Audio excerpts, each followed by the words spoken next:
Hello and welcome to the 2025 Science and Beauty eSummit. I'm Jen Novakovich and I'm behind the SciComm platform, the EcoL, and host of the event. I'll be today's MC. Thank you for registering and spending your Sunday with us. I've got a big day planned and a lot of ground to cover, featuring a lineup of experts who are globally renowned for the topics they'll be covering. I planned the agenda to give you a good cross-section of some of the current science topics I think that are important to beauty, as well as some groundwork building presentations about cosmetic science to get everyone on the same page. We'll also be exploring the evolution in science of some of the heavy lifter ingredient categories that, if you don't know they were, you're about to get a whole bunch more detail. From surfactants, the superstar ingredients that enable many of the different product formats we've come to love, or preservatives, the ingredients that keep your products free of microbes, the biggest public health risk related to cosmetics, or fragrance. In a recent consumer study by the benchmarking company with thousands of participants, if people didn't like the smell of their skincare, they wouldn't use it or continue to use it, even if it had proven benefits. In UV filters, there's so much there. You can probably tell that I'm excited about these topics and about the information I'm about to share with you. All the speakers brought their A game with their presentations. A massive thank you to our speakers for putting so much thought into them and for donating your time and expertise to help make this event happen. The Science and Beauty eSummit is part of my greater free eConference initiative. A conference like this would generally cost you thousands of dollars to register, in addition to whatever the travel costs are to get you there. There's obviously value in in-person conferences, but when they're in the city centers, they often are, at the prices they usually are, a lot of people get left out.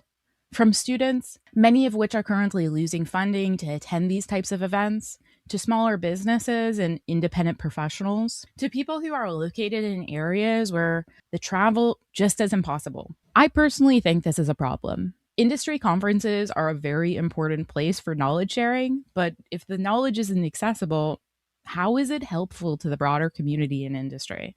I find these gaps create pretty big and maybe underappreciated knowledge discrepancies between companies, leaving a lot of people and smaller businesses without the tools they need to succeed. This was the motivation for this conference initiative.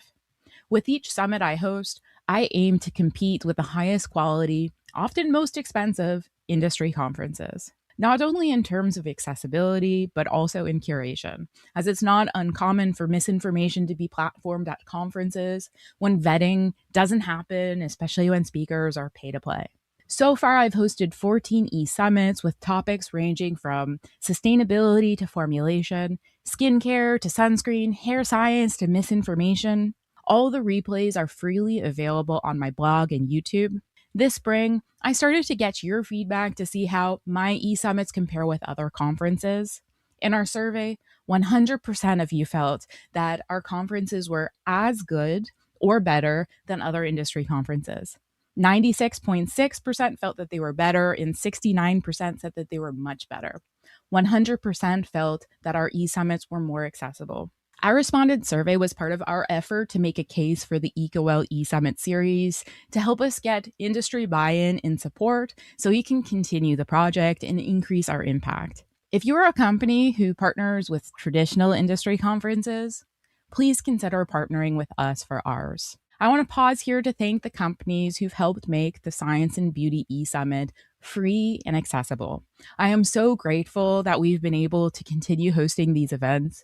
I genuinely love doing it, and I really appreciate the impact we've been able to make. The reason I'm able to continue hosting these events freely is because of the support of our summit sponsors. A heartfelt thank you to our gold sponsor for this event, Pantene, silver sponsor, Medicaid, bronze sponsor, BASF, and media sponsor, White Rabbit Social. This event would not be possible without your support, so thank you so much for your industry leadership in helping improve information accessibility in conferences. I want to give a special mention, as we're at the end of the year, to BASF, who sponsored every one of our summits in 2025.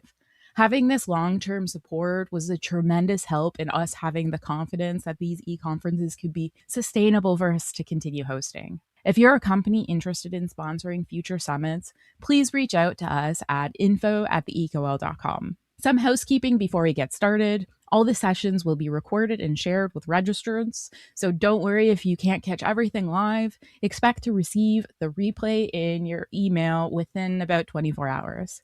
You'll also get access to the PDF slides from the presentations as well as an ebook summary once it's ready. I'm really excited about the science communication project we have for the latter. Traditionally, Luciana Smaldor has been writing the ebook summaries all on her own. Way too much for one single person. Big props to Luciana for historically doing this. This time around, we're trying something different to get more students, prospective science communicators, and early career professionals involved. With Luciana now in a coordinator role, a little while ago, I opened applications for this project, and I was overwhelmed by the responses I got.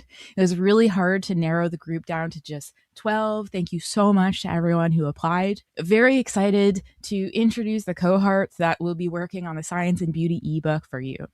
Each one of these wonderful individuals will be taking on one of the presentations today and converting them into a chapter of the ebook with guidance from Luciana, myself, and the summit speakers. Thank you so much to our summit speakers for also agreeing to offer your time in mentorship here. I hope this project creates a lot of value for everyone involved, and I can't wait to see what this group creates. P.S. Our 2026 summit lineup is now set. We plan to do similar cohort projects with applications to get involved for each of them. If you're interested in applying, keep a lookout for announcements on my LinkedIn and Instagram stories. Also, we just published the ebook for our last eSummit, the Truth and Beauty eSummit.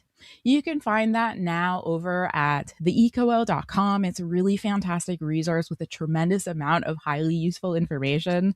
Thank you so much to Luciana for your continued hard work on this, and to also our previous summit speakers for your help with fact-checking. Back to the Science and Beauty eSummit today. Please use the YouTube chat to engage with our speakers for Q&A and with our other attendees. Your questions and perspectives make the conversation stronger. Before I dive in, I have two small requests. First, I'll be sending out a short feedback survey with a replay. It only takes about a minute, but it's incredibly helpful for me to keep improving these events. Second, a call to action. This initiative is only as successful as our reach. Please help us spread the word by sharing the live stream and replay with your network. There will be loads of highly useful information shared at this eSummit. Content idea, share some of the top insights you learned. This way, the content you personally found useful might also be useful to others, whether that's on your social media, in your classroom, or with your colleagues. I would love to hear your take on some of your learnings today, because maybe they'll be a bit different from mine. However you share on social media, please tag me at the EcoL or at Jen Novakovich on LinkedIn so I can further amplify and see. And with that, thanks again for joining today. Thanks everyone who helped make this event possible. Thanks to everyone who's been sharing the event already with your network, and let's get this summit started. Our first presentation of the day will be by Perry Romanowski, who is a cosmetic chemist and vice president of Element 44. He joined the IFSCC Presidium as chair of education in 2019. He earned his BS in chemistry and MS in biochemistry from DePaul University and began his career at Alberto Culver. He founded Chemist's Corner, an online educational company for cosmetic chemists. He has co-authored the industry standard book, Beginning Cosmetic Chemistry, along with numerous other publications.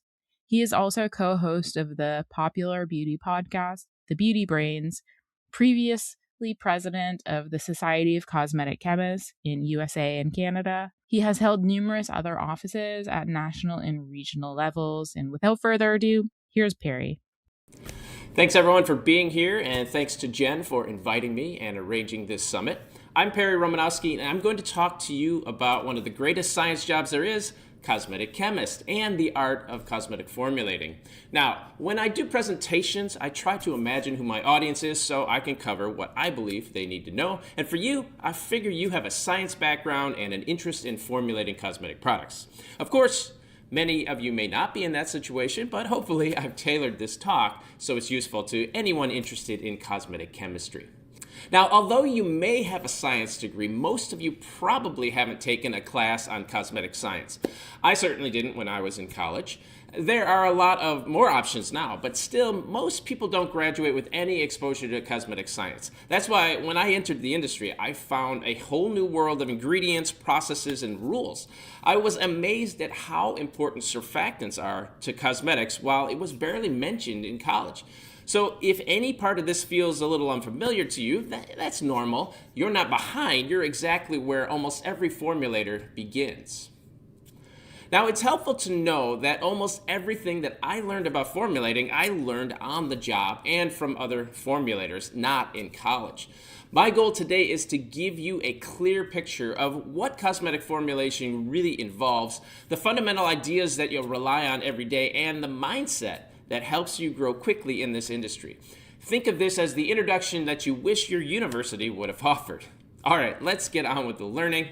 Before we dive deeper, here's what I'm going to cover today. We'll start with why formulating matters. Our products make people happy, so it's worth appreciating the purpose behind our products. Then we'll look at what cosmetic formulators actually do. The job title sounds simple, but the role is far more varied than simply mixing things together. Formulators explore ideas, we run experiments, we troubleshoot problems, and we collaborate with almost every department in the company.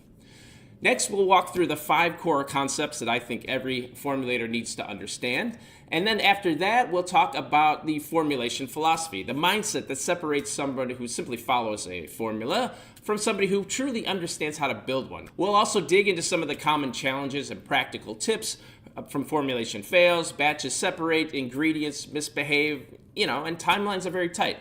I want you to know what to expect and how to handle that with some confidence. And finally, we'll wrap up with what it means to grow and to become a complete cosmetic chemist, someone who not only understands the science, but can navigate the entire ecosystem of the cosmetic industry. These topics will give you a strong foundation and a clear sense of where you're going to start your career as a cosmetic formulator. When you first walk into a cosmetic lab, it's easy to think your job is simply just mixing ingredients together and making products that feel nice and smell good. And this is a big part of it, but you have to remember that you are also working for a company with an objective to sell products that people will want to use repeatedly. Also products that are safe, that comply with regulations, and that are easy to manufacture. Oh yeah, the company has to make a profit too. Now, every formula you create has to solve some real problem. A moisturizer someone can rely on, a hair conditioner that makes damaged hair manageable, a sunscreen that people actually wear. These are the products that change habits and improve people's quality of life in ways that you might not naturally think about when you're just measuring ingredients. Now, formulators play a crucial role in translating ideas into reality. Now, marketing may sketch the concept, but you will be the one who makes it possible. When I first started in this industry, I was only planning to do it for a year, make some money, and then maybe go back to school, get a PhD, and work on something important like genetic engineering or curing cancer or something. But after some time working in this industry, I realized that this is important work too. These products matter to people, and as a formulator, your work touches science, innovation, and everyday human experience all at once. That is what makes this career so compelling. And you know what? Many of the people working on those treatments for diseases and stuff, they go their whole careers without actually producing anything directly useful. As a cosmetic chemist, you'll be creating something with almost every project that you work on. It's really cool. Now, speaking of that, when people hear the phrase cosmetic chemist, this is sometimes what I imagine people think that we look like. And, it's lab coat. And actually, I think people believe chemists look like mad scientists. But I'm here to say that this is a misconception. Here's a picture of an actual cosmetic chemist at work. We always had fun in our labs. All right, but seriously, there are a wide variety of things that a cosmetic chemist does, and so let's take a look at those now. Now, to understand the role of a cosmetic chemist, it's helpful to first know that our industry is run and controlled by marketing departments. They work with market research and sales to try to understand consumers and the specific problems that they want solved. Then those problems get turned into ideas, and ideally they have input from R&D along the way, because once high-scoring potential ideas are conceived, those are what gets handed off to R&D to come up with a formula that will solve that problem. Now, if you work for a large or even mid-sized company, you aren't going to make the formulas from scratch. The company will have like house formulas, and so you're going to have to adapt those existing house formulas to meet the objectives of the new product.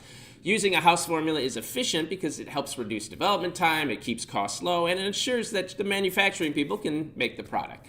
This is one of the things that reduces also the amount of truly innovative formulas on the market. Companies are just inclined to stick with what's been proven over completely new formulations. And consumers really like it that way too, pretty much. They buy stuff that they're used to buying. Now, in addition to creating formulas, cosmetic chemists also spend a lot of time refining existing formulas. Now, that might involve creating a cream that absorbs more quickly, a shampoo that lathers better in hard water, or a sunscreen that feels lighter on skin. Or it might involve, trying to make your current formula perform the same, but at a lower cost. You also have to test whether different sources of the same material can be used in your formula. Overall, refining existing products will be another thing that you spend a lot of time on. Now, when you begin a formulation project and have to build the formula, this is where the detective work begins. You evaluate raw materials, you compare supplier data, you decide which ingredients fit that goal, and then you pick levels to start that as a starting formula. Then after that, you're going to make small batches, look at what happens, and then you adjust. This cycle of trying and learning is really what is the daily rhythm of your job. Cosmetic formulating is an iterative process. I remember in 2005, I had the most shampooed head in America. Seriously, I washed my hair over 1,500 times that year because I was working on different prototypes of shampoo and conditioner.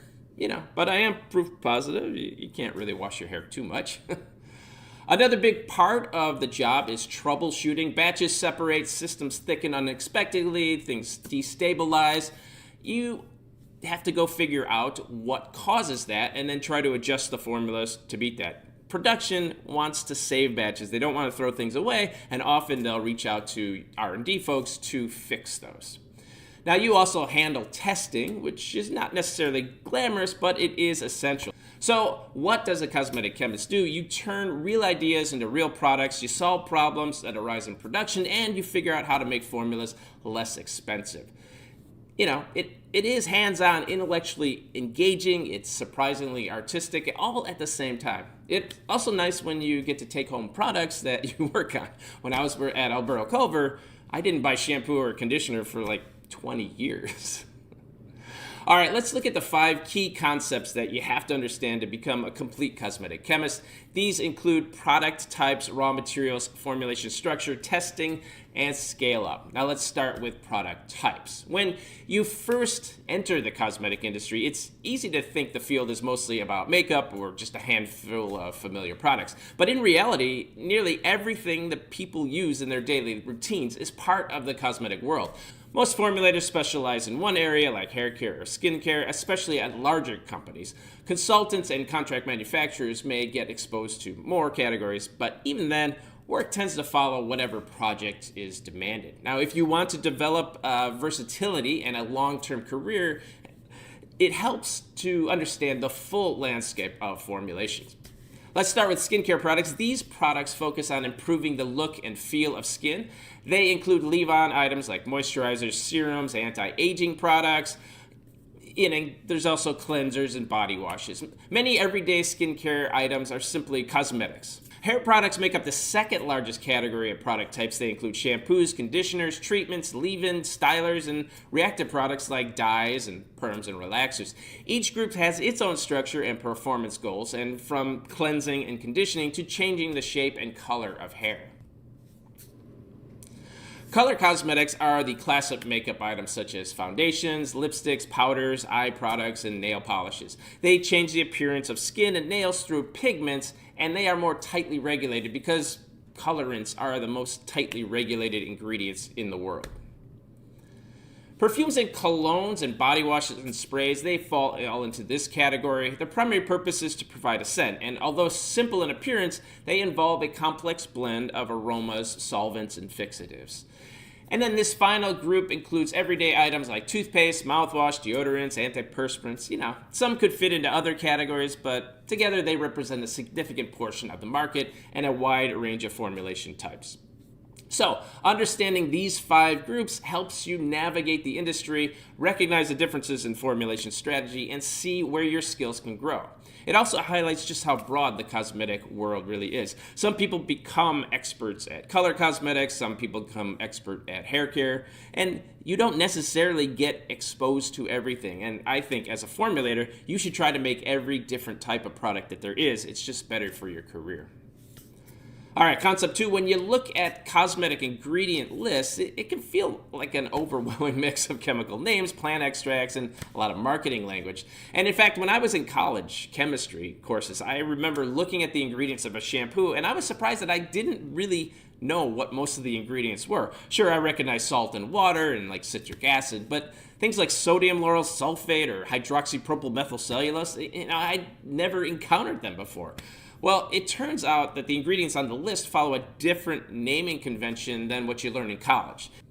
But one of the ways of learning ingredients that I found helpful was to group raw materials by their purpose in the formula.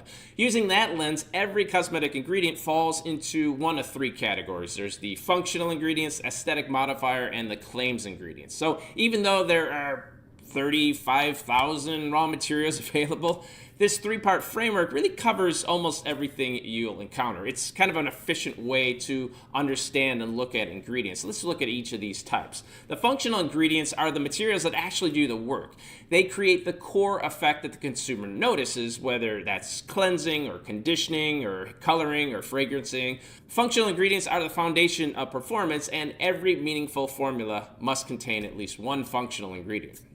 Of course, most of the ingredients list is made up of the aesthetic modifiers. They do not directly change the skin or hair, but they shape the experience of the product. They help the functional ingredients spread, mix, stay stable, feel pleasant. This group involves solvents, thickeners, emulsifiers, preservatives, and pH adjusters, among a bunch of other things. Aesthetic modifiers often determine whether a formula feels luxurious or heavy or elegant or sticky. Formulators try to use them efficiently, but they are essential for creating a product that someone will actually want to use. Now, there's claims ingredients, of course, and they're included primarily to support the marketing story. They are added at low levels, often too low to make a measurable difference, but they help to reassure consumers that the product contains something exciting or beneficial. Plant extracts, exotic oils, vitamins, proteins, and biotech-inspired names, they all fall into this group. And whether or not they meaningfully change the performance is not really the important thing. They are important because consumers respond to them on labels. Claims ingredients help inspire people to buy your products, which is one of the most important functions of any ingredient. So even if they're not doing much, they help to make the sales. Okay, in addition to learning the raw materials, the next concept is a formulator has to know the structure forms that a product can take. Even though the industry looks enormous from the outside, almost every product you'll make fits into a small subset of fundamental structures. Once you learn these structures, formulas start to feel much more predictable, and your ability to troubleshoot improves dramatically. So there are about 7 common product forms that you encounter. As a developing formulator, it's worth learning how each structure is built, even if your current job focuses only on one category. Let's look at each of these different types of formulations. First, there's the colloidal solutions, and these are just the simplest systems, where all the ingredients are they dissolve in some continuous solvent. Usually that's water. So things like shampoos, body washes, hand cleansers, colognes, they often rely on this type of structure. And as long as every ingredient is compatible with all the other ingredients, creating a solution is a pretty straightforward mix of, you just mix it and you're done. It applies to lots of different cosmetic types. Now, the creams and emulsion, this type of formula is the backbone of our industry, really. Emulsions combine oil and water into a single product using an emulsifier. Creams are thicker, lotions are thinner, but both share the same structure: an oil phase, a water phase, and a stabilizing system. Most moisturizers, sunscreens, conditioners, and makeup products fall into this category. So you're going to spend a lot of time trying to understand emulsion behavior and how to create those. And so if you want to be a formulator, you have to learn how to create emulsions. Gel formulation is the next one to understand. These are thick formulas. Typically, they're just thickened up versions of solutions, and they're usually clear. You usually use a thickening polymer like carbomer or hydroxypropyl cellulose, and they have the property of being shear thinning. So they're thick in the bottle, but when you put some pressure on them, then they thin out and they flow better. You're going to find this hair products, hair gels, shaving products, shaving gels, and toothpaste also. When you need a solid, self-supporting format like lipstick or antiperspirant, then you create a solid stick. These systems melt, they pour, and they solidify into shape. They depend on a balance of like waxes, carnauba wax, caruba wax, oils, and structural agents. Then there's ointments and paste. These are products that contain little or no water. They rely on waxes, oils, petrolatum to create this thick protective layer. They also are used in balms, heavy creams, styling paste, and some also medicated products. Processing them usually involves you melt things together, you mix them all together, and then you cool them off.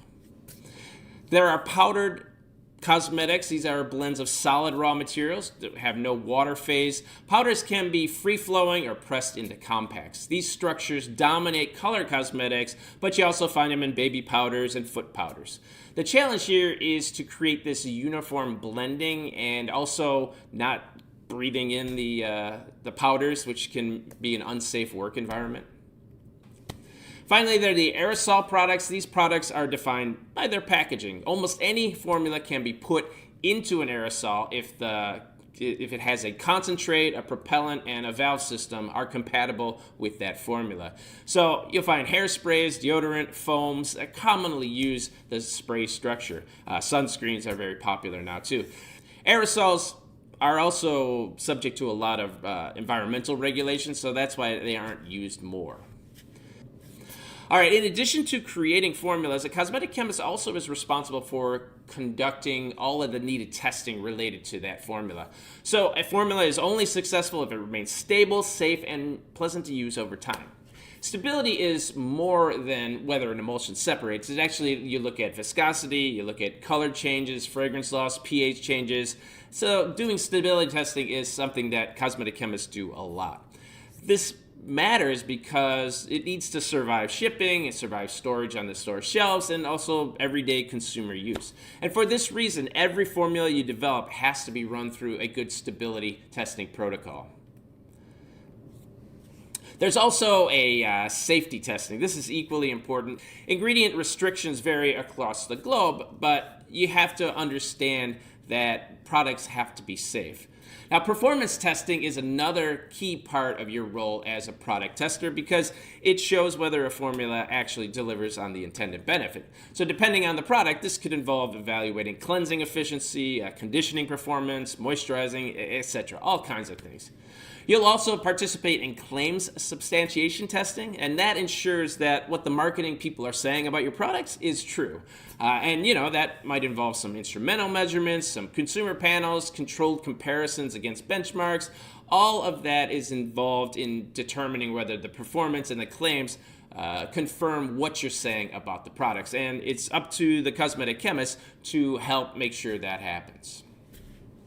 The last foundational concept to understand is the scale-up process.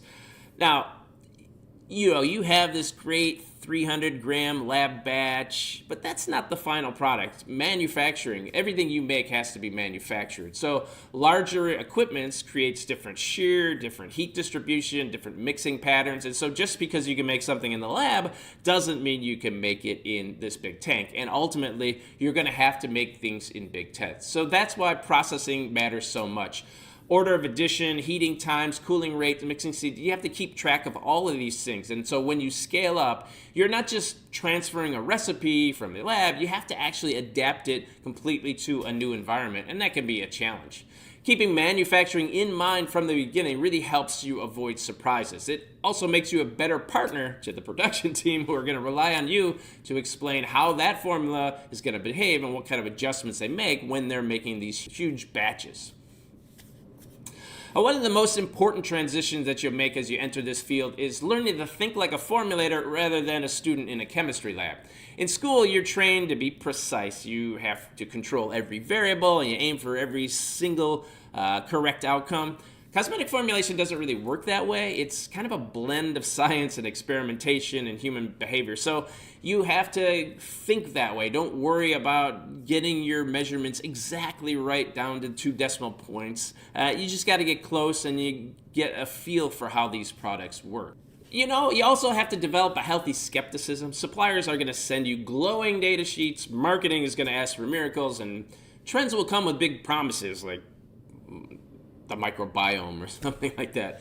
Thinking like a formulator means asking, does this really make sense chemically, and what evidence proves that something's true?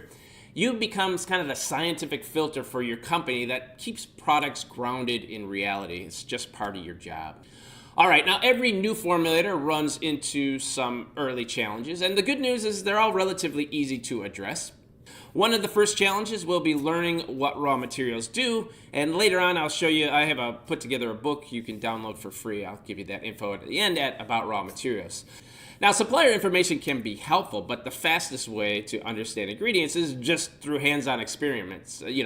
Make batches, make a lot of batches, take a single ingredient and put it in water at different levels and see how it behaves. Does it thicken, foam, gel, really experiment with ingredients. This kind of direct exploration teaches you a lot more in one afternoon than a week of just reading sheets. And speaking of data sheets, evaluating supplier information is another essential skill. Suppliers are valuable partners, but they're also marketers. Their job is to encourage you to use their materials. Your job is to read the documentation skeptically. The best formulators really build great relationships with suppliers because they ask thoughtful questions. And they also say yes to lunches because suppliers love to take you out to lunch. Another challenge is simply getting started. When marketing wants a prototype in a week, you don't have time to reinvent the wheel. The quickest way is to begin with an in-house formula or using a supplier starting formula. Nearly every supplier publishes ready-made formulas because they want you to use their ingredients. Now, these aren't meant to be finished products, but they're useful as a starting point. Now, you can also use things like a ChatGPT or some large language models. In fact, I have a whole course on using AI as a formulator, and one of the things we show is you put an ingredient list and you can actually get a starting formula out of it. It's not a finished formula, but it is a good starting formula. Now, once you have a prototype, evaluating the formula is your next key skill. You start with basic parameters, pH, viscosity, appearance, and then you look at sensory attributes like how it spreads, the absorbency, the foam quality. Evaluation is really like detective work, and the more you practice, the faster you'll see these patterns. So to be the best cosmetic chemist you can be, you need to get expert at using these products. So the real secret to becoming a great cosmetic chemist is simple. Just be curious about your ingredients, test them, read supplier data, and use products with the mindset of a scientist. These are the kinds of habits that are going to help get you to become a better, faster formulator, and it's going to really improve your career. Now, as you begin your career, your focus will naturally be on learning the basics, but over time, you're going to have the opportunity to grow something bigger and to what I call a complete cosmetic chemist. This is someone who not only knows how to make a formula, but also knows how to get things done and to thrive in your career. Of course, you need technical depth to understand why formulas work the way they do, but technical skill alone isn't enough. A complete cosmetic chemist also develops awareness of the business side. They understand timelines, cost targets, supply chain limitations, and your manufacturing constraints. Also, it might surprise you, but technical knowledge is not the most important thing to advance your career. No, more important is communicating and getting along with other people. You want to develop these skills if you really want to advance in your career. A complete cosmetic chemist stays curious. They continue learning about new raw materials, new technologies, new testing methods, and they pay attention to what competitors are doing, and they want to understand how the market is evolving. And finally, complete cosmetic chemist embraces creativity. Formulation is as much about design and storytelling as it is about chemistry. People have tons of products that they can buy. You have to give them a reason to buy your product, which is part of the marketing story, but also part of the formulating. All right, that will bring me to the end. But before we get to the Q&A session, I have this free report that you can download. I mentioned it. It just goes in more in depth on raw materials and how they're used to make cosmetic products. So just go ahead and there's the link for you. You can download it. I think Jen will have these slides anyway. And then with that, I'm going to end this and take questions that you might have.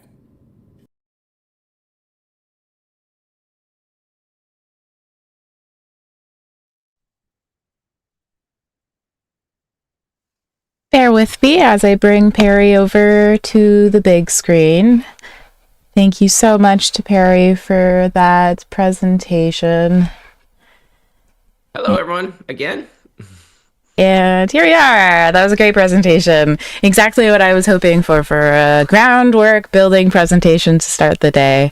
Okay, so we had a question first from Grant. What opportunity do cosmetic chemists have to work with industrial products that touch the skin? For example, bug spray or liquid dish soap. Well, if you work for a big brand that doesn't make that product, honestly, you're not going to be involved in that at all. If you wanted to work on the most wide variety of products, the best thing that you can do is find a contract manufacturer to work with, because a contract manufacturer position, they're going to take whatever formulation jobs that they can get in. And that might often include bug spray or laundry detergent or some other thing. So the most well-rounded formulation jobs are those that you'll find at contract manufacturers. If you want to specify in like hair care or skin care, big brands are the places to do that. This next question comes from Lola, who asks, in today's beauty environment, loud trends, clean claims, misinformation, what challenges come up most in your work as a formulator? Well, the hardest thing, and it's been this way for a while, even before social media, the hardest thing is that our industry is driven by marketing. And marketing, it really reacts to what's out in society. And when there's a lot of misinformation out there, you get your marketers asking you as the formulator to create products with the misinformation in mind. I think of something like when I first started formulating, when you need a preservative system, you just threw in DMDM hydantoin and your methylparaben, and it worked. You didn't have to worry about costs. You didn't have to worry about pH ranges and all these things. But now that your marketers get influenced by whatever's out in social media, they don't want you to use certain preservatives or certain ingredients. And so the biggest impact is that you have to change your formulation, not for scientific reasons, but you have to change it for consumer misinformation reasons. And that can be a big challenge, especially when there aren't always easy replacements. If there's an easy replacement, yeah, it's no problem. Early, like in the 1990s, late 1990s, the industry had to move away from an ingredient called loramide DEA because of worries about nitrosamines and such. And it was easy enough because there was cocamidopropylbutane. You could manipulate your surfactants and get that. But nowadays, getting rid of preservatives is really hard because there aren't any good replacements. This reminds me of, I was with IBA in California for the Meet the Regulators Day, and you may be aware Washington State Department just banned formaldehyde donor preservatives from the presumption that it's just like adding straight up formaldehyde into preservatives. It's not that. Right. But they're also impacted by misinformation, and I don't think that they really understand the implications this has for developing formulations that are safe.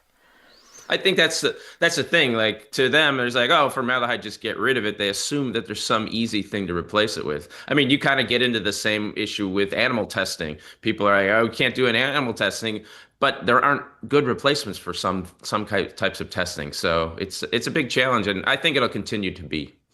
Yeah.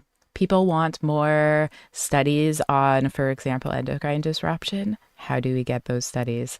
Know what you're asking for. Right, uh, right. okay, this next question starts with a comment and then a question from Yo Girl Lee Lee. Um, Perry, I was part of the cosmetic science program at Spelman College. During the lab, the environment sometimes felt difficult for accurate measurements. Could the conditions in the lab be causing malfunctions in measuring formulas? Or could the issue be with the scale itself? Thanks, Perry. I love you. Thank you. Well, thank you. You've got a lot of Well, praise in the comments. no, that's a great program up there. I spoke out there many years ago, but that's excellent. So as far as the question goes, yeah, usually something like that is more related to the scale and whether the scale's been calibrated right. Scales tend to drift over time, and so I would think that's going to have more of an impact than the specific environment you're in. I know when we had this really sensitive scale for weighing out dye powders and you'd weigh out really small amounts, we had it in a glass case so that the wind wouldn't blow the tray. But that was a very specific case. When you're talking about making cosmetic formulas, typically you're in a zero point 0.1 or zero point zero 0.01 gram level of accuracy. And as long as you're really within zero point 0.1, it's typically fine. So if you're having big changes in the amounts that you're weighing and what you're getting, then it's most likely a problem with the scales. This next question comes from Mary. Are you by chance, Perry, in the YouTube chat or watching the YouTube stream? If you I feel am like not, it, but sure. afterwards, maybe check Okay, it yeah, out. I'll hop in there. She's just asking, could you share the link for the book that you mentioned? Oh Um, yeah, at some uh, point. sh- sure, sure. I think it's in the slides. Oh, okay. It's in the slides. And the slides are Yeah, going to come to you with a replay, which you're going to right. get within 24 hours of this stream. Yeah. So Um, this next question comes from Iska Diner. I've probably mispronounced this. Everyone who's that's watching, please correct me if you'd like me to say your names right. I'm sorry for the mispronunciations. Okay, the question. What's the first keywords to search the right reliable suppliers? Is there keywords? Is it something so simple, or do you have to do a bit more digging? uh, well, I mean, it depends on. I guess it depends on what you're looking for, but I would go with there are a few sites that I think are reliable. Potion.ai is an aggregator AI type site, and the search engine function for them is free. If you are able to get registered on it, ulprospector.com is another useful one. There's another one, Convola or Cavola. It used to be Chemberry. You know Cavola? I think they Cov switched to. they've You know these guys. Covalo? Cavala, yeah. There's a subtle pronunciation that I always get wrong, Right, but right. them. Yeah. Yeah. So and then one other site that I think is useful is Node, Knowde.com. And these are all kind of search engines for cosmetic raw materials. And most legitimate suppliers will be listed on these. And, for industry, really, Potion AI and UL Prospector are probably for industry. Those are probably the best searching sources. This next question comes from Satogsuku. Sogu. Recently, there was a sunscreen brand that created product with a form that is not regulated yet by the authority body. You probably saw the Mousse Yeah, I thought. sunscreen. Right, Um, right. Yeah, yeah. how do you see this as a cosmetic chemist navigating the regulatory limitations while still innovating? I guess. Well, sunscreens are challenging. At least in the United States, they're regulated as over-the-counter drugs, and so you're restricted by what's in the FDA monograph for the ingredients you can use, claims you can make, and the forms it can take. However, what happens is not everybody will follow these rules. So the cosmetic industry, especially in the United States, is a little bit the wild, wild west, especially if you're a small startup, because somebody can mix something up in their kitchen and sell it on Etsy and call it a sunscreen. And sometimes a brand can come from out of nowhere and then become huge, like a Sunday Riley or a drunk elephant or something. They kind of just make it themselves. They get some traction and then it's big. And maybe they didn't follow all the regulations or rules.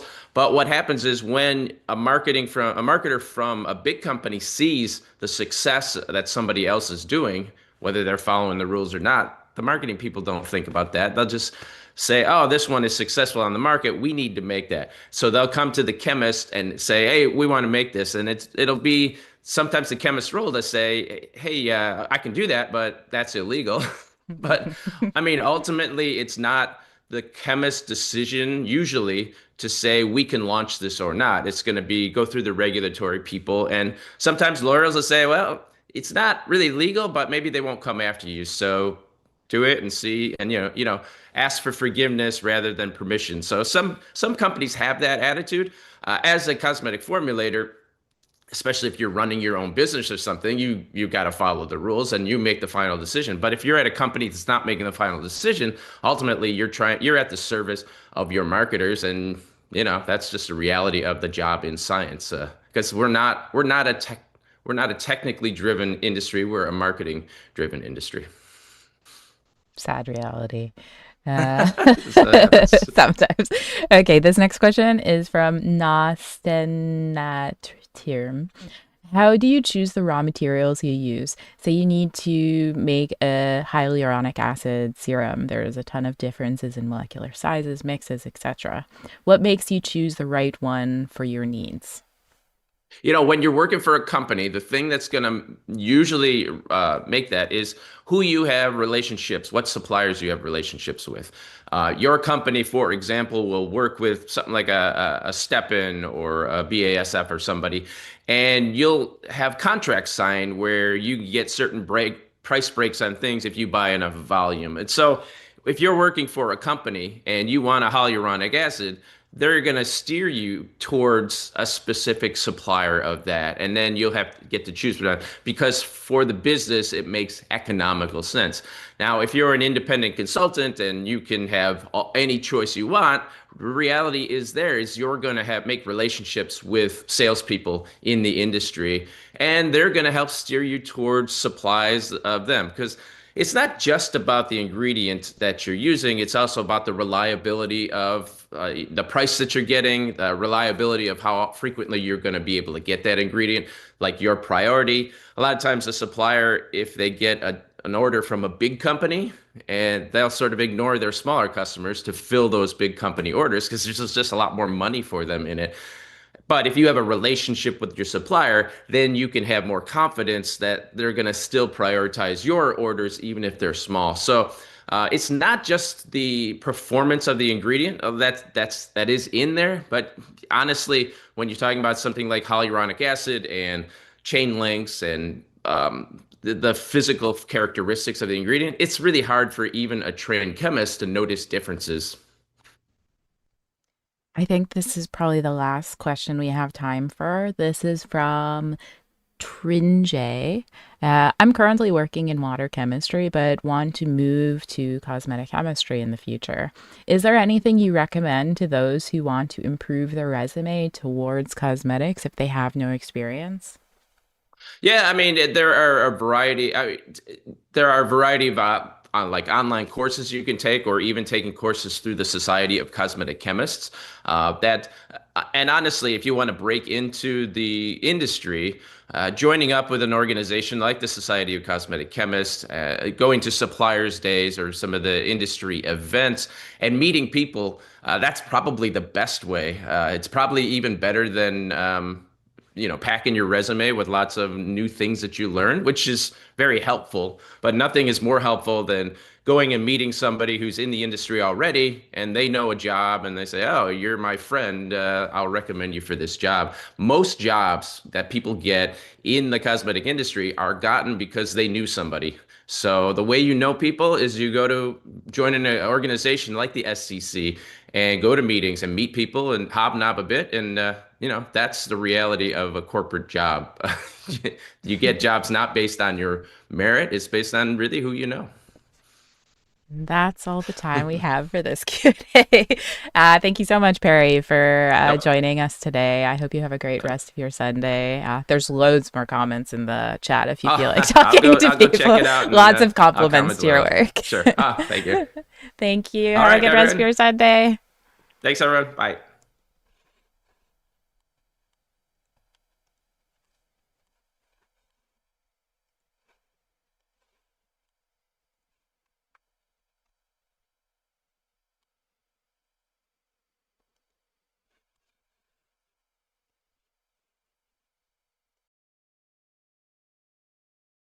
Our next presentation will be by Dr. Kristin Neumann, who is a microbiologist with a PhD in microbiology, who's dedicated to exploring life at the molecular level, focusing on bacteria in the microbiome. Motivated by the need for impactful solutions, she has worked on combating antibiotic-resistant bacteria. Dr. Neumann contributed to developing innovative methods to counter antibiotic harmful effects, targeting harmful bacteria while preserving microbiome balance. Recognizing gaps in knowledge, she deepened her study to advance understanding here. Dr. Neumann co-founded My Microbiome, an educational platform that bridges the gap between human health and microbiome science. Alongside Tanya Welburn, she also launched the world's first certification seal for microbiome-friendly products, empowering consumers to make informed choices for their well-being. Welcome everyone, thank you for joining today, and thank you Jen for inviting me to talk about the skin microbiome research. My name is Kristin Neumann. I am the co-founder of My Microbiome, a certification institute for microbiome-friendly products. So first of all, I would like to give you an overview about the skin microbiome and what it looks like, what it does. So let's continue. To the skin. So the skin itself, it's the largest organ of our body with around 20 square meters, which is, I think, a different number that you usually hear with 1.8 square meters. But it's considering all the invaginations, follicles, pores that are also colonized with our skin microbiome. So we have to look at those as well. What is important to know is that the skin conditions, the physiology of the skin varies greatly from skin side to skin side. So it's varying in pH, in moisture, in sebum content, and in temperature. So this is creating a lot of different environments for the microbiota. So we find a lot of different ecosystems on our body which are differently colonized with the skin microbiome. And this is important to consider and to know when you're formulating a product for a specific body site with the microbiome in mind. Number-wise, the skin microbiome makes around 1 million microbes per square centimeter. We have a high diversity between the different body sites, and the functions of the microbiome of our skin is that it's interacting and also stimulating our immune system. First of all, when we are born, it's educating our immune system to not overreact against our own microbiome, and further on, it's helping our immune system to fight off pathogens, and it's even releasing antibacterial peptides called bacteriocins, and these are actively killing off pathogenic bacteria.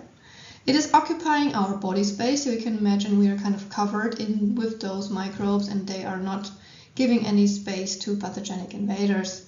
It is very closely related to our skin barrier, so a healthy microbiome is key for a healthy skin barrier, for a strong skin barrier, and vice versa.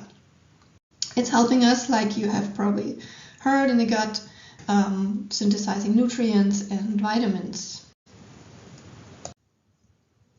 So now let's have a look at the skin microbiome in the cosmetics industry and what is going on there.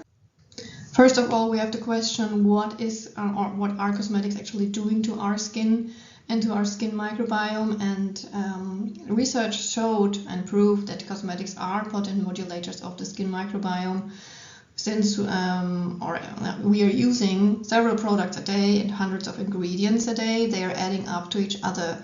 And everything that is also kind of harming or irritating our skin is also irritating our skin microbiome. The worst ingredients that we have seen in our testing, or the ones that will have the biggest impact on our microbiome, are surfactants.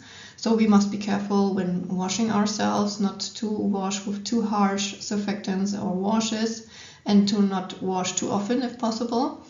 Since surfactants are stripping away our sebum, but they're also washing off our bacteria and fungi and disrupt the bacterial cell wall, thus they're killing them. Like exfoliations and acids, also, of course, also irritate our skin and the skin microbiota. They are killing them since they are very harsh. Preservatives, for example, they don't stand against a microbiome-friendly product, but they are antibacterial, and then when used in too high concentrations, they can also harm the microbiome. So it's very important when formulating to find a balance between the right concentration to still have a safe product, but on the other hand, make it the concentration as low as possible to have a microbiome-friendly product in the end. Essential oils, fragrances, and alcohols are also antibacterial, so of course they have an influence. But all depending on, of course, of the nature of the essential oils. Some are more and some are less antibacterial, and also on the concentration of the ingredients added to the product. And the pH also plays a role. So if it's too low, it's too acidic, then it can disrupt the bacteria. But if it's too high, it can also cause an imbalance by fostering the growth of those that like higher pH but are not welcome on our skin, such as Staph aureus, which likes a pH above 7. And taken all together, all those ingredients and products may also harm our skin barrier, which then is also influencing and harming our skin microbiome. What about the claims and the testing, and what can we do about the microbiome when we look at cosmetics? And I wanted to make a comparison in order to give you an understanding how complex the microbiome research and testing is when looking at usual cosmetic claims that are being made and how these are validated or substantiated, like anti-aging, hydration, skin tone, or other ingredient-based activities or benefits. They are usually substantiated by using a mix of consumer studies, instrumental measurements, or cell-based assays, and there's regulatory guidelines behind them. So the science behind those claims is mechanically easily measurable, and it's regulated, so the targets are clear. If we're looking at the skin microbiome science, it is still highly complex. We still don't understand it fully. We are understanding that there are major players and that it's important for our health, but still the research and the science around this whole topic is very, very highly complex, and we're still in the beginnings of understanding what's going on. And the regulation is missing, so looking at this picture from the microbiome perspective, we must be really careful with everything we do regarding the claims.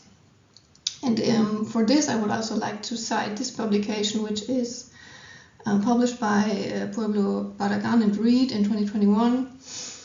And I think that's a nice summary of what's actually going on. They are saying that there is no single healthy skin microbiome, and that's the thing. Everyone has a very different microbiome.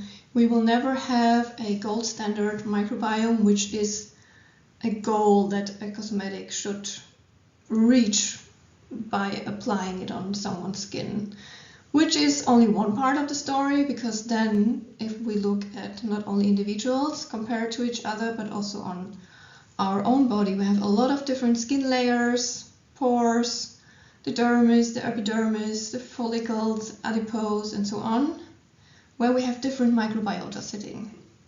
And then in order to have a product that is covering all these different aspects on different people, it's actually impossible to make a claim that is balancing or re-nourishing or whatever, improving a microbiome. And this is what they're saying in this publication, that these claims should not be made, because even if there are studies that are done on hundreds or thousands of people, still the science standing against it because it's so highly complex. So, and just to emphasize this, I wanted to show you these data from Martin Pagac from DSM, which he shared with me, and I'm very happy about him sharing these data because it's very nicely showing how, or adding to the understanding of the complexity of the microbiome. They were performing 3D facial microbiome mapping.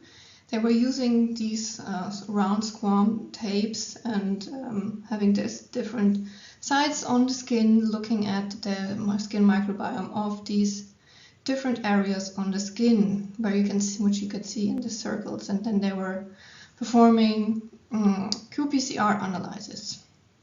And what they found was, and they were performing this with 5 subjects, and what you see here is the average value of each strain that they were looking at on those 5 subjects.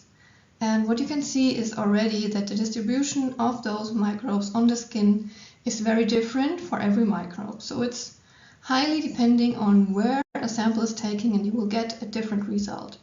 And I think this makes it clear that how complex the whole thing is.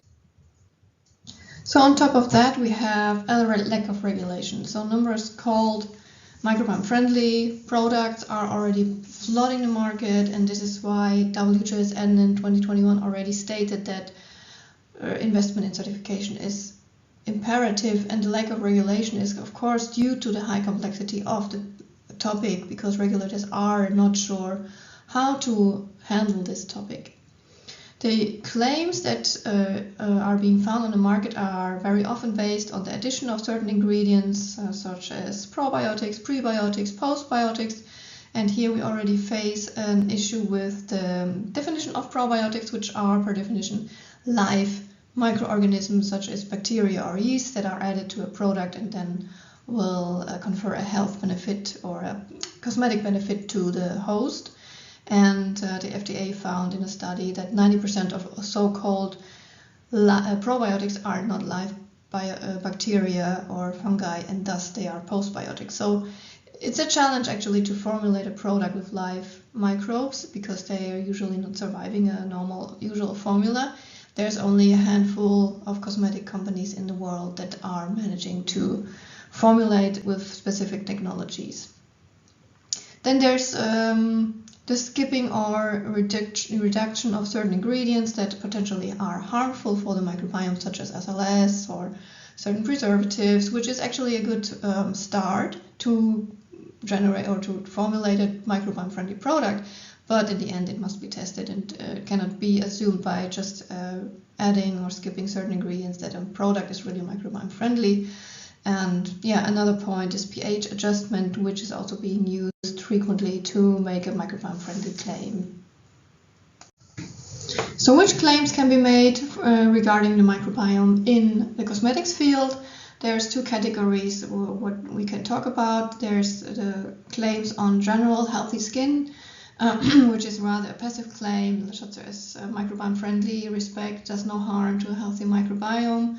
And this is for a general broad product claim for products that are used on healthy skin.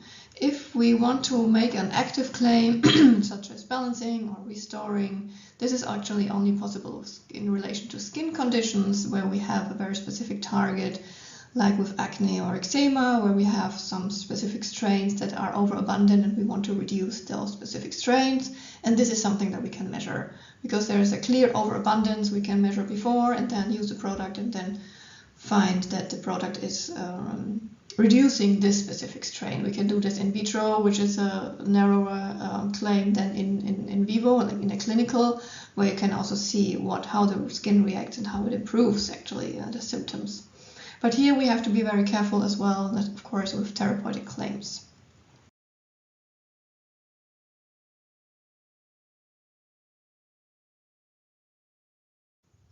So going more into detail about the healthy skin claim, the microbiome-friendly claim, this is actually what we are doing at My Microbiome. We have a certification mark for microbiome-friendly certification. So the testing for this is of course imperative. Every product must be tested in order to make a microbiome-friendly or respect or whatever claim. The tests that are performed must be standardized in order to have a comparable result with other products, which is what we're doing as a certification. and they must be repeatable. And also here, if you look at in vitro testing, it is important to look at the results and the methods, how they are being interpreted. The results must be clear and meaningful. So this is something you have to consider when having the microbiome-friendly respect claim.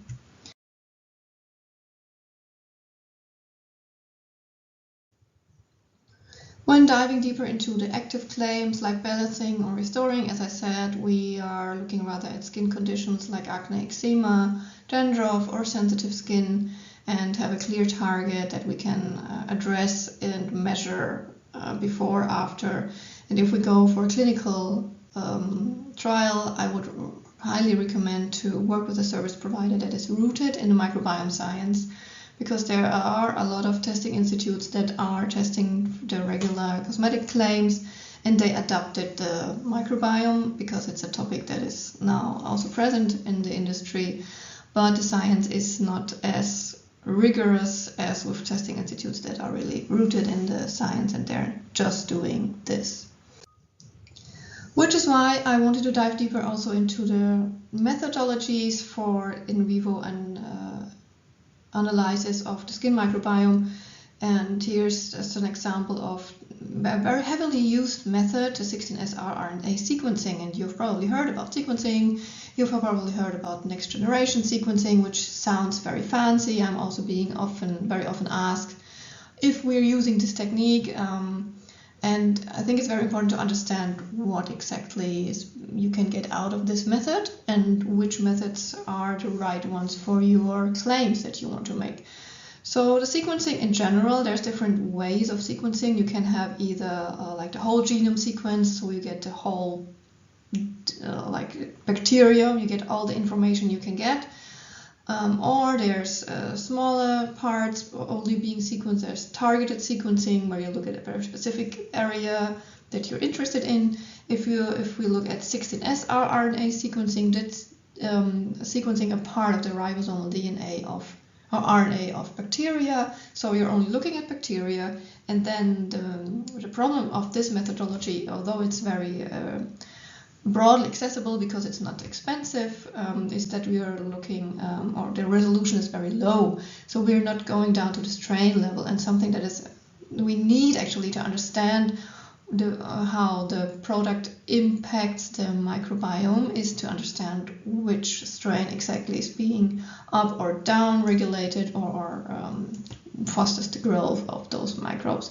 And I gave you two examples here, which is Staph epidermidis and C. acnes. Both are very common skin strains that are important for a healthy skin microbiome. Still, there's different strains of Staph epidermidis which can be also pathogenic. The same goes for C. acnes. So if I am increasing Staph epidermidis with my product on the skin, this is not always a good sign. So I must know if it's a good one or a bad one. The same goes for C. acnes, where we already know a lot more than for Staph epidermidis, because there's different strains that are either pathogenic or healthy, and the pathogenic ones are the contributors to acne vulgaris. So if I am facing the acne problem and I want to reduce C. acnes, then I want to reduce the pathogenic strains, and this is something that I cannot find out with 16S rRNA sequencing. And there's other methods that can be used. I will show you later. So what else do you have to look for when looking at the analysis of the skin microbiome with your products? And there's, besides the analyzing method, it's already starting before. What is the sampling technique? Is it swabbing? Where is the swabbing being done, as I told you or showed you in the facial mapping before? You can have different results when swabbing at different areas in the face.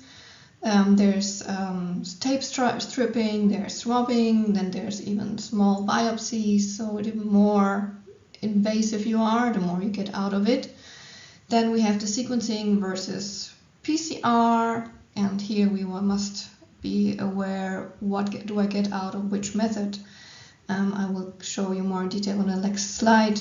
Then we have again also contamination with host DNA. So you must imagine that when taking a sample, a DNA, and analyzing the DNA, we have the majority of DNA that we find is human DNA. And this is a huge contamination of the bacterial and fungal DNA.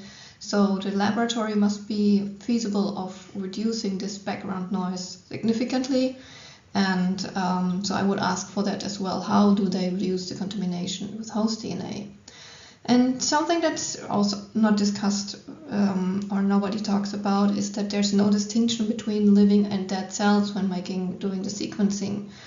You have to imagine you find a DNA piece on the skin and do the sequencing, and then you have a result, but no one asks if this DNA is deriving from just sitting there on the skin and the cell around it is already dead, or if this DNA was extracted from an alive cell.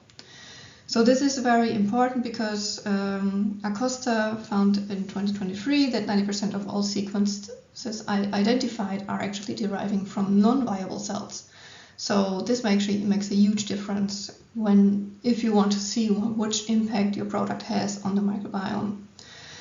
And something that is now on the rise and makes a lot of sense is that the functionality and the activity of the microbiome is being analyzed. And this is other methods than just pure sequencing. This is called multi-omics. This is, for example, analysis of the RNA, which is the transcript of the DNA, and shows you which of the genes are actually at the moment of taking the sample, which are actually active at this time. Or if you want to even go further, you do the analysis of the metabolites, where you actually see the substrate that the bacteria are or have just produced at the very moment that you took the sample. So you see the real activity and what is actually happening in the microbiome of your skin. And this is something that we need more data of to better understand the whole concept of microbiome. And if we go back to in vitro analysis, this is a less complex and more standardizable method than clinical studies, but also here in vitro is not in vitro. There's a lot of different methods that can be performed also in vitro. And also here you have to ask the service provider or the lab, which strains are used? Are they meaningful? Do they make sense for the product that we're applying here? How is the complexity of the experiments? Is it single cell cultures or single strain cultures or co-cultures? As far as I am aware, we are the only institution that is able to co-cultivate a range of strains. We have up to 7 different strains in one co-culture, because it's also important to look at the interaction between the microbes and what is happening when the product is added. And then it's also important to look or to find out how the data are interpreted, what is the threshold, until which threshold is the product still microbiome friendly or not, are the interpretations meaningful. So it's also here very important to have a very close look at the result and then the methods for also for in vitro testing.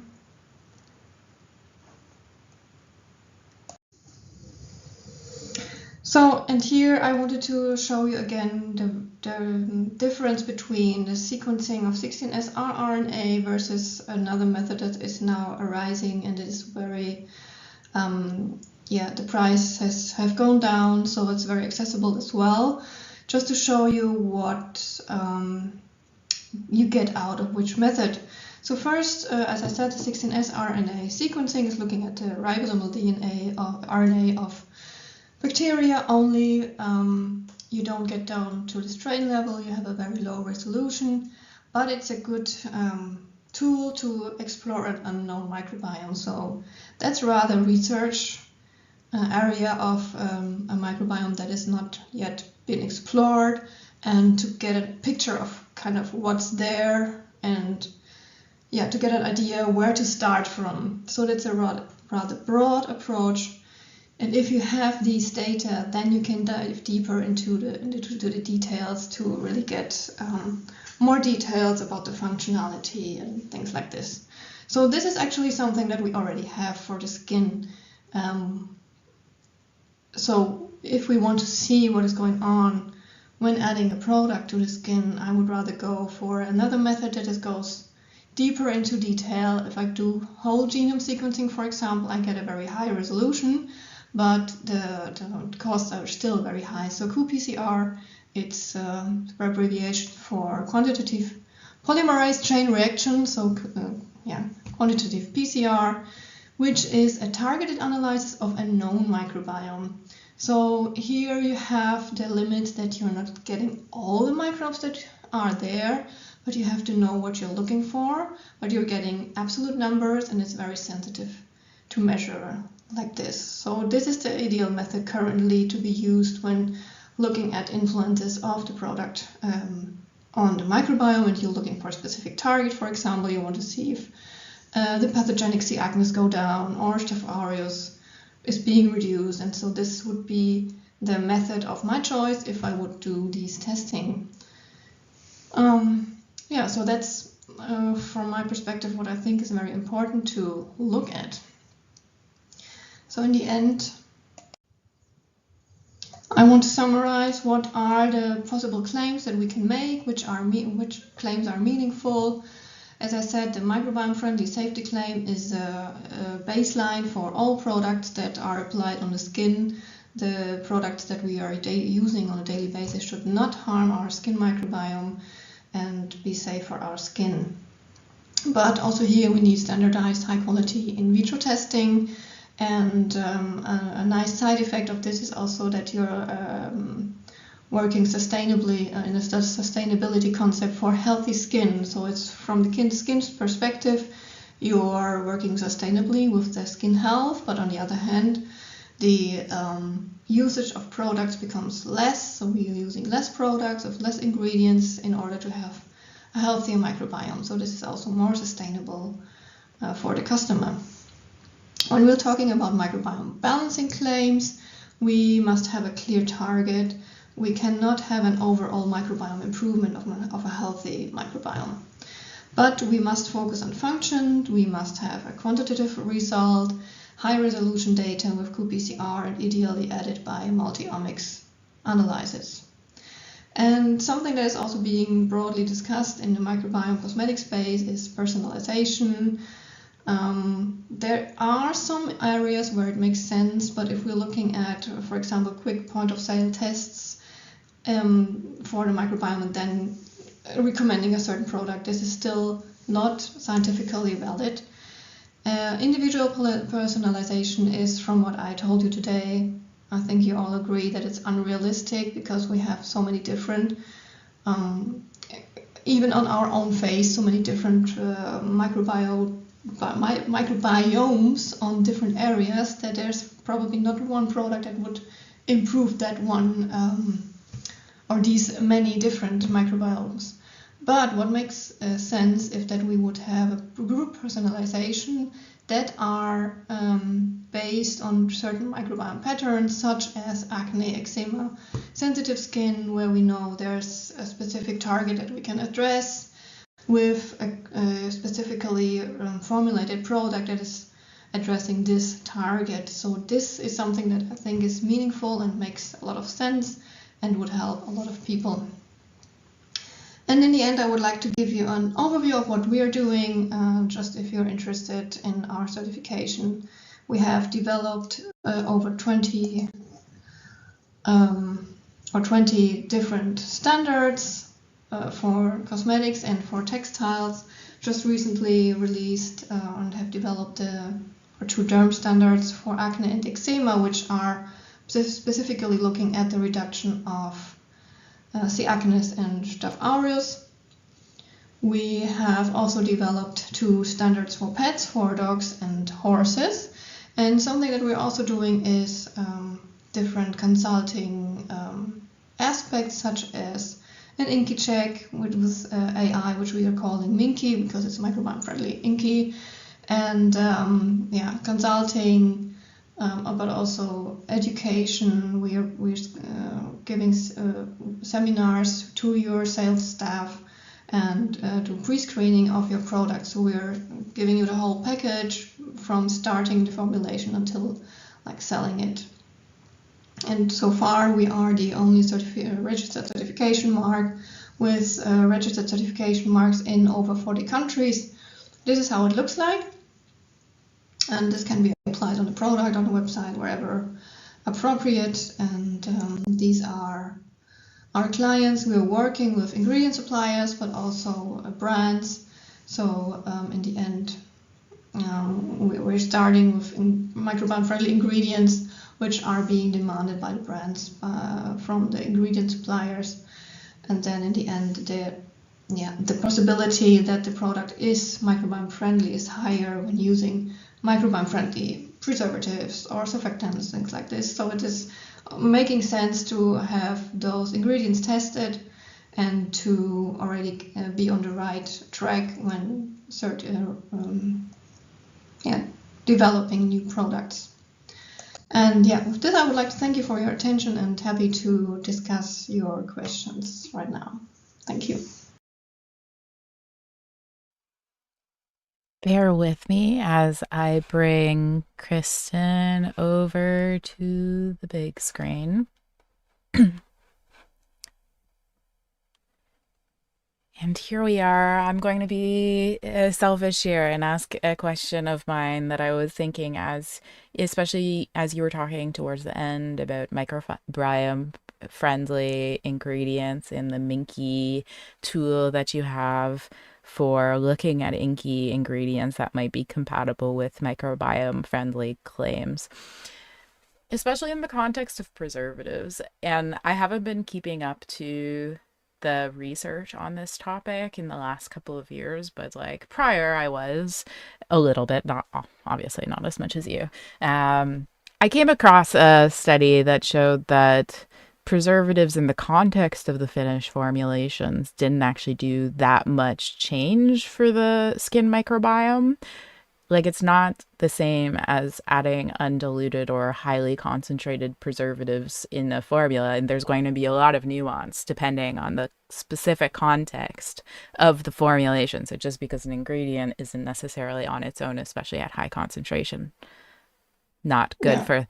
So how do you take that into consideration with the tool, and also as you're thinking about microbiome friendly ingredients, especially weighing some of the pros and cons of like more effective preservatives to make a more effectively preserved finished formulation compared to maybe some other preservatives that might be seen as more microbiome friendly. But this seems really complicated. So what's your take? Yeah, it's actually very easy and not complicated at all, because it's not necessarily about the nature of the preservatives being used, but about the concentration, as you said.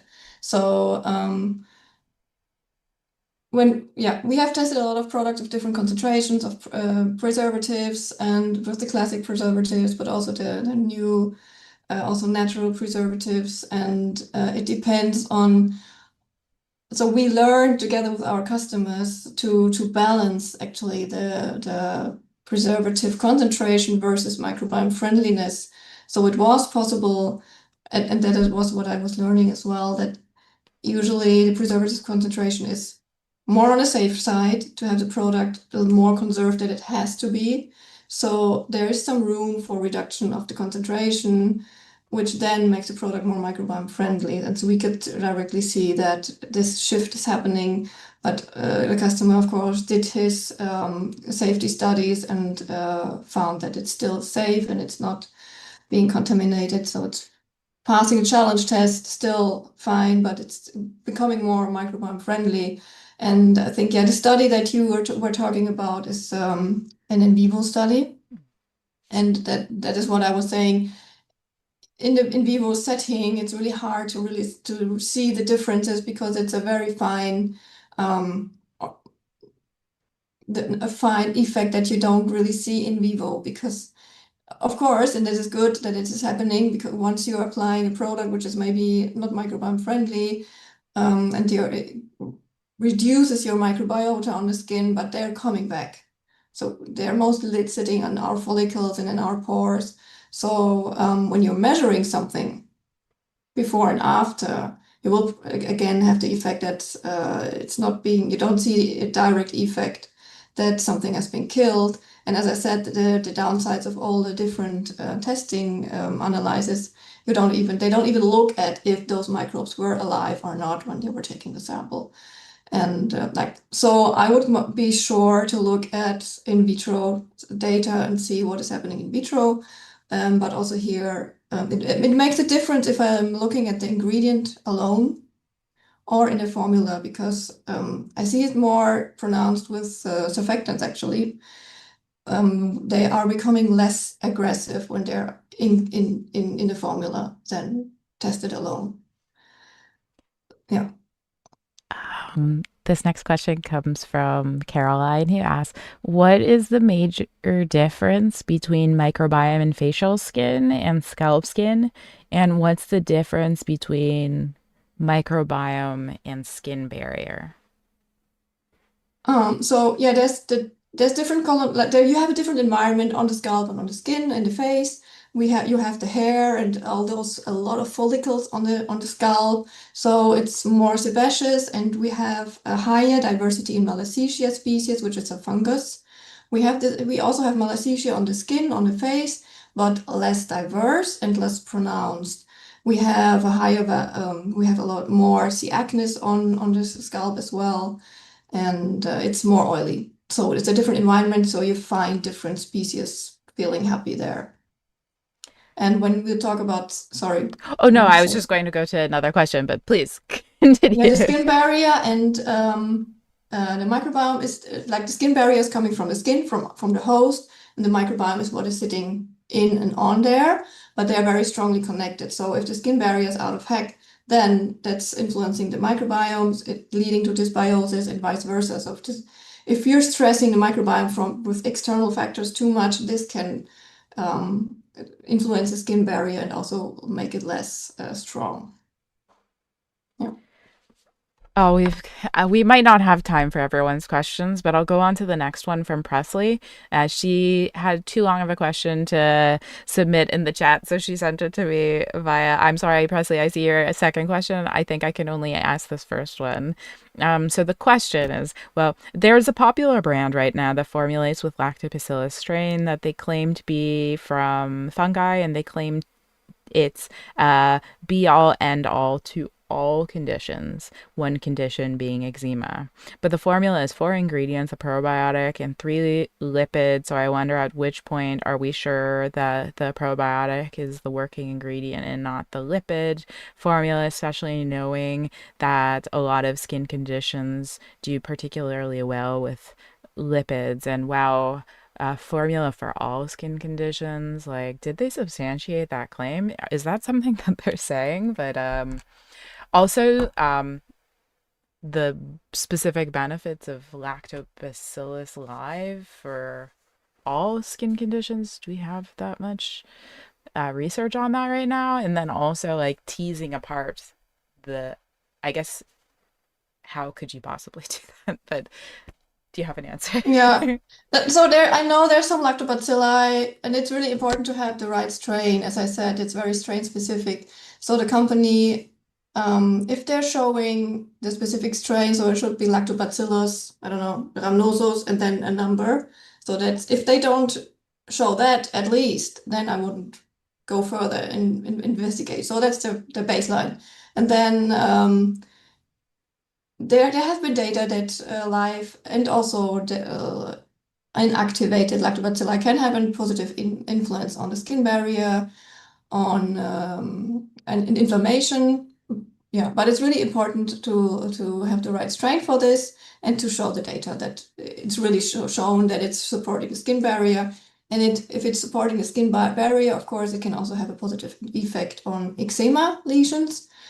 But yeah, I don't know the product, so I would have a look at the clinical data that they're showing, if they're showing any data, and I would really dive deeper into that. And if they're not showing the data, then I would question it highly.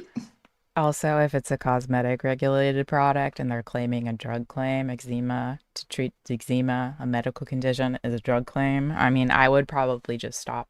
Personally, I would probably just stop there. In my unpopular opinion, companies should make regulated, legal claims for the products that they're regulated with. Maybe this is an unpopular opinion, but I'll just move on to the next question. Okay, so this comes from Sani, who asks, do you have some advice for somebody who wants to start their PhD research in skin microbiome, particularly how it affects skin barrier?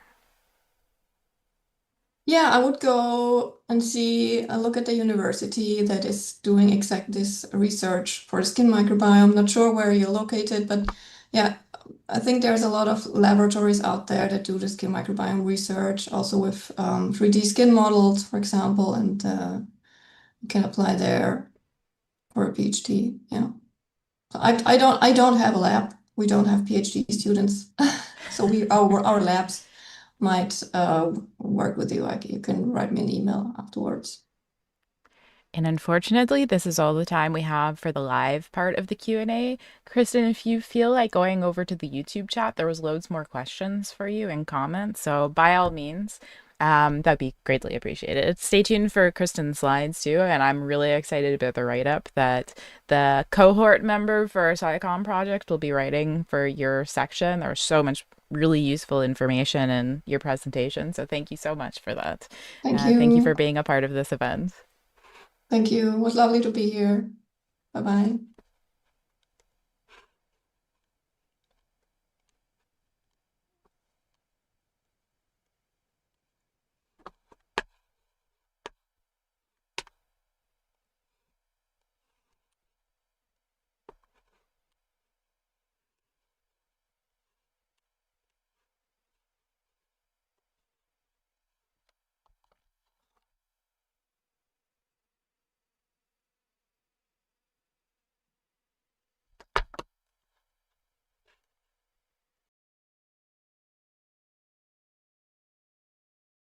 Our next presentation will be by Dr. Sabrina Benke, who is a microbiologist with a PhD from Montana State University and over 12 years of experience in the personal care industry. She currently serves as Director of Marketing for Personal Care Preservation, where she leads strategic initiatives in modern preservation technologies. Sabrina's career spans roles in business development, product management, and innovation, with a strong focus on microbiome-relevant solutions and sustainable preservation systems. She is an active contributor to industry committees and frequently speaks at global conferences on cosmetic science, regulatory trends, and the evolution of preservative technologies. Without further ado, here's Sabrina.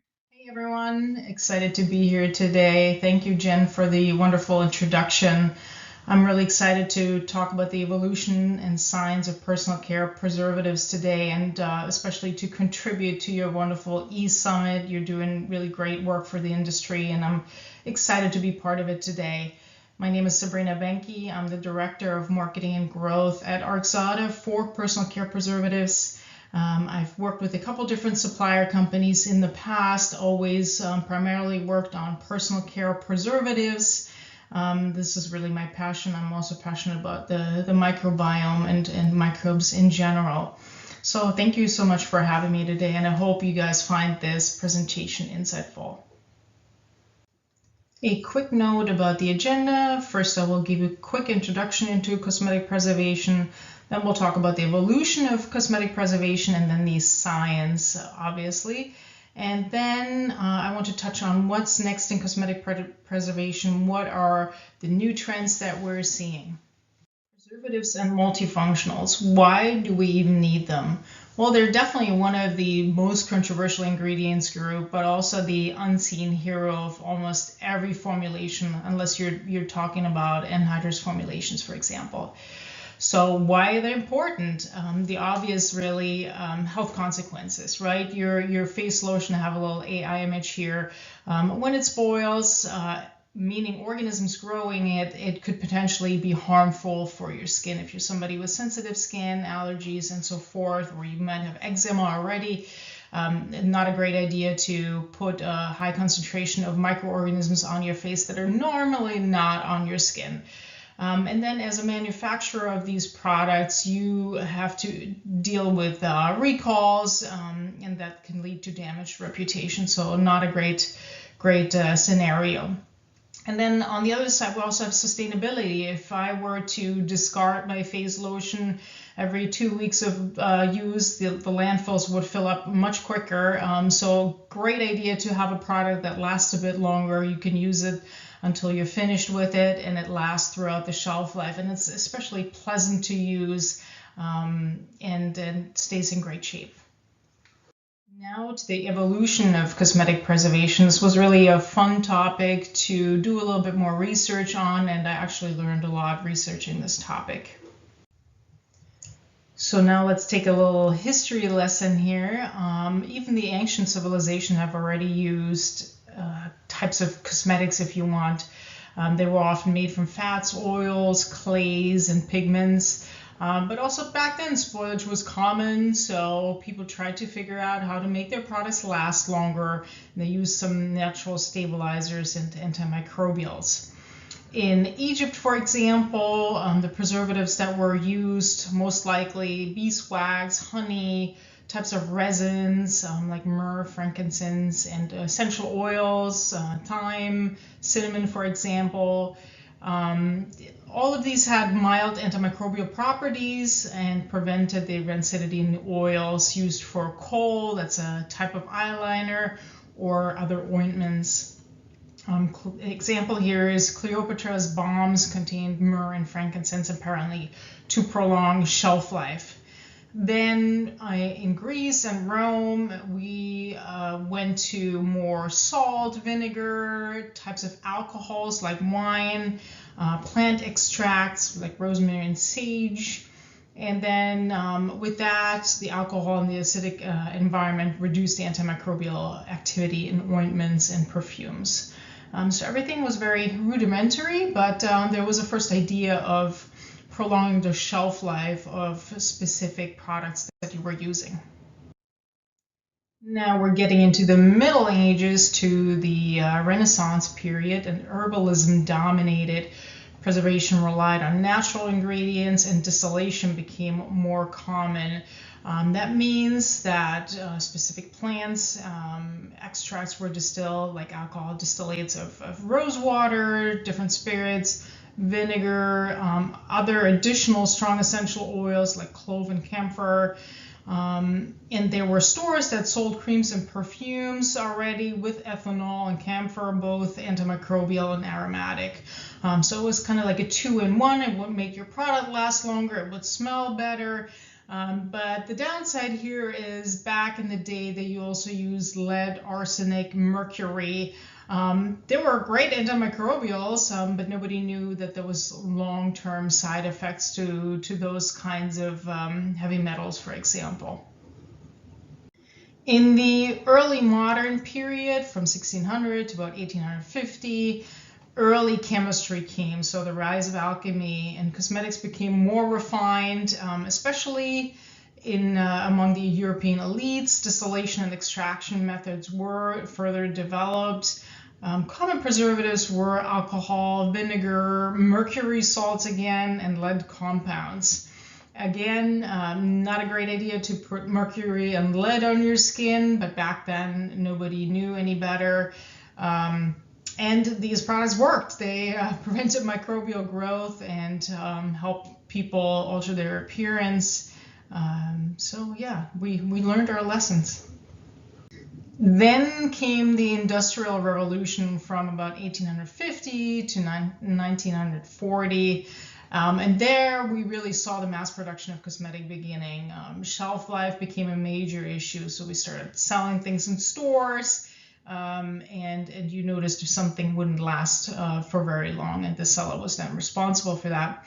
And so synthetic chemicals entered widespread use in preservatives, and the preservatives that we introduced, some of them we're still seeing today, others are being phased out, something like formaldehyde, and then later formaldehyde releasing agents like, for example, DMDM, hydantoin. Really effective preservatives, also phenol, things like boric acid, and something that we still use to this day quite frequently is benzoic acid, salicylic acid. And interestingly also, during that time, we started seeing the first regulations. So 1906, there was the Pure Food and Drugs Act in the US that really brought attention to cosmetic safety for the first time. So we really started thinking about, okay, when we put this on our skin on a daily basis, what is the effect here? What are the health concerns? And then also in the 20s and 30s, we developed some synthetic antioxidants, things like BHT, BHA. They were developed to also further prevent rancidity in oils. So back then, a lot of cosmetics were very much oil-based, so that was really relevant to try and avoid that rancidity. Microbial growth in oils, not so much a big concern, but rancidity here is an important factor. In the post-World War II era, from about the 40s to the 80s, that was really the golden age of modern preservatives. There's a lot more chemistries that were introduced into the market and really advanced the field, allowed for more precise microbial control. Our favorites were introduced, the parabens, methyl, ethyl, propyl, butylparaben, which are esters of p-hydroxybenzoic acid. They were used for quite some time. They worked really, really well. Great ingredients, great invention. And then we have quaternary ammonium compounds, benzalkonium chloride, something you would see, for example, in antimicrobial hand washes, even today still, depending on where you go in the world. They're also very popular in home care preservation. Then we have our organic acids, very widespread use still today, things like sorbic acid, benzoic acid. And then in the 40s, we also discovered EDTA, very important chelating agent. Helps, it's not directly preservative, but chelating agents really help with preservation of cosmetic products. And then phenoxyethanol came into the market in about the 50s. And still pretty much the most important cosmetic preservatives that we still have today. And now we're entering the modern and clean beauty era, so about from the 80s to today. There was regulatory scrutiny, consumer demand for natural or preservative-free products, and that really reshaped formulation trends. Some of it good, some of it bad, I would say. The preservatives that are still being used, phenoxyethanol, the organic acids like sorbic acid, benzoic acid. Parabens were phasing out in the 2000s. MCIT, MIT still used to this day, but declining. The same with diam-hydantoin, declining. During that time, we saw a lot of newer and alternative systems entering. Other organic acids like dehydroacetic acid or livolinic acid, both very interesting ingredients, very much pH dependent, unfortunately. And then we saw these so-called multifunctional ingredients, things like caprylyl glycerol caprylate, ethylhexylglycerin. And they're called multifunctional ingredients because they have several functions. So one of them being that they help protect your formula, but they also can be moisturizers, antioxidants, and so forth. So they're not regulated as preservatives, which gives the formulator a little bit more freedom to use them. There's no maximum use levels depending on the toxicological reports, but generally a lot more freedom to use these material. And especially as the palette of preservatives is shrinking and the formulator doesn't have a lot of options to choose from, these multifunctional ingredients become really, really interesting for the formulator. We still see natural antimicrobials, plant extracts. Think back to our history lesson earlier. So a lot of plant extracts are still being used. We can be a little bit more precise with these nowadays. There's also other things like silver materials, silver citrate, probiotics, fermented filtrates. We've figured out that they can reduce organisms in certain situations. Then also a next level of keeping products safe and preserved is airless packaging, for example. it really reduces the preservative requirement. If you have single-use packs, you might not even need a preservative at all if your product enters the packaging in a sterile condition. And then other trends that we're seeing are self-preserving systems through, let's say, pH control. We're going with pH values that microorganisms don't enjoy. Low water activity. Microorganisms need water to thrive, so you reduce the water, you make the microbes unhappy. And then other synergistic antimicrobials, sometimes natural, sometimes synthetic. So if we were to summarize over time what has changed in terms of preservation, well, the complexity of chemicals has gone down. So we're using pretty simple acids, we're using simple alcohol nowadays. We are using more multifunctional ingredients, more mild molecules, and with the advances in science, we've been able to better test preservatives, multifunctional ingredients. So that means toxicity has gone down, so no more lead and mercury, hopefully, in our products. Biocompatibility has gone up. We went from one-size-fits-all preservatives to more combinations, more complexity. So in the example of parabens, you were able to use a combination of paraben or one type of paraben for your formulation. And it worked for your rinse-off, your leave-ons. Now we really have to think about, how do we preserve this product? Will it be compatible with all the other ingredients I have? And then, like I said, little skill was required back in the day. Preservation was an afterthought. You used one strong molecule like formaldehyde, for example, and you could just add it at the end of the formulation process. Really not much thinking that goes into it. Nowadays, you really need to have skilled formulators that know what they're doing, that know which combinations work together, don't interfere with your, for example, your viscosity or your fragrance in your formulation.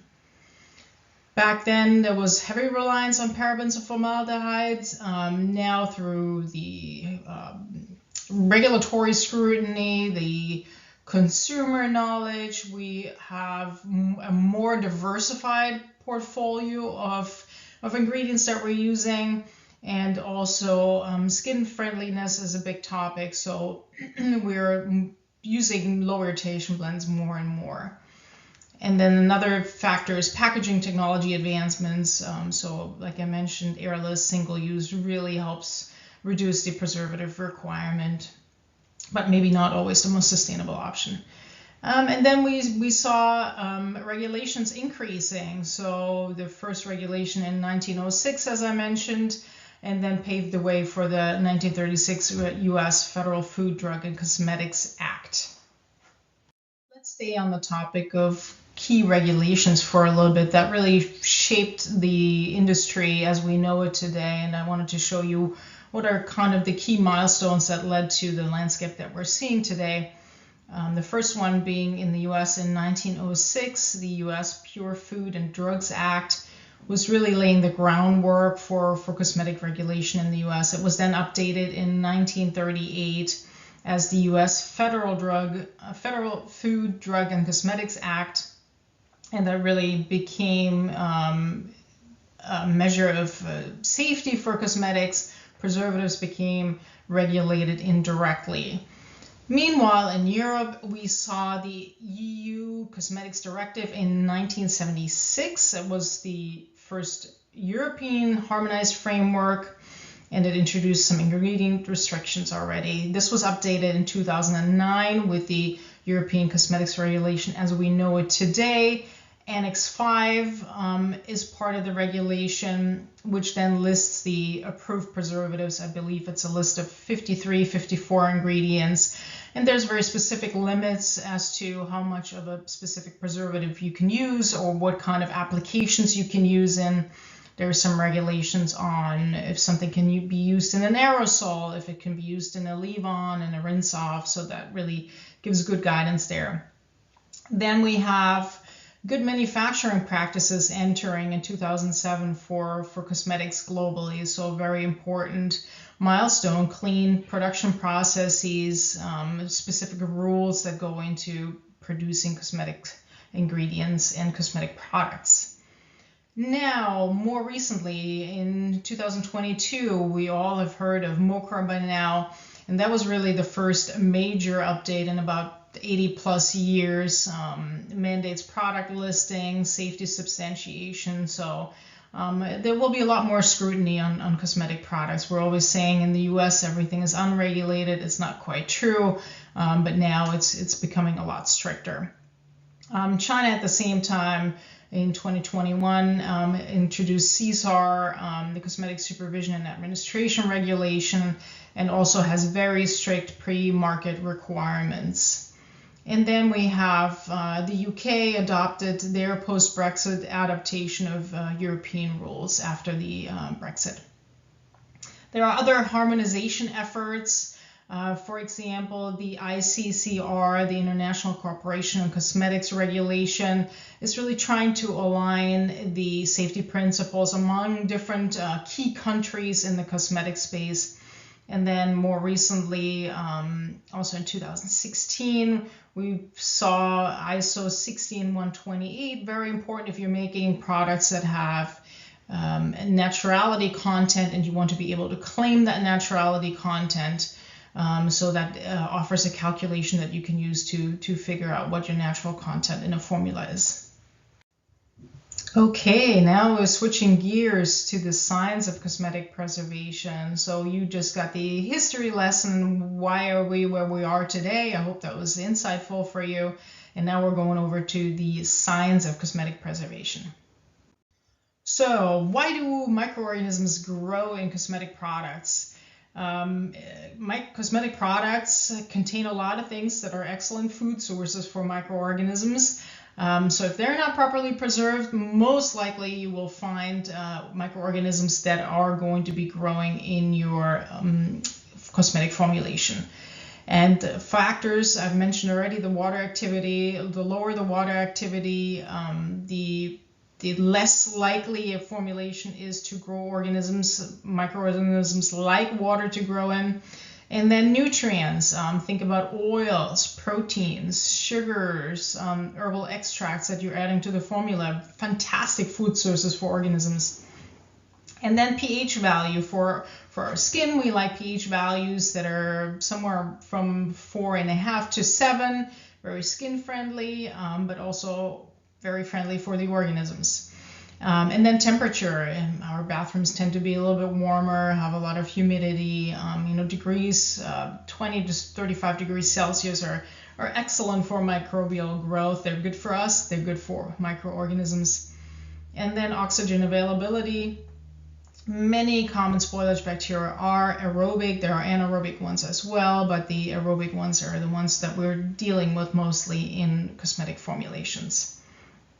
So how do microorganisms get into your face cream? It could be from the raw materials. So materials are not sterile unless you're making a drug. Your materials don't have to be sterile. And then think about the manufacturing environment. There's lots of little pipes, valves, dead ends. It's just a great environment for organisms to thrive in because they have lots of surfaces that they can attach to. Think about microbial biofilms. So great conditions for microorganisms to thrive. If you're not really cleaning your manufacturing equipment regularly and properly, then you will probably end up with specific organisms that are unique for your production side and that will reoccur over and over again. And you most likely want to include some of these organisms that you often see in your preservative challenge tests. And then packaging. There's different types of packagings. You could have your face cream in a pump bottle. You will not have a lot of exposure to the air. But then you see jars like in this image here where you can directly touch the product with your hands and introduce organisms that way. So the consumer handling plays a big role too alongside with the packaging. So what is growing in your cosmetics? There's different organisms. You've probably seen them in the microbiology lesson back in your school days. Gram-negative rods, very, very common. Things like Pseudomonas aeruginosa, Burkholderia, Enterobacter, Klebsiella. And they are coming from water, poorly cleaned equipment, contaminated raw materials. Remember what I just said about the production environment not being sterile and there being the possibility that certain organisms are growing. The nice thing for them is that they can form biofilms and resist the preservatives. We do see a lot of recalls due to Pseudomonas and Burkholderia specifically. Then we also have gram-positive cocci, Staphylococcus aureus, Staphylococcus epidermidis. Those are organisms that you will find on your skin, for example. So when you have your cream jar, you're touching it with your hands, you're introducing your skin organisms to the product. And when these organisms grow, Staphylococcus aureus and Staph epidermidis, especially Staph aureus, can cause skin infection, post-production contamination that will then cause skin sensitivity, rashes, things like that. So not quite pleasant. Then we have gram-positive rods. They're Bacillus species. They're really tricky because they can form spores. And what spores are, it's inactive type of bacteria, if you want, that can stay in a product for a really long time, do nothing for a long time, and then suddenly start growing again. So they kind of keep you guessing, these spore formers. They are very good at surviving high heat, drying, also in powdered cosmetics they can occur. So very tricky to get rid of those guys. And then we have other opportunists, Serratia, Ralstonia. They also come from water systems. We don't see them as much in product contamination, but it can also happen. When you hear Serratia, think about when your shower or your bathtub becomes slightly orange. There's corners of your shower that has a slightly orange tint to it. That might well be a Serratia biofilm that you're growing in your shower. And then there's other species such as yeasts, Candida, Malassezia that can occur in products, and then very important also mold, Aspergillus, for example, just to give you a rough overview of the organisms that you may encounter in your formulations when they're spoiled. So how do preservatives work? Here's a schematic of a bacterial cell. Very simple here. It's a rod-shaped organism. You see it has a cell wall. It has a plasma membrane, it has the nucleus, ribosomes, plasmid, and so forth. And the preservatives attack different preservatives attack different types of cell components. Here, a little bit more detail about the different mechanisms of action that we're seeing with different preservatives. Cell membrane disruption is a really popular one. So the typical chemical classes are the types of alcohols, like aromatic alcohols, like phenoxyethanol, benzyl alcohol, 1,2-alkane diols, like caprol glycol, for example. They have the ability to insert themselves into the lipid bilayer and increase the permeability, essentially crack open or make the cell leaky. So cell metabolites, ions can come out, making the cell a lot more susceptible to being killed and other potentially technologies entering the cell. Then we have protein and enzyme denaturation. Good at that are organic acids, parabens. They can penetrate the cell, acidify the cytoplasm or denature key enzymes and really disrupt the metabolism. Then oxidative stress, certain peroxides, phenoxyethanol, halogen donors like IPBC, for example, can generate reactive species, damage the DNA, damage proteins and membranes. Then metabolic interference or energy depletion, isothiazolinones, formaldehyde donors. They react with thiol groups and enzymes and then stop the respiration of biosynthesis. And then more simple, pH control, environmental exclusion. We have weaker acids, chelators, low water activity systems. They can lower the pH, remove essential ions, and microbes can't replicate effectively. And just to as a side note, there's not usually a single mechanism at play, but usually a combination of mechanisms. So when you look at one chemical class, it'll probably help membrane disruption, but it could also impact the key enzymes, for example. So now we've seen the different mechanisms of action, and we're wondering, well, why does that matter to us, right? Why do we need to know what's happening on the cell level? Well, different modes of actions mean that the combinations of ingredients often work better than increasing the dose of a single preservative or multifunctional. So increasing your dose from, let's say, 0.5 to 1% does not always mean that you get a passing preservative challenge test. Sometimes you're better off adding another chemistry to the mix, and you get much better efficacy at lower in-use concentrations.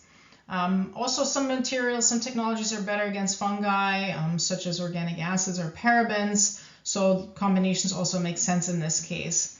And just to give you some examples, things that work well together from my experience, and also when you look at products, they're often combined. We have phenoxyethanol and different multifunctionals like ethylhexylglycerin, cap glycol, for example, that are being combined. Also very popular and low cost, phenoxyethanol plus organic acids, such as sodium benzoate, potassium sorbate. A very affordable system. You see that quite a lot in rinse-offs, for example, that can't afford a lot of preservative. And then combinations also of different multifunctional ingredients. We see that more often now, such as ethylhexylglycerin, the 1,2-alkylindiols, hydroxycetophenone, and many more. You can combine them, and they work quite well together. Then we can also combine multifunctionals and organic acids, and then always you have the possibility to add different chelating agents. They may also help you get over the preservative hurdle. So just some examples here. So what's next in cosmetic preservation? The future of cosmetic preservation. The cosmetic industry has seen a lot of changes in the last 15 to 20 years. The paraben debate started in 2004. Paraben-free became a major claim. There was a lot of mistrust in the industry. Influencers are involving themselves in the conversation around 2010.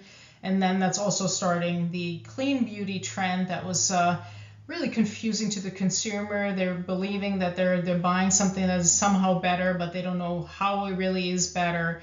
There was a lot of confusion around that topic. Then also preservatives-free started becoming a topic in Europe that was shot down, so you can't make that preservative-free claim. But we do see it a lot still in the US, especially with smaller brands. I don't think you should claim as a brand that you're preservative-free. I don't think that's a good thing. You will be the next one on maybe the recall list. And let's face it, if you're using multifunctional ingredients, for example, you're still, in a sense, preserving your formula.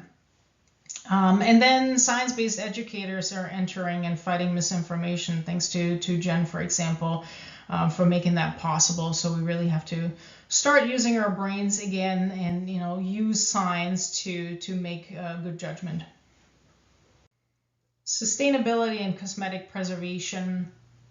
With the clean beauty movement, there came the demand for natural cosmetic ingredients. The notion was natural is always better, which really resulted in a lot of greenwashing. And something you have to consider here is deforestation, traceability, carbon footprint, toxicological considerations. So natural is not always better. So what is sustainable?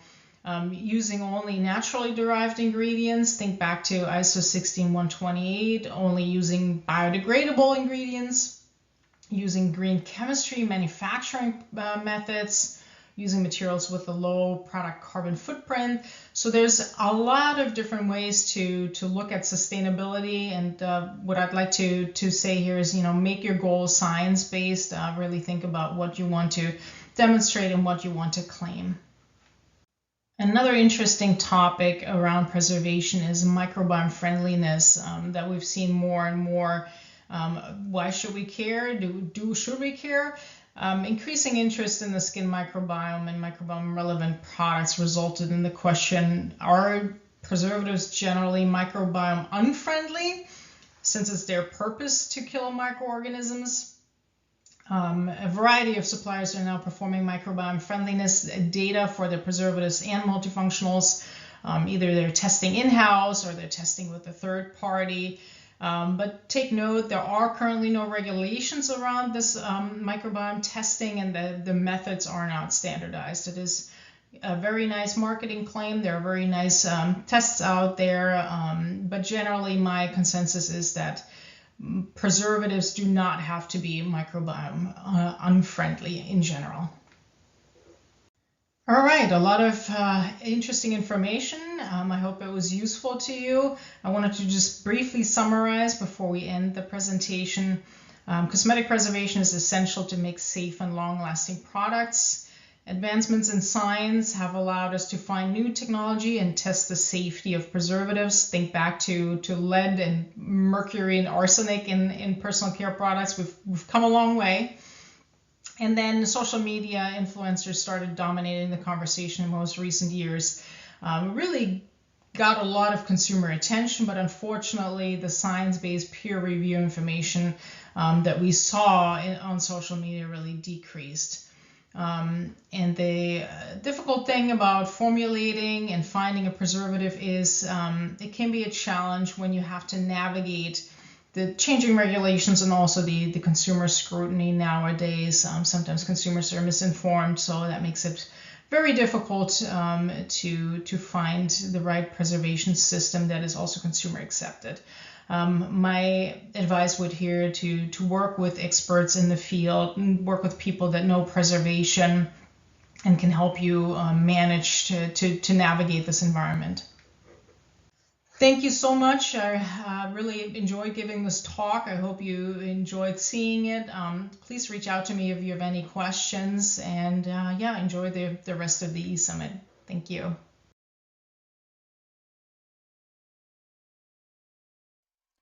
And bear with me as I bring Sabrina onto the big screen. Thank you so much for that presentation. Some of the charts in the presentation were so good.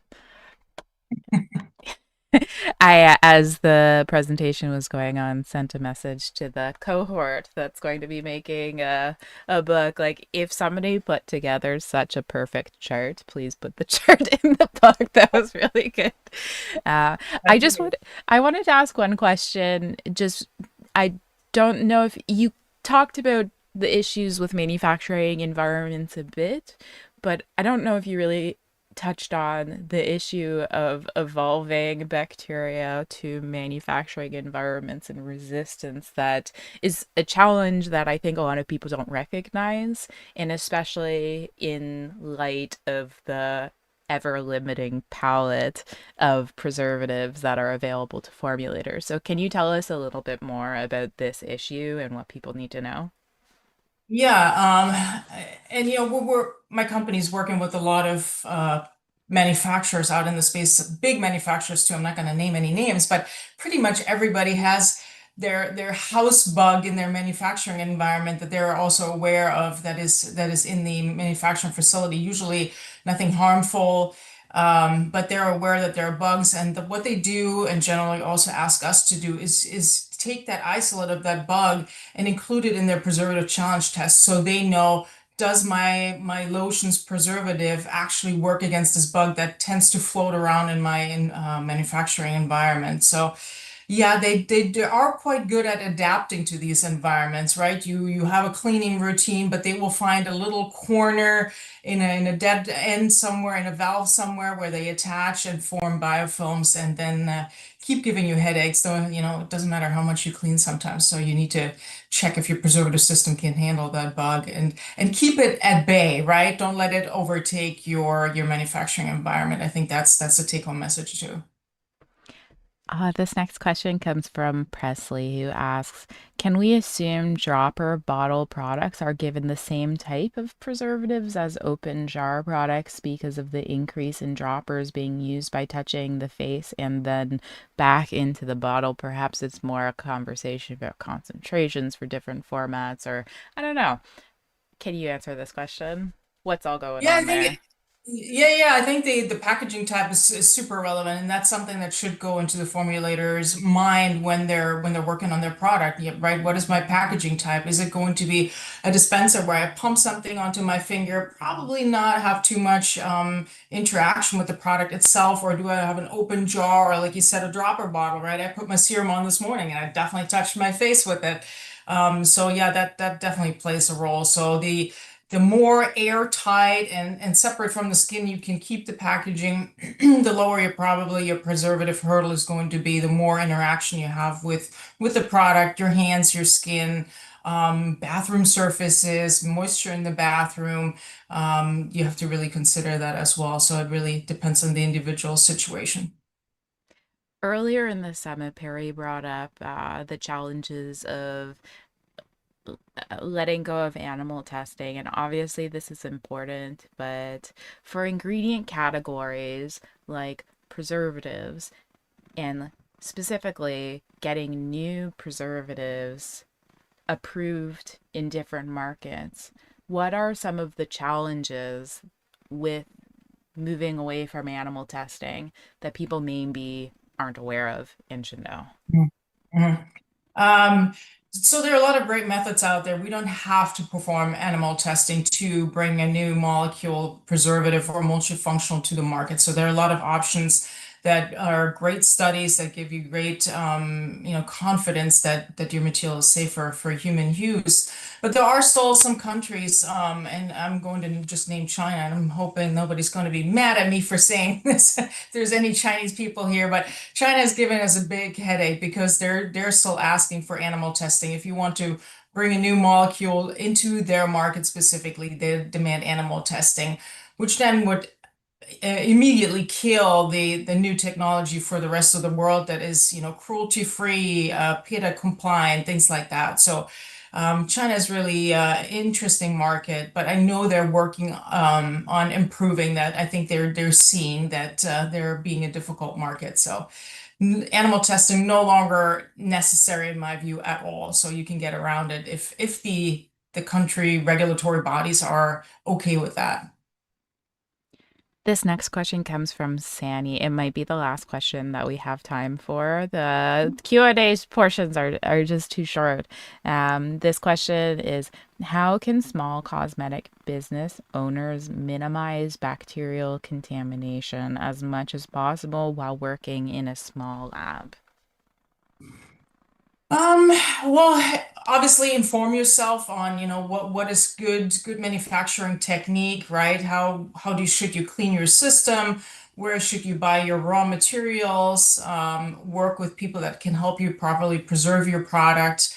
There's a lot of different aspects in, if you're working with a supplier company, there's usually like a service level that they give you where they can give you some recommendations on manufacturing environment as well, which raw materials to use, how to preserve. So it's always good to work with experts, inform yourself about good techniques, look at manufacturing GMP requirements, things like that. That should give you a really good start. And I think there's a lot of learning by doing, right? Learning by finding out. So yeah, I'm sure it's not easy. If you've heard my cat was like on my lap, but she's using my arm as a rest to prevent her from falling off my lap. Thank you so much, Sabrina, for this You are presentation. so welcome. I see Sabrina was in the chat, so I don't know if you want to go back in the chat for a little Yes, bit. I'll But definitely be there. yeah, thank you so much. Thank you so much for this presentation. That was I Thank learned you, a everyone. lot. Thank you, Jen. Always a pleasure. Take care.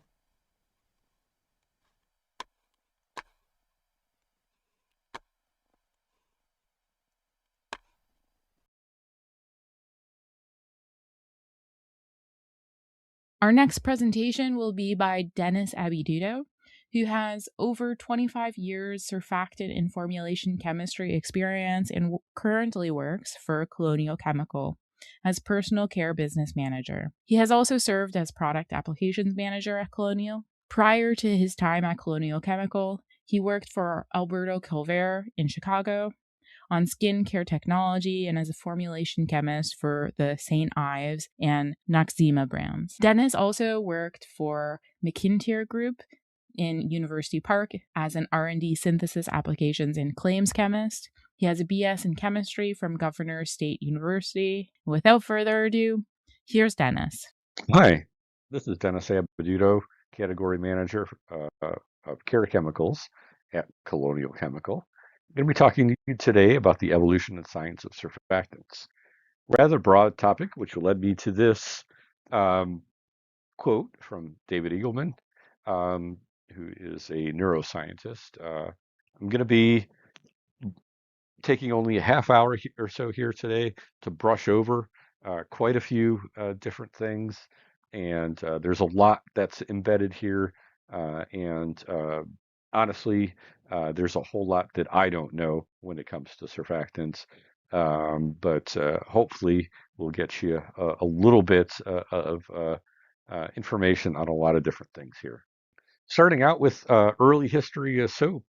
So from the beginning, so to speak, in terms of the evolution, we know this goes way back to prehistory, and our first recorded information about soap making goes back to the Babylonian Empire. 5,000 years ago, we started to see some evidence, and at that time, we're already seeing some product differentiation. Getting into the Common Era, we're starting to see more widespread use, written recipes, and this guy pictured here, Galen of Pergamon, is a very well-known and famous early physician. He prescribed the use of soap for washing impurities from body and clothes, and really it boggles my mind to think about where we'd be as a society today if that was widespread and continued from that time. Into the Renaissance, real advancements in soap making as people start to understand chemistry as a science. You get into wider variety of fats and oils being used for soap making. And this Charles I that's pictured here, really interesting story about him and the Society of Soap Makers. Encourage you to look into that. Fascinating early monopolies that he'd created around that. Getting into, as we're approaching the 20th century, into liquid soaps, we're starting to see some innovation here. First patents awarded at the in the late 1800s. So these are liquid products, but still traditional soaps. We don't get into the synthetic use of soap or detergents until like the 30s and 40s. But you know, science is advancing throughout this entire time to provide new and interesting product forms. You get global trade that's getting new products out, and then with the innovations around packaging and dispensing, we start to see you know, some of our first innovations in pump, for example, soap in 1978. But bar soaps are still dominant for hand and body throughout most of the 20th century. Really, until we get to the 80s and 90s, we don't see really widespread use of hand and body soaps that are liquid synthetic types. And that's a lot of that's cost driven between the newer technologies and the older traditional stuff. During this time, we get the Food, Drug, and Cosmetic Act of 1938 that sets the ground rules for cosmetics. And at that time, soap is actually defined separately from a cosmetic that basically creates a carve out for traditional soaps. So that carve out is allowable if you can say that you're mostly the alkali salts of fatty acid. This is how we would describe a traditional saponification. We have to can't include other detergents. None of the newer stuff can be included in there, and it certainly can't be used for anything other than just cleansing. So When we start to think about, beautifying, moisturizing, these types of claims, then you're back into cosmetic land, and you are regulated in the U.S., by the Food and Drug Administration. So soaps, not regulated by the FDA, but instead by the Consumer Product Safety Commission. So there's some, minimal, guidelines around safety and impurities and things like that, but wholly different from what's required through the FDA. So what's going on with this decline of soap? Spending a little more time again on this evolution here. Uh, some of the synthetic surfactants, detergents take hold, certainly in household applications. Liquid laundry is an early one. Um, that it starts to become more widespread, although really even through 1970s, a lot of people are still using powder detergents as well. But and that's a lot due to the different types of surfactants that are being developed and how they work and how they interact. The syndet or synthetic detergent combo bars really, come into the forefront during the 20th century, certainly second half of 20th century. You see less and less of the true soaps being used, although we're seeing some resurgence of that today. Shampoo's an obvious place for synthetic detergents to take hold because of if you've ever washed your longer hair with bar soap, especially the ivory type, you can see it's not the greatest. And then institutional use creates a new market for those synthetic detergents, especially the liquid soaps, creating new packaging and dispensing for use within like restaurants and retail spaces and things like that when you uh, use the restrooms there. A lot of advantages for us to be able to design surfactants chemically around certainly improving gentleness. And we'll see some information about that later on in the presentation. Improving compatibility with hard water. The traditional soaps are completely incompatible and a lot easier to formulate with than the traditional soaps, not requiring things like the curing steps, that can take, um, a long time. So I've mentioned the word surfactant a few times. So what is a surfactant? Surfactant stands, or it's a portmanteau of a surface active agent, and so its function is built into the word. Surfactants decrease interfacial tension or the inability of different media to interact, different phases, and that can be liquid-liquid phases, so it could be like an oil and water, for example, liquids and solids, say for example, water and a solid surface, or liquid in a gas, water and, trying to maybe dissolve gases in it. Surfactants, we usually say, are amphiphilic or both loving. And we don't use this word amphiphilic a lot, but we use the hydrophilic uh, terminology a lot to refer to the portion of the molecule that likes to be in water. And then the portion the second portion of that molecule, that's the part that's coming from the fat or the oil, and that part is lipophilic or oil loving. So lipo meaning oil. Again, these are all Greek language words, but because I guess we like to make things confusing for folks, a lot of times we'll call the lipophilic portion of the molecule the hydrophobic portion or water-fearing domain. And there's here pictured is the schematic or tadpole representation of a number of surfactants, um, and that includes our compact hydrophilic head. So this is the part that likes to be in water, and then the tail, again, typically from the fat or oil that doesn't like to be in the water, hydrophobic portion. there's a tremendous amount of variety that we can build into these different surfactants. Um, and we've already talked about, um, some of the different functions. Um, I mentioned, helping oil and water mix. Well, that can be to clean a surface, but that could also be to create an emulsion.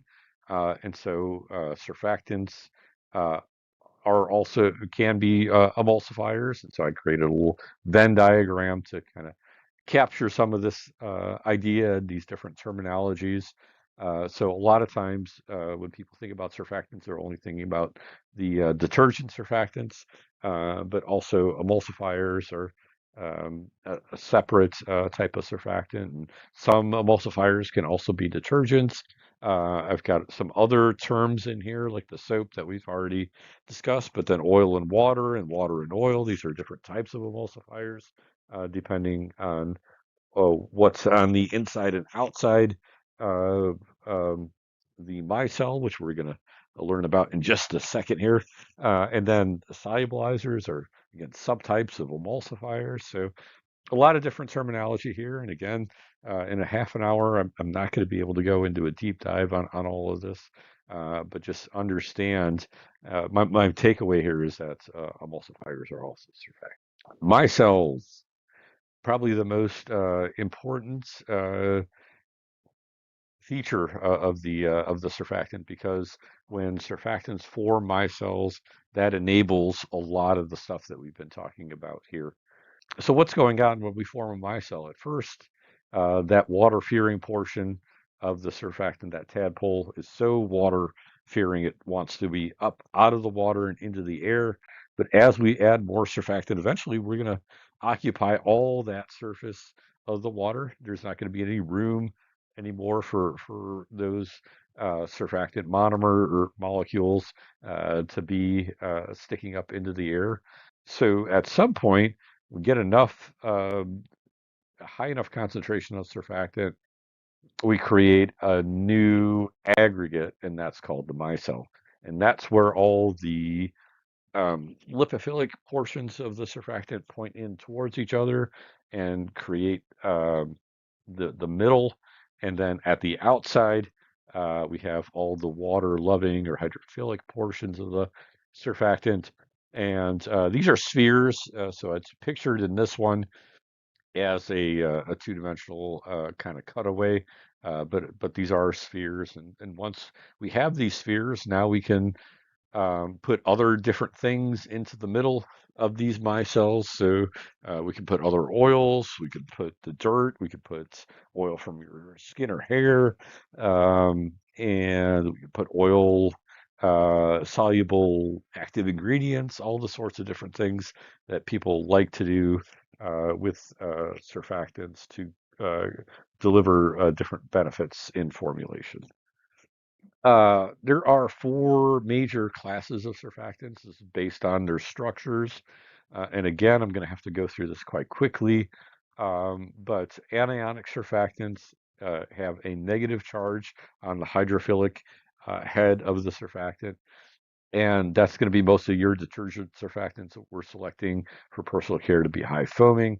So here's our kind of standard SLS, most uh, commonly pictured surfactant, because it fits so nicely into that tadpole type structure. We have the sodium is the counter ion to the surfactant molecule, which is the lauryl. That's the C12. So C12 is the same as lauryl. It's just a different nomenclature. And then the sulfate is the SO4. It's got sulfur with 4 oxygens around it. And one of those oxygens, it has the extra electron and makes it negatively charged. So also there are sulfonates. So here's like a picture of olefin sulfonates. Isothionates are another type of sulfonate that have a different structure with an extra ester group here. That's what makes them get that isethionate name. Glutamates from amino acids can have actually multiple anionic groups. sarcosinates, and other amino acid type surfactants. So again, tremendous variety in both the exact nature of the head group, um, as well as the counter ion. Even the counter ions can impact, these surfactants as well in their properties and solubilities. So there's a lot of variation here. Another type of surfactant, cationic. So this got the opposite charge, the positive charge. So here are most of our conditioning agents, because these can be substantive to skin and hair surfaces that have a net anionic charge typically. So here, structurally, we have a methyl chloride, quats, and sometimes we call them quats because it's a quaternary, or 4 carbon bonds to the nitrogen, and so this is with the chloride counter ion. So this will be like a BTAC or butyl trimonium chloride type structure. This is a sterile trimonium chloride specifically. And then we have the methyl sulfate, or like the BTMS, butyl trimonium methyl sulfate type structure. This is exactly the same quat, but in this case, the counter ion is different, and so that gives it different properties in formulation and solution. Amine salts, another type of way that we can get to cationic surfactant. So here we have an amidoamine. So here's the amide, here's the amine. The amine here is a tertiary amine, so it doesn't have all 4 bonds yet, but once we hit it with like lactic acid that's pictured here, the lactic acid gives one of its hydrogens to that amine and makes it a temporary quaternary ammonia. When we get both charges in the same structure, we end up with a amphoteric or Zwitter ion. There's some semantical differences between amphoterics and Zwitter ions that I'm not going to be able to cover right now, but just know that they're slightly different. Betaine, here I've pictured the natural betaine. This is something, trimethylglycine, a cationic amino acid that exists in animals and plants and you and me. But the surfactant betaine has the long chain, that hydrophobe that gets put onto this. Not using this the natural betaine to start, although that would be interesting if we could do that. But that's not how it's done. But nonetheless, very similar structurally, and so it gets a similar name. Phosphabetanes, another type of betanes that can exist naturally. So phosphatidylcholine is an example of this, but we produce them synthetically to create interesting phospholipid analogs that can deliver a variety of unique benefits. Sultanes are another type of, I guess, betaine similar surfactants. So everything up until here is the same as the betaine, but here we have the hydroxypropyl sulfonate group, and that gives it the sultane name. So the anionic portion is the sulfonate rather than the carboxylate. Amphocetates, true amphoterics, getting into those semantics, and then propionates, another type of true amphoteric amino acid type of amphoteric surfactant. And then finally, the non-ionic surfactants without a charge. The biggest variety of chemistry here that includes things like the alcohol ethoxylates, PEG esters like tween products, polyglycerol esters, which are coming into vogue right now, alkanolamides, which come from amino alcohols. So all performing different functions and formulations, and enhancing formulations a variety of different ways. And then alkyl glucosides are being used more and more for their detergency. So again, it can be used as either a emulsifier or a detergent, depending on the specific structure and how we're using it. So that leads us into some of the systems thinking and ways that these surfactants interact with each other, and then even in solutions. when we start to add other things to the solutions. So in this case, I'm going to be thinking specifically about cleansing and high viscosity cleansers. Um, we can actually modify the solution properties with some of these surfactants, and you have to have the right surfactant to be able to do this. Again, it's a system phenomena where we can change the way the surfactant behaves, and instead of having the spherical micelle, we actually transform into rod-like and worm-like micelles, and these create new interactions and solution properties. So salts can be a big impact here by increasing the salt concentration. We can take something like sodium lauryl sulfate and go from something that's water thin to where it is viscous and even up to a gel. And these worm-like micelles are such large surfactant aggregates. And again, these aren't chemically bonded, they're just interacting these surfactant molecules with each other to create these kind of megastructures that we can actually view worm-like micelles with under light microscopy.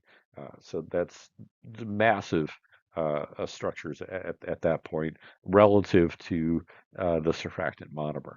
Related to these concepts of the micelle and its interaction and surfactant interactions with each other is irritation.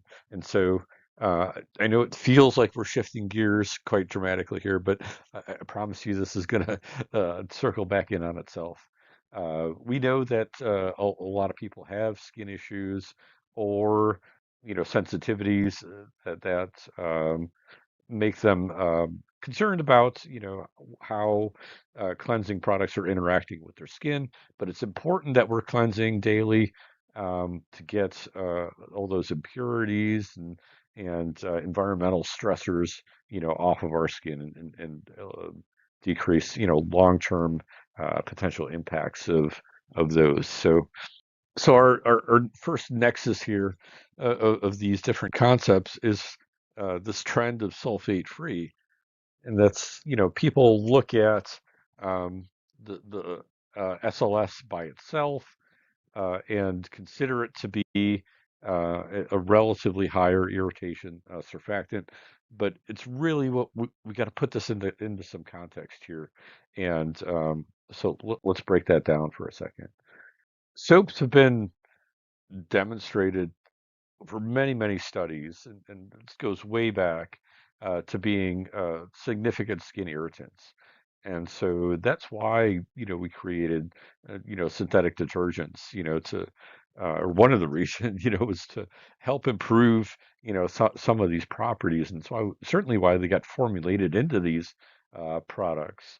Um, so, back to the 1970s, demonstrated and shown how different types of soaps could damage the skin, remove important things like the phospholipids and sterols from the skin, which are, the things in between the skin cells that help maintain your skin barrier. This study from the 1980s looked at different type of formulated soaps and synthetic detergent combo products to demonstrate the relative irritation of these, and showed in all cases that these pure soaps are the worst in terms of um, irritation, roughness, changing skin pH.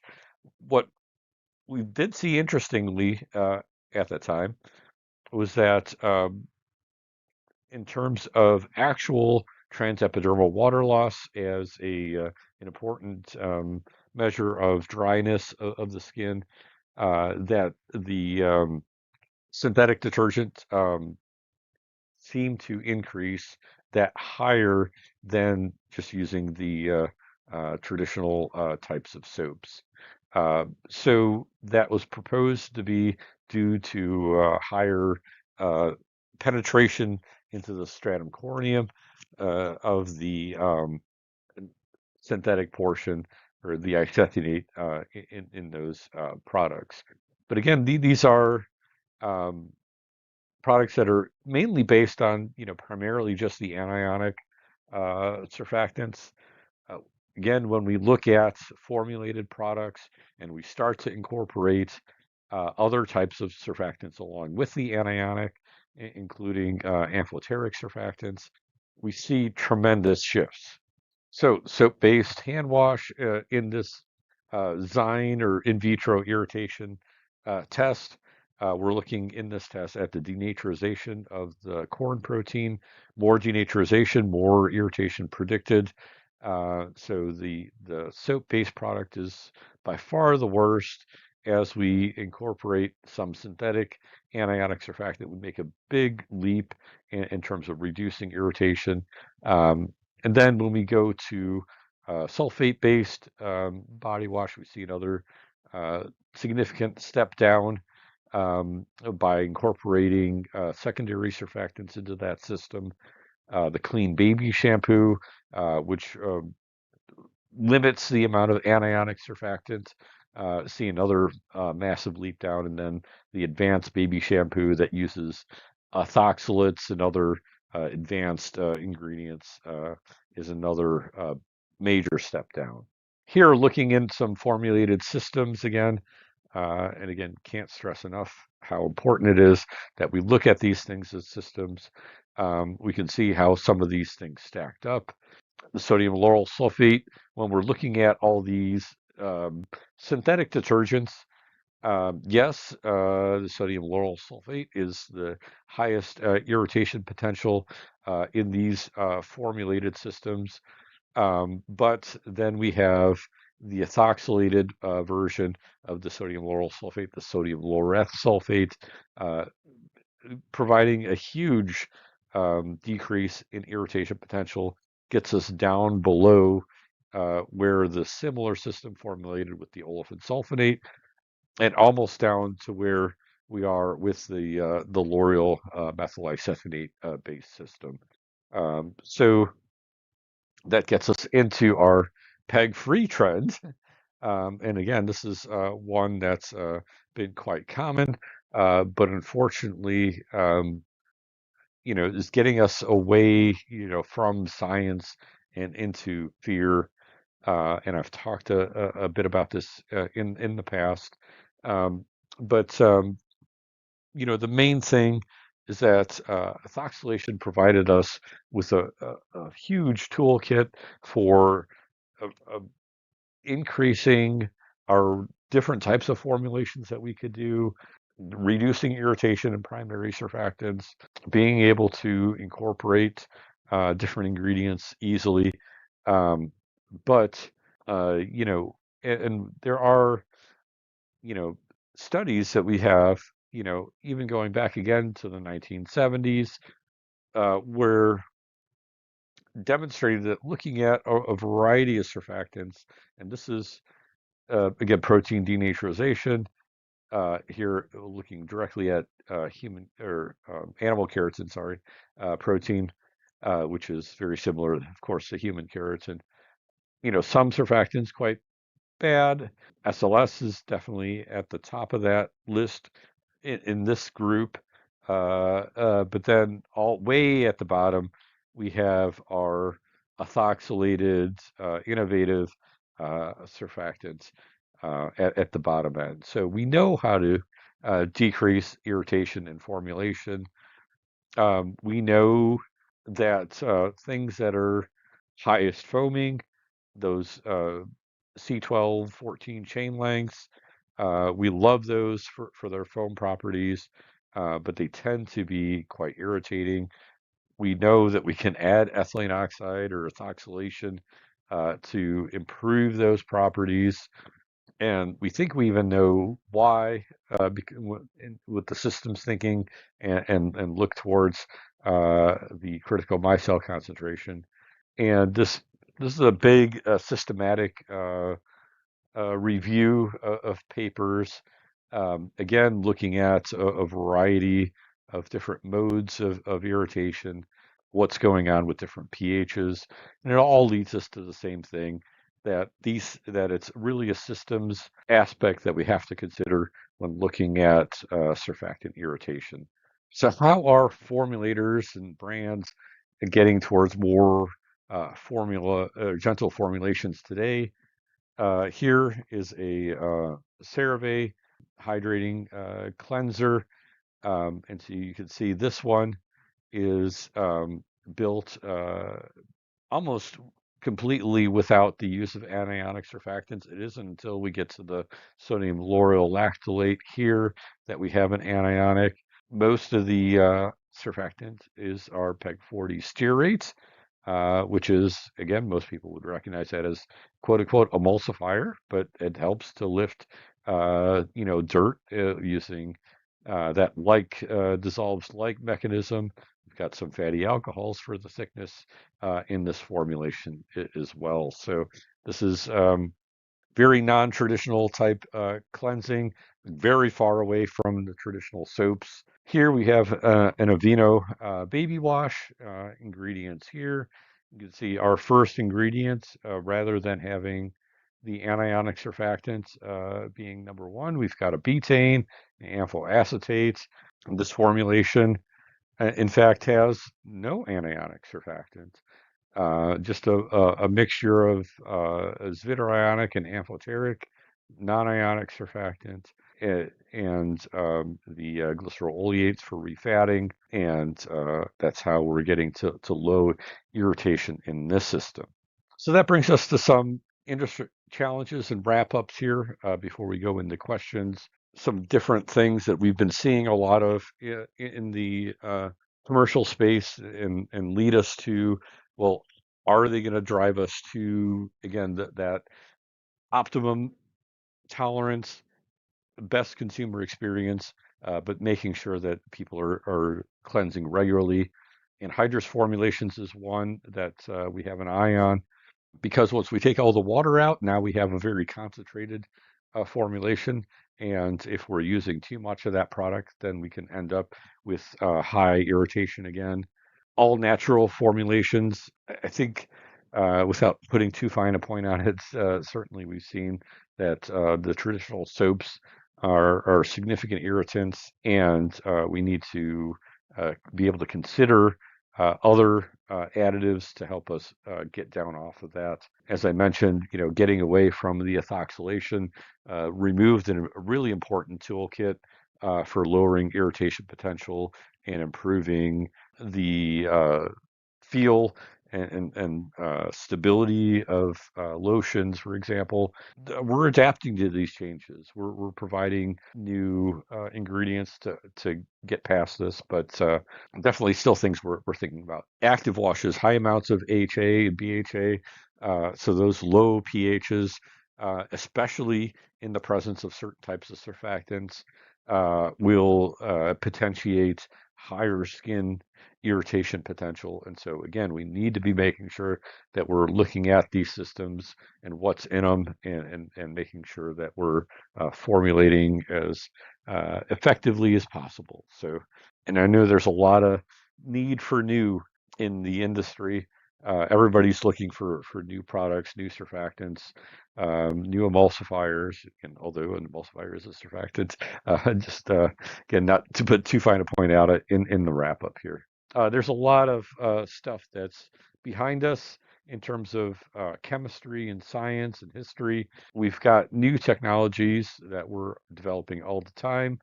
They're not always going to lead us to best performance, so we need to make sure that we're being mindful in formulation. And I do want to give special thanks to Molly McHenry for her work in developing that design data. So that brings us to the end. If you have questions, I have an open email policy. Please reach out. I did leave about, unfortunately, just 4 minutes here at the end. It doesn't leave a lot of time for questions, but again, this is such a large topic. I feel like it couldn't do it justice without at least highlighting some of these points. So we'll head into the Q&A. Thanks, guys.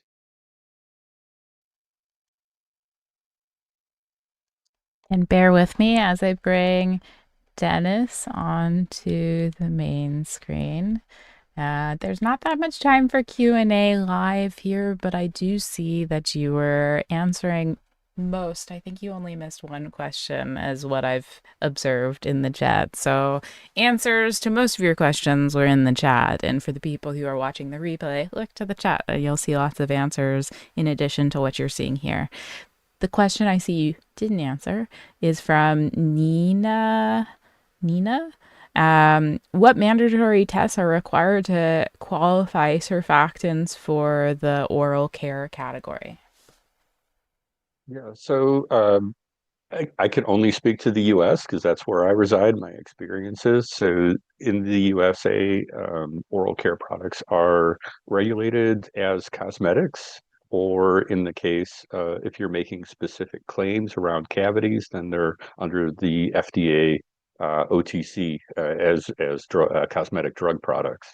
There's not a pre-market entry testing that's required for either the products or the ingredients that are used, as long as they're cosmetic ingredients. But of course, the burden is always on the manufacturer of the product to make sure that the product is safe and effective for the application that it's indicated. So if you're telling somebody to stick something into their mouth, then you probably want to do enough testing to make sure that it's safe for that.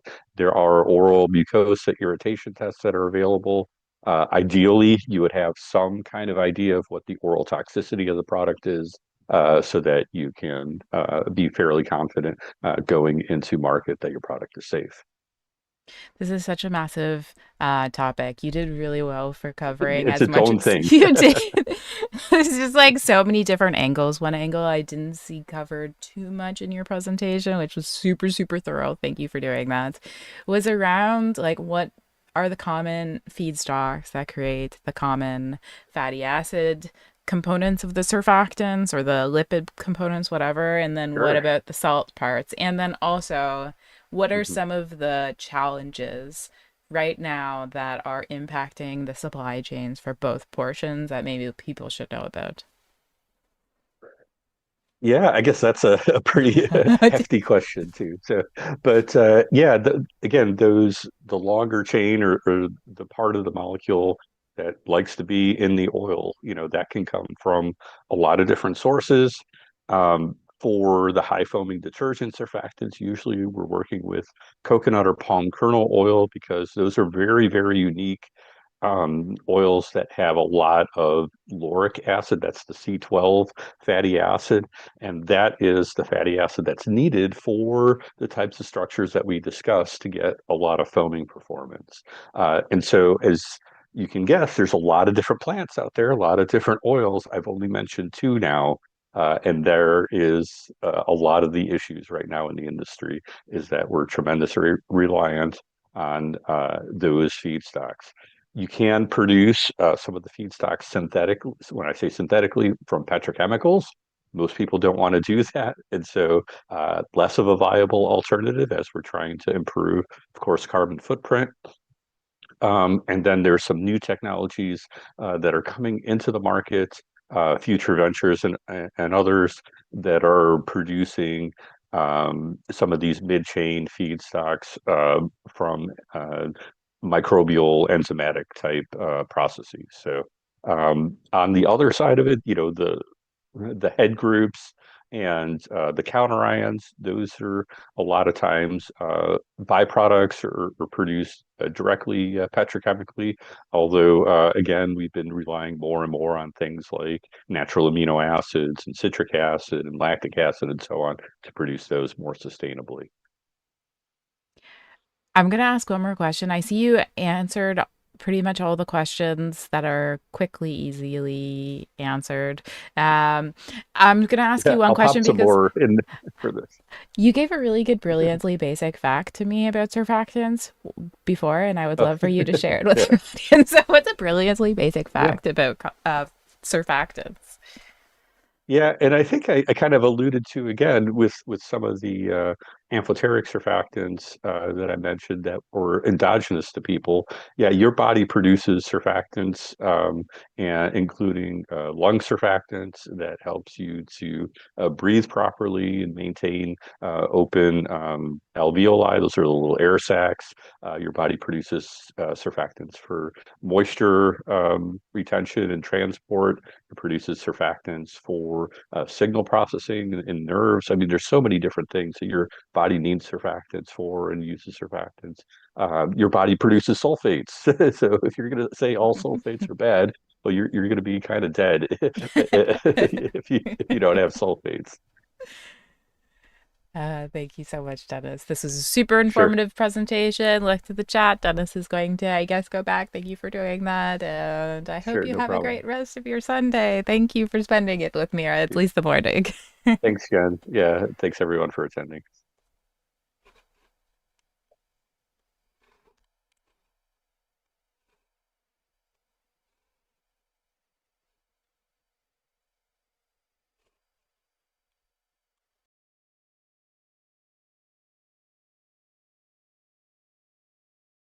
Our next presentation will be by Christophe Laudamiel, who is a master perfumer in fine fragrance, ambient installations, and film.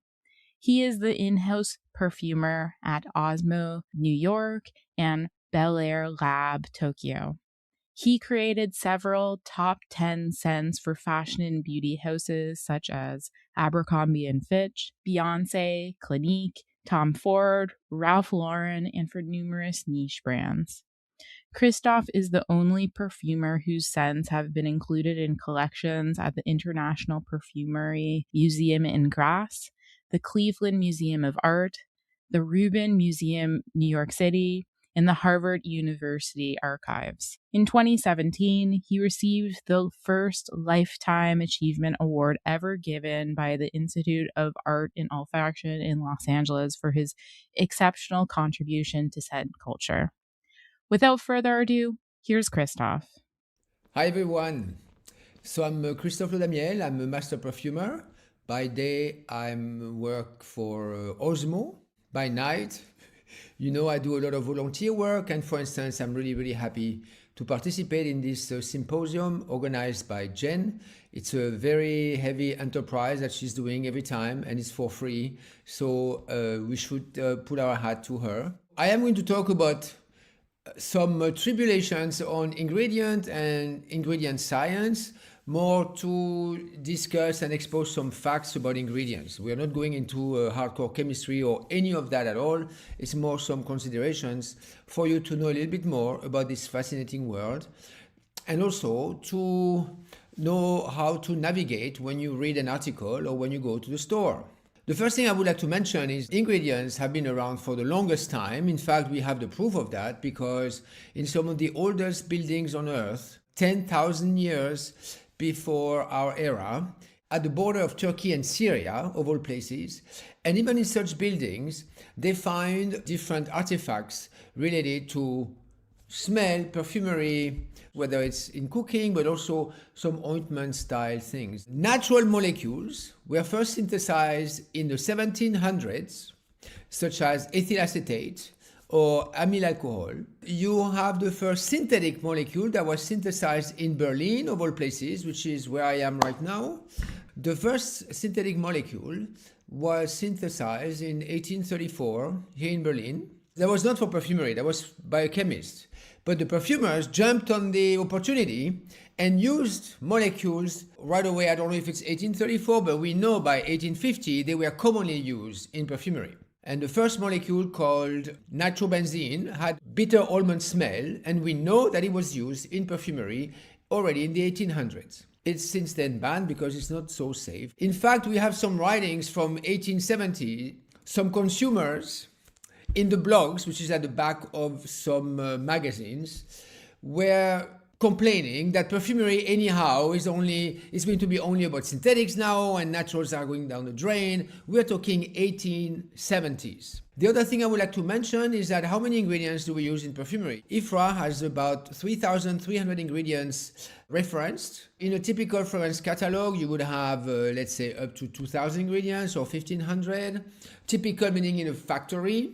Some factories are more, some factories are less. And we know by self-declarations from famous and less famous perfumers that some perfumers create with about 300 to 400 ingredients. Some perfumers create with many more. That does not mean a formula has to contain a lot of ingredients. This is another domain that we can discuss another time. Here we really want to discuss about some facts and science on ingredients. Just know that with 300, 400, 500 ingredients, you are rather limited. You can do a lot of fragrances. You can be still creative, but you will be limited in the amount or the diversity of applications you will be able to do between 5 fragrances and shampoo and detergents and candles and reeds and this and this and that. And or you will be limited in the variety of smells and the variety of compositions and the variety of signature scents that you can make. But I know some very, very good perfumers. In fact, Jean-Claude Ellena published the list of his ingredients. I think it was about 300 to 400. So you can see you can still have a very, very good career with a few hundred ingredients. Not trivial is the logistic around ingredients. People forget a little bit about that. The purification of them, the selection of them. People think you just smell an ingredient. There are different ways, first of all, just to smell an ingredient, different ways to look at it, different ways to study its behavior. And I can tell you in 5 minutes, and sometimes with experience, in 5 minutes, you can dismiss an ingredient. And sometimes it takes you days to even select an ingredient, and then it takes you months and years to know how to use it. It's much more complicated than colors. What is less complicated, you do not need any physical dexterity in perfumery. It's one of those arts like poetry. You can have a robot using a pipette if you want, or an assistant, or your brother or your sister. It's uniquely a mind activity, unlike a pianist or a ballet dancer or a painter. However, the difficulty is in the number of ingredients that are very broad. You don't have any pure ingredients. I don't know one ingredient that smells of only one thing. The science will tell you that one molecule has about 4,000 parameters to characterize that molecule. You know, with one parameter, you can characterize a color, and we have access to, let's say, the 3 primary colors. Let's say pure red, for instance.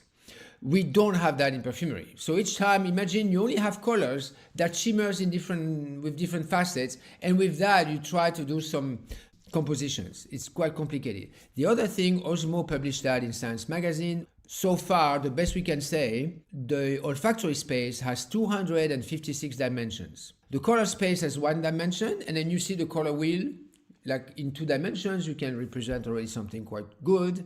The Pantone catalog comes in 1 or 2 dimensions. So imagine that for the olfactory space, music, you could say music is in 4 dimensions. It's spatial plus rhythm, the time, so that's like 4-dimensional. We are 256 dimensional. So that's a little bit different and a little bit more complicated. The general thing about ingredients, it's really like colors. You know how colors, you can discuss if something is peach, salmon, is it orange, is it pink? You can discuss for 3 hours about that. You know, some people are colorblind. There are actually quite a few distortions about colors that you find in a lot of pathology or a lot of even just genetic conditions that people don't even know they have without being colorblind. So we see different shades from one individual to the next. Yet, when you're a painter, your drama is not to make sure that everybody sees your painting with the same eyes and with the same colors. So that's the same in perfumery. In fact, scientists have said that there are not more trouble in seeing the general feelings of smells among a population and describing a smell than the general feeling about colors. When you work for a project, I've never had in mind, are they going to be more smell blind or more, no, unless you are no smig, but that's different. It's like for the blind, but that's different. So I think this way you can free yourself about certain restrictions. Also, you can understand that perceiving smells are much more objective than you think. We are talking the perception of the smell of an ingredient. That is not about how you interpret. You like it, you don't like it, does it fit, it doesn't fit, reminds you of something, reminds you of something else, or you might say, this is the garage of my grandfather. Someone is going to say, this smells like this specific forest at this place. In fact, it is actually the same smell that you are describing. You're perceiving the same smell. So the description is different just because of your vocabulary and your education, but you are seeing the same smell. So you have to be understanding this as well. Very common. You smell, without telling people, a lavender. Some people might say bergamot. You smell a bergamot. Some people might say lavender. Or the same with vinyl acetate alone. And this is not because people see the things differently. You may see maybe different shades, but in fact, the primary thing is that you have vinyl acetate in both ingredients. And I know some excellent bergamot that have this more woody, lavendery feeling, but totally, that I would not use those bergamots for some projects. And some lavenders that you really see this little Earl Grey feeling on top of them when they're very fruity, fresh lavenders. This is fascinating. I hope it tells you a little bit how to see and how to smell an ingredient. Second part, the field of ingredients in perfumery is actually one of the most modern, the most innovative fields in perfumery. Perfumery innovation is rather poor as an end product for the public, as a communication tool, as a variety of smells. We have seen quite some mushrooming of different smells with the niche perfumery boom, but still in application, you're still spraying, so we see some little things mushrooming here and there, but it's still a very, very traditional way of using the medium in perfumery. However, what you don't know is backstage, the field of ingredients, making, purification, synthesizing, creating new molecules, discovering new molecules that exist, etc., that has been extremely active since the 1800s. There was a big wave from 1870 till First World War, then another wave, other wave between the wars, but maybe a little bit slower, although in the 20s it was very active. And then after World War II, carbon chemistry and petrol chemistry and gas chemistry has exploded. And in the 50s and in the 60s, we discovered many more structures. And so there was another fascinating era. Then you had the 80s and the 90s, where some brand new molecules, brand new structures again came to life.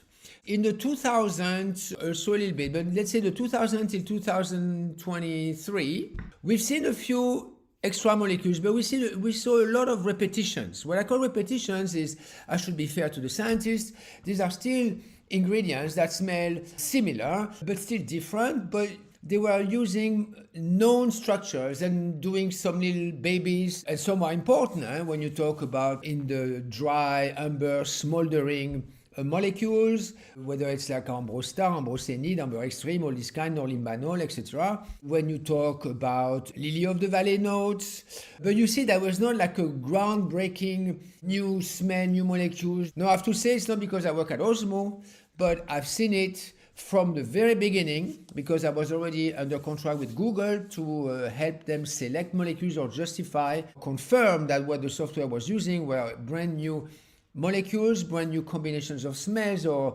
special effects, I would say, and certainly brand new structures. This is the chemist talking, and I've seen the structures since then. And since 2023 that Osmo was created, the new ingredient discovery department is very, very active.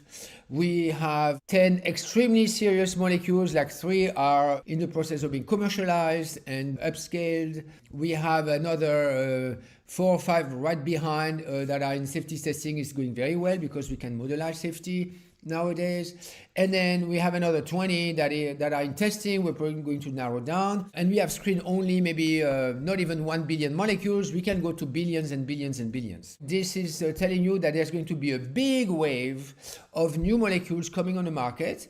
Then once they come on the market, actually some patent applications are being published as we speak. Some other chemists, which has happened in the history of perfumery all the time, other chemists from other houses are going to see the structures. They are going to find some other ideas from that. I mean, this is why there is patent, but it's also to promote newness. I believe you are going to have this explosion of new smells. So some are known smells, like we have a melon. In one molecule, it smells like a fresh cantaloupe melon. Today, you need 3 to 5 to 6 molecules to recreate a very nice, fresh, juicy cantaloupe melon, melon de Cavaillon or melon charentais. And those molecules, some are very expensive, some are very skin sensitizing, some are not stable at all. And that molecule alone is stable, is inexpensive. So we are not going to rediscover melon, but I can tell you the melon node is going to boom and is going to, well, we don't have it on the market just yet, but you're going to see the melon because perfumers all of a sudden have access to a safe, very powerful, very strong molecule, very easy to use and stable. And melon is very well liked by many people. So this is just an example, for instance. Another reason why this territory is very active, talking about naturals. If you notice, naturals were developed a lot first in the countries where chemical engineering companies were located. It was first, let's say, an Arabic, Persian story, an Indian story with the development of certain distillation techniques in India. Then India and went via Persia and via Alexandria and the Arab world. So then you had some distillation happening in those countries. And what do they distill? They distill the plants that were in their countries or that they were around when they were conquering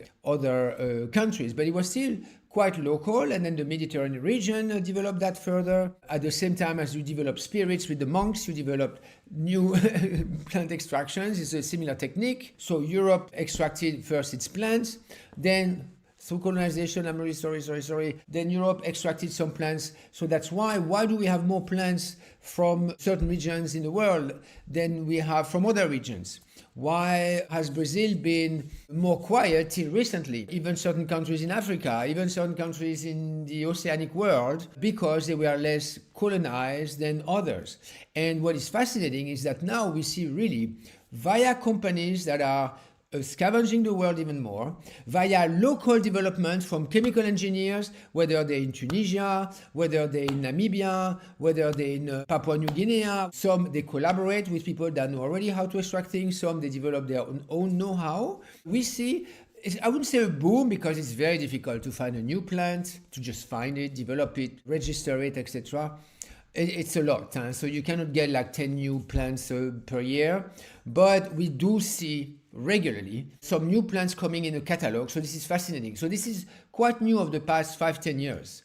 We haven't seen so many naturals. We saw a patchouli heart, another heart, another patchouli, and the same with vetiver, that I was saying, like, my God, if I see one more vetiver, please. Well, when the Amazon forest is full of plants that could be extracted or planted, or, you can... Perfumery plants are very finicky, so usually you don't do extensive culture. It is not like palm oil, it is not like all that. Usually you have to respect the climate. It's a bit like wine, you just don't go everywhere, and it doesn't work that way at all. In fact, they've tried to plant patchouli in Africa. It was a big failure. But that's fascinating. You are seeing natural plants, and because you have a lot more niche perfumers, local perfumers, the big centers for a lot of commercial projects were in Paris and New York. Now you see a lot of creative centers mushrooming everywhere, but creative center meaning it can be a one-man show, a one-woman show as a perfumer using local plants, a bit like restaurants. Some countries, it's easier. You don't have to register as much when you use small quantities. And so, at least for that region, you can start using that plant. And at times that plant is already well known, and we know you don't get an allergy or you don't get some bad reactions. I don't want to go into details. I'm not a safety expert. So this is really fascinating. So this is happening as well. The last thing I want to mention in that part for ingredients is fragrance ingredients that have been screened by IFRA or the members of IFRA, because sometimes the screening is not public, but it's verified by scientists, so by independent scientists or competitive scientists even. I just want to say, because sometimes you say, I don't see it in IFRA, but I can use it. Yes, because the company is a member, the ingredient is still secret. That company is in charge of that safety. And I guarantee you the last thing that company wants is a trouble. So they check, the criteria are much, much stricter than for food, because your skin is much more sensitive. It's a protection and it's an alarm. So that's why a lot of things we can eat, you cannot put pure on your skin. Plus, there is a repetition factor on the skin. When you wear something day after day after day, that can develop a sensitization after a while. So that's another reason why you should vary your fragrance. It's better than always wearing the same, although it's not a scientific advice I'm saying here, okay? Now, what I want to say is that the test by IFRA and RIFM, if you've heard of that organization, it's linked to IFRA, are very, very strict, and they are reviewed, etc. And in fact, you should know that the IFRA is the friend of the perfumer. They hold the tables. If you want to use cinnamon In diapers, why not? It's going to tell you in diapers you cannot put that much more cinnamon than this level to be safe for babies. You want to use cinnamon in an eye cream? They have the category for eye cream. You want to use cinnamon in a fine fragrance for your skin, like in Egoist that I love and I still love, etc. by Chanel. You have a table that tells you you can put cinnamon bark, this much maximum in your fragrance and still be safe, or cinnamon leaf, which is less cinnamony, etc. You can put that much in a fragrance and still be safe. Same if you want to do ambient scenting and a candle. So it's very, very strict.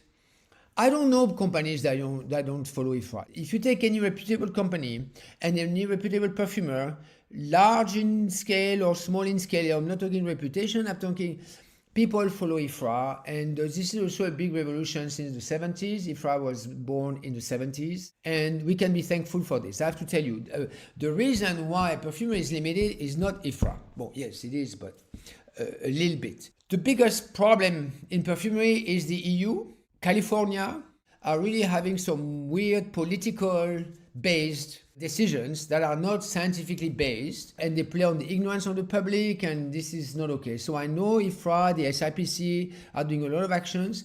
Fragrance creators in America is extremely active to contain California, but for instance, the FDA is much more understandable and reasonable about safety of perfumery. So instead of Europe imposing their thing, I would love that the FDA imposes their scientific-based solutions to the rest of the world. That would be much more intelligent. So Europe should stop being cocky, say, oh, we become a standard. Well, no, you become a standard because a lot of companies are based in Europe, so their fragrances have to be Europe okay anyway, so that the things from Lancôme extra goes around the world, but they have to be EU okay. And they don't want to do the Lancôme EU okay and the Lancôme not EU okay, still safe IFRA for the rest of the world, so the world can enjoy certain ingredients in a beautiful way. I'm talking naturals and molecules here. Molecules such as isoeugenol, for instance, or coumarin is limited by the EU much more than by IFRA. If we could use the IFRA level, that's a lot. We can still do a very nice L'air du Temps, very nice lilies, and very nice with the amount of isoeugenol allowed by IFRA. For this part 3, I'm going to do a format a little bit different. I'm going to read or mention some statements, and we're going to go through them together, see if they are true, false, or for you to check a little bit more. You hear all the time, grass is the cradle of perfumery. Some people say grass is the cradle of modern perfumery. I don't like this statement at all. Natural ingredients have been discovered and extracted in many, many places, obviously. England was also known. Do you know that the Guerlain family, till Jean-Paul Guerlain, so we're talking from 1800, I think Guerlain was created in 1828, 1838, something like that, till Jean-Paul Guerlain, that was before Thierry Vasseur. They were all trained in England. There was very good perfumery in England. They were extracting some perfumery plants, but also for chemistry. England has always been very, very strong for chemistry. But you had also in Germany, obviously, you had a lot of extractions happening around the Mediterranean border. Now, what is true is that grass, to this day, is a very, very, I think is the best place who knows the most about the extraction and the purification of natural raw ingredients. So yes, to this day, grass has a really, and the villages around, has a really strong know-how, and it often exports for free. It's not really even, it's patented, many times it's not patented, it's know-how. It's a bit like cooking, you know, you can patent the way of baking a cake or doing something quite complicated. There are so many things, so many details that are so important, tiny details. I've visited a lot of factories. I can tell you the amount of details that you cannot even write down, or you hear, or what you have to improvise every minute of a distillation, or what you have to improvise every day. Certain conditions are changing, or every month or every year. This is quite amazing. This is really like in a winemaking facility or a whiskey distillery. You know very much. You can have all the descriptors you want and all the SOPs you want. That's not going to work. Grass has been working with Turkey, with Papua New Guinea, with many places to really accelerate the development and optimize the yield of perfume plant extractions, cultivation, and transportation and preservation. Now, that world is not accessible to the public. Punkt aus. So when you go to grass and you visit the little things, please go to the museum, go to the garden, but you don't see all this activity that is a top in the world activity about extraction, purification, etc. of natural plants. For chemistry, so chemistry is happening in many, many places around the world nowadays. Chemistry was accelerated a lot in France, Germany, England, and other countries, of course. Belgium and the Netherlands and everywhere. And Italy also has very strong chemists. And then you had in America, of course, especially after World War II. But you have now very good chemistry platforms in India, for instance, and several other countries. So this is exciting because it's diversifying the style of ingredients. Voilà, so that gives you a perspective. Another one, how come when you smell a fragrance, you might not smell the ingredients that are mentioned on the package? First of all, the science is telling you that when you smell something at T equals 0, I'm looking for something to smell here. You smell something at T equals 0, that's how you smell from a bottle, by the way. You cannot smell more than 5 or 6 facets, and at 8 facets, everybody collapses. So if someone gives you a fragrance and the perfumer gives you 20 ingredients and the perfumer is correct, it's because the perfumer knows how to do that structure. If it's a brand new smell that the perfumer has never seen, you will have a very hard time to get more than 5, 6, or 7 notes in a consistent way. So this is very well demonstrated. And if you notice, we don't give thousands of descriptors when we describe a fragrance. Even when you have 10 perfumers around a table, it is not that it goes in all over the place at all, but also it's the way we discern things with the nose. Now, if you wait 10 minutes or 1 minute, or if you wait 3 hours, of course, then you see another leaf. It's like going through a book, if you wish. You turn the leaf, so things evaporate, you have another layer, another layer. So each layer, you can describe 3, 5, 6 facets. The other thing also, if you've never seen that facet, it's very hard for you to see it. If you've never smelled a lemon, I can teach you about lemon. If you've never smelled it alone, if I tell you lemon, but I only show you, for instance, containing lemon, but always with other stuff, and you have to subtract mentally in your mind what is lemony in all these fragrances, it's quite hard. For certain things we can do very well, like aldehydes notes. Some other notes is really, really hard for you to isolate them, so you have to smell them one by one. So that is also very well proven. Once you've seen something, it's like once you've seen something in your life, you notice it on the street. But if you've never been exposed to it, you don't notice things that you've never been exposed to consciously one by one. Then, that's the catch. There are a lot of descriptors on fragrance packages. The ingredient is not inside, or there is so little that even I or perfumers, we don't smell it either.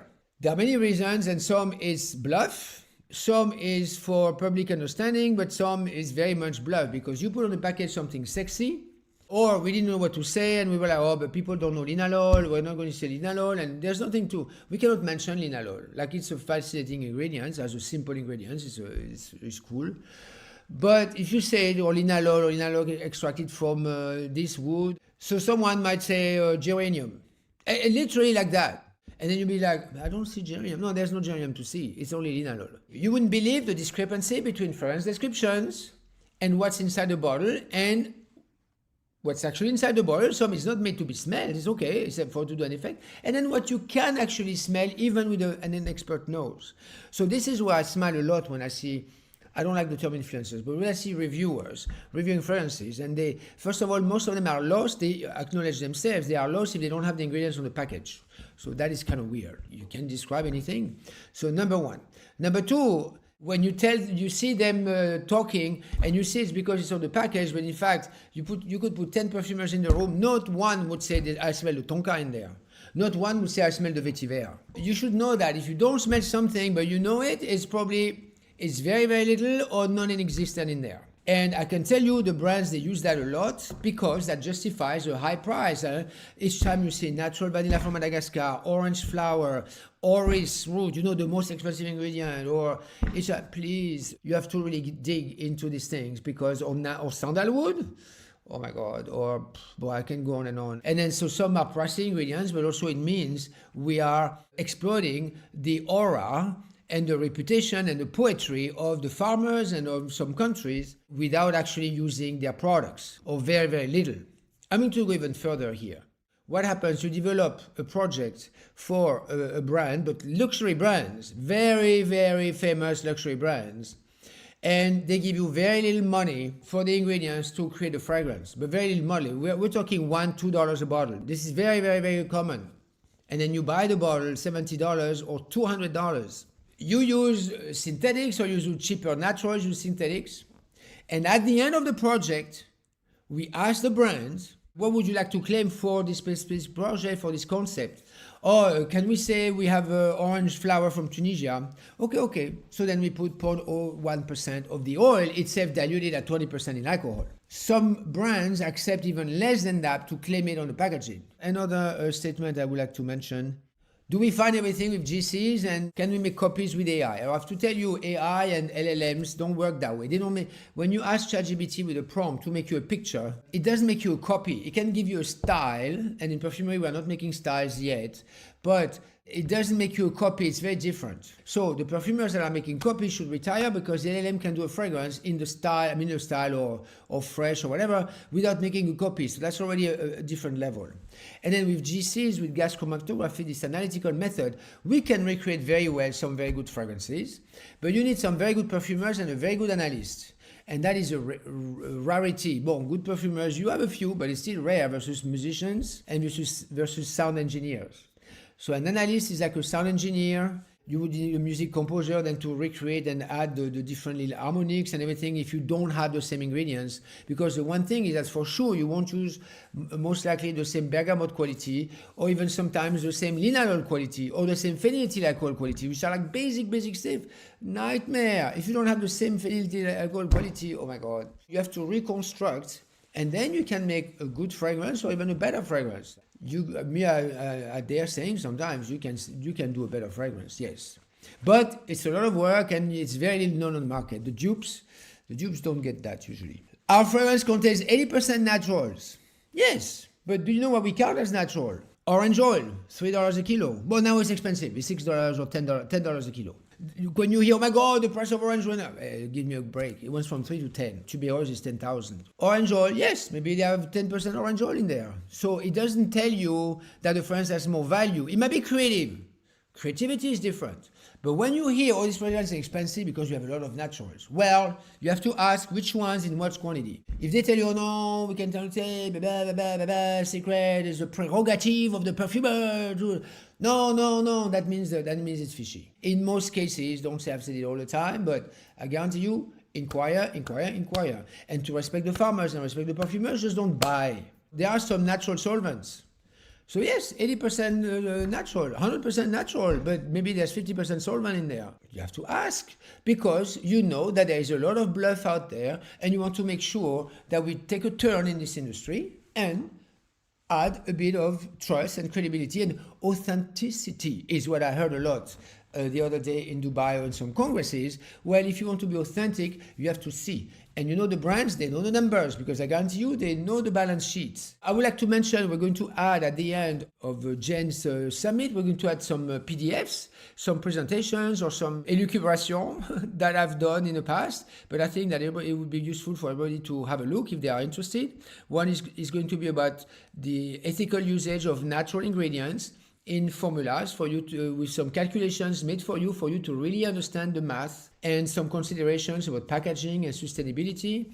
And then another one is going to be the PDF I've prepared to explain GC's gas chromatography to the public, so that people know what it does, what it doesn't do, how it's fascinating. And I publish some very specific examples for people to see how there's little ethic at the moment in the industry. And right now the story is not to know what judge is going to decide if two fragrances are a copy, when right now you just lean across the lines and it is obviously a copy or plagiarism, copy twisted. I hope that will be helpful for everybody. Thank you, Jen, again for doing all these summits. It's super helpful even for us perfumers. Well, first of all the cosmetic part, it's a very different type, fragrance formula versus cosmetic formulation, but also to be a counter influencer, it helps everyone to bring some more science, some more trust, and to make a better world, basically. Thank you. Bye.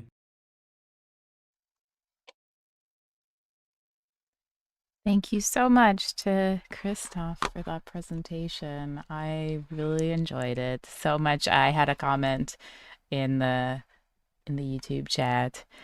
Wow, I'm loving all the tea spilled and the insider stories. Yeah, really, really good presentation. And as Christophe mentioned, there's going to be PDF shared with you're going to get all the slides for the presentations, but then also the 2 guides that Christophe will be sharing. So stay tuned. You'll get that to your emails. Okay, so the first question that we got was from, I'll ask this from Rini. I'm sorry, I've maybe mispronounced your name. Hi from Indonesia. There's a boom of tea fragrances here, and I was wondering what the odorants were. And is it really a trend worldwide?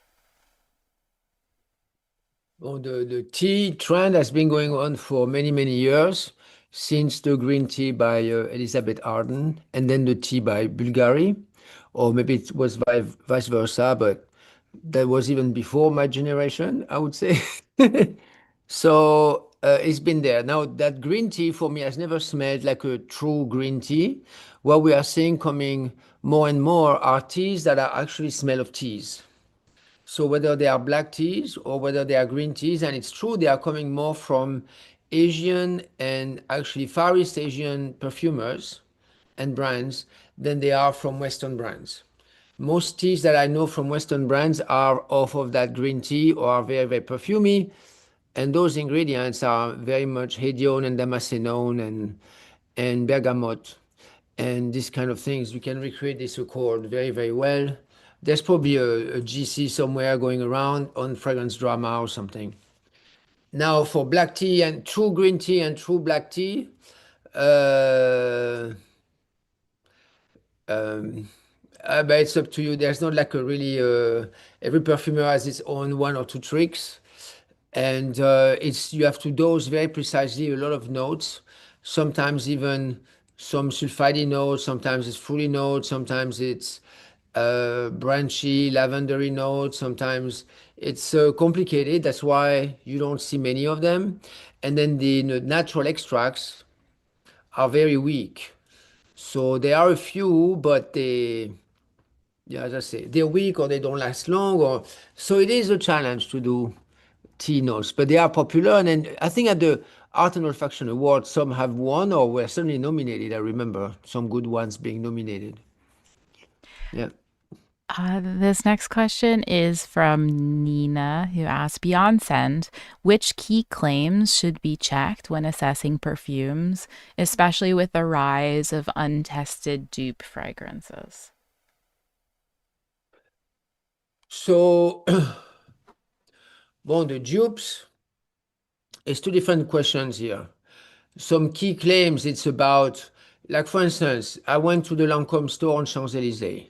I don't say who I am. I just go, and what do I see? I see La Vie est Belle, and next to La Vie est Belle, literally, a nice picture of a rose field in grass with a farmer or some harvesters picking the rose, and next to it, literally, a bottle of rose extract, rose absolute.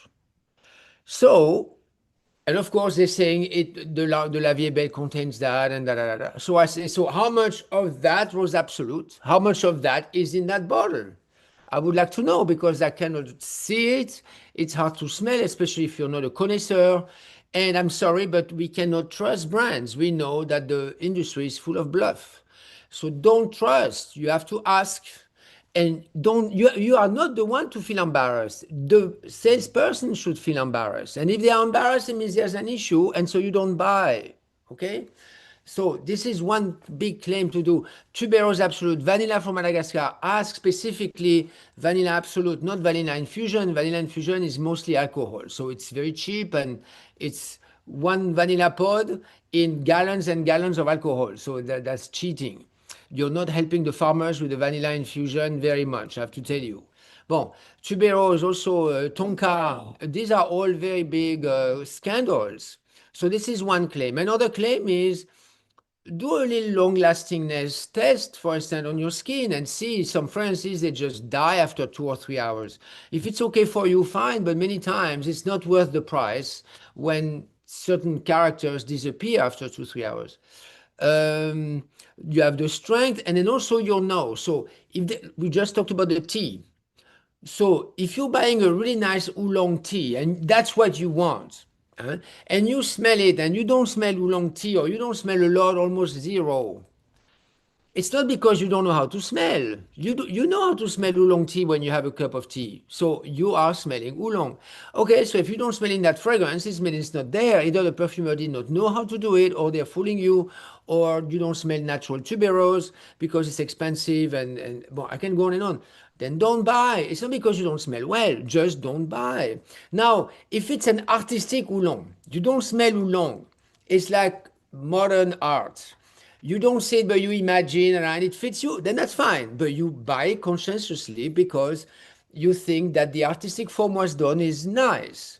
But don't get fooled saying, oh, if they say it's in there, it must be in there, it must be me who cannot smell. Okay, voilà. I hope it helps people a little bit. This next question and comment comes from Bantanisha. I'm probably mispronounced your name.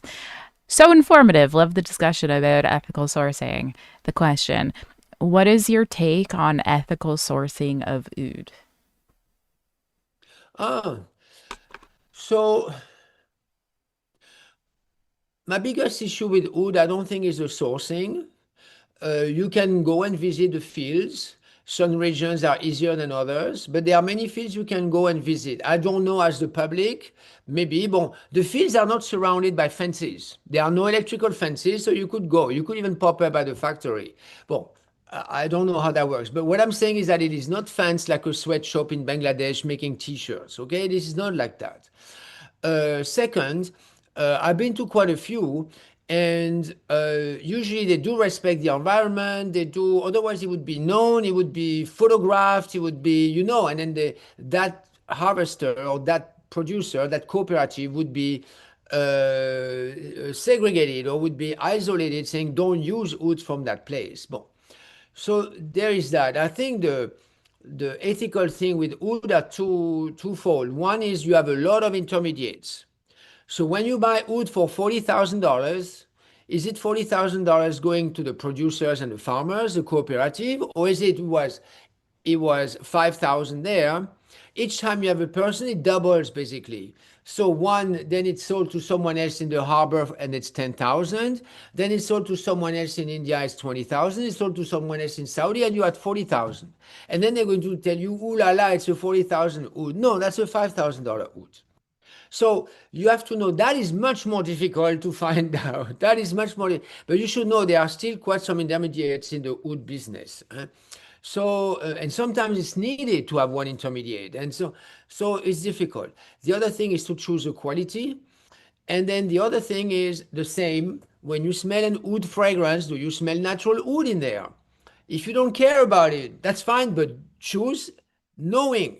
If you care about natural oud, if you love that unique smell that we still don't know how to do with synthetics, I have to tell you, and you don't smell it, then just don't buy because it's not there. I have to tell you, in most brands, in a lot of fragrance houses, some don't even have natural oud. Some say they have, but the perfumers cannot use it. I know for a fact, okay?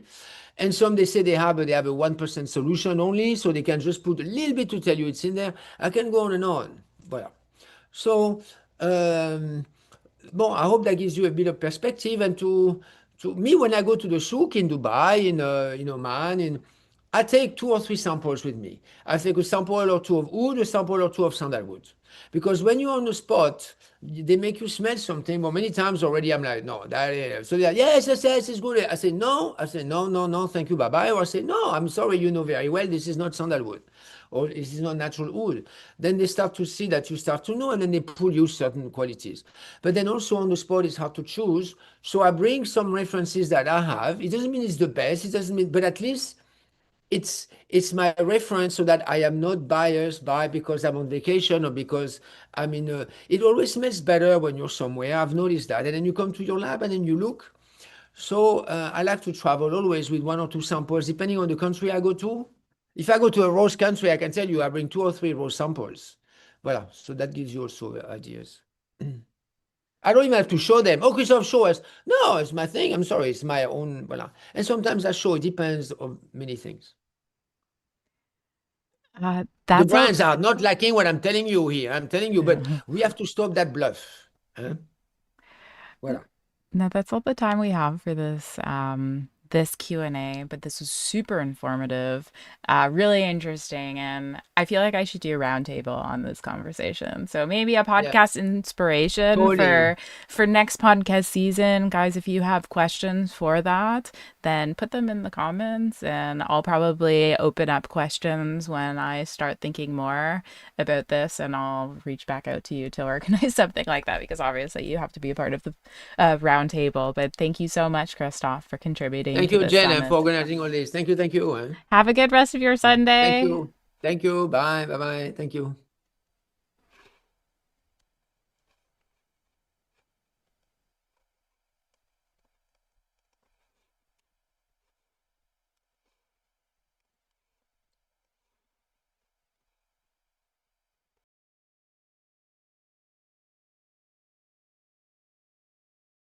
Our next presentation will be by Dr. Barae Jomaa, who serves as Principal Toxicologist and International Regulatory Lead at Colonial Chemical. With over 14 years of experience in toxicology, regulatory affairs, and scientific communication, he spearheads international regulatory initiatives at Colonial. A European registered toxicologist, Dr. Jomaa holds a PhD in toxicology. He is the founder and editor-in-chief of the Journal of the Netherlands Society of Toxicology. His scholarly contributions include various peer-reviewed papers on alternative testing methods. Additionally, he regularly authors and serves as the editor-in-chief for TCDD, the newsletter for the Netherlands Society of Toxicology. Without further ado, here's Barae. Hello, everyone. Today we're going to be talking about hot topics in toxicology, and specifically what is relevant to the cosmetics industry. So we'll be covering 5 different topics. We'll start off with endocrine disruption, then go on and talk about ethanol that everybody's talking about these days. Later on, we'll talk about quaternary ammonium compounds, and that is something that you probably haven't heard so much about. And we'll cover PFAS because there's no toxicology presentation these days that doesn't cover it. And last but not least, we'll be talking about microplastics and nanomaterials. So first, endocrine disrupting compounds, otherwise known as EDCs. The endocrine system is very complex, so there are a lot of different organs that come to play, and it regulates our fertility, our development, and even our metabolism. So any chemicals that are coming from our products that are going to be affecting the system can be leading to infertility, altered development, might even cause cancers that are related to hormones, and lead to obesity or insulin resistance, and many, many more diseases. So that is why the regulators are having a closer look at this system, and specifically the chemicals that might be able to disrupt it. The EU is taking the forefront of this activity, and they're now classifying substances, or requiring companies to classify substances that can affect the endocrine system. And they're also looking at revising the European Chemicals Regulation, also known as REACH, to include testing that would cover the endocrine disruption that might be taking effect with certain substances. The European regulators, they're not going to be covering testing for all the different organs, but they're going to be focusing specifically on the estrogenic effects, androgenic effects, thyroidal effects, and steroidogenesis. The shorthand acronym for it is EATS. Not every chemical that is out there that is able to affect the hormone system is going to be classified as an endocrine disrupting compound. And that is because there are a lot of chemicals that may interact with the endocrine system, but our bodies have developed a very robust system, and it regulates itself very well and has room for error, because if we didn't have that room for error, we wouldn't be operating. So we are able to cope with a bit of fluctuations in our hormone levels, and that is totally normal. So how do we find out which effects are really harmful and which effects are part of the body's normal response? Now, to do that, we need to look at not only what we find in vitro, so looking at mechanistic effects, for example, on the level of receptor activation and steroidogenesis, but also we want to look at key events where the dysfunction takes place, and then lastly, the whole adverse effect, such as impaired fertility. And when we put all of these together and they're all checking the boxes and they all kind of confirm that there is an endocrine disruption related effect, then the substance will be classified as an endocrine disruptor. So each one of these separately is not an indication or a confirmation, let's say, of endocrine disruption. But when they're all together pointing to the same facts, then we could say that yes, so we have an adverse effect, and this adverse effect can be proven to be mediated by an endocrine disruption mechanism on a molecular level. So that this is very important to keep in mind.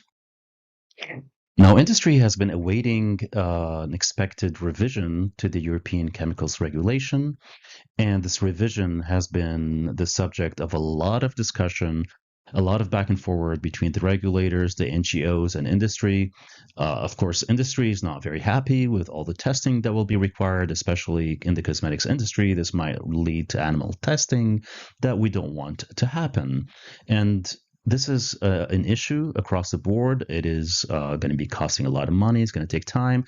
And in Europe, in general, the European Commission has said that they're looking to make regulations simpler and to increase the competitiveness of the European market. And such a regulation that adds a regulatory burden is actually going in the opposite direction to that simplification strategy. So everybody's wondering, if the aim is to simplify regulations, why are we adding so much of this regulatory burden?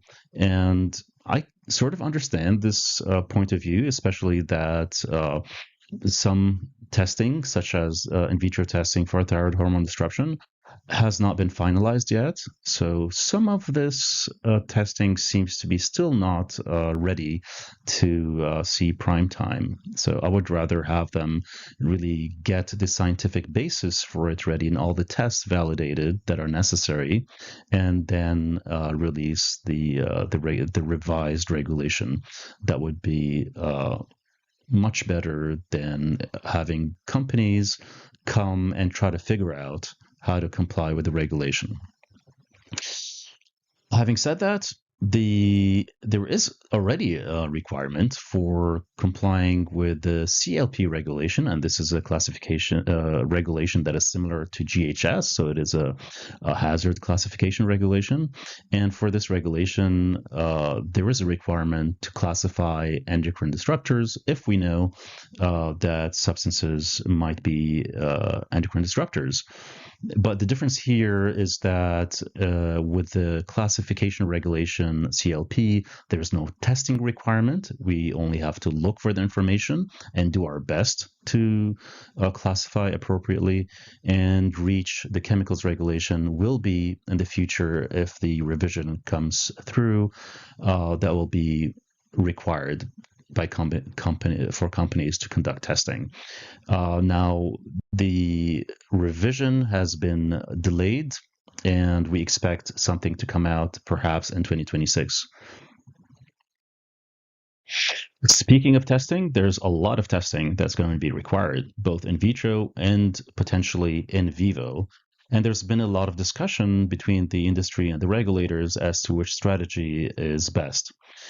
The recent version of this strategy for testing is called the weight of evidence strategy, and this aims to minimize the number of tests, starting first by looking at what's available in literature, also what's available in vivo testing that's conducted previously for other endpoints, if relevant, and then adding to those, 4 in vitro tests are conducted.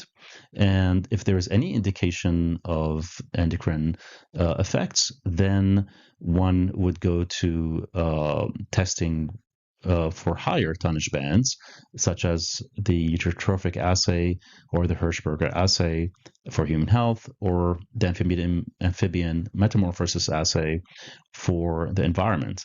So this testing is tiered. So we first have the first tier, which is the basic data set, which are the in vitro tests together with what's available, and going from there. Now, if you're not having much business in Europe, you might be wondering why this is important. And the answer is that there's a trickle-down effect usually with such regulations.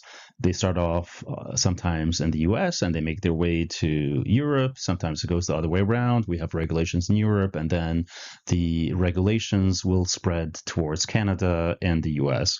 And this is not unusual. This happens very frequently. So do expect that endocrine disruption will be on the agenda for the global regulators sooner rather than later if Europe gets to go ahead with this revision of the REACH regulation. And we do expect also more questions coming in about, requirements for testing for endocrine disruption, or at least for data. Could be from customers, or it could be from regulators. So that's all still to be fully explored. We have also this an increased testing burden that we expect because we do expect that a lot of the testing labs, once the REACH revision does take place, that the testing labs will be fully booked, especially for all these in vitro tests. There aren't too many labs that undertake them. So the very few labs that do undertake these in vitro tests for endocrine disruption, they are going to have a significant backlog. So this is something that is important to also, discuss with the regulators and let them understand that, the industry will need some time to conduct the tests and revise the registration dossiers.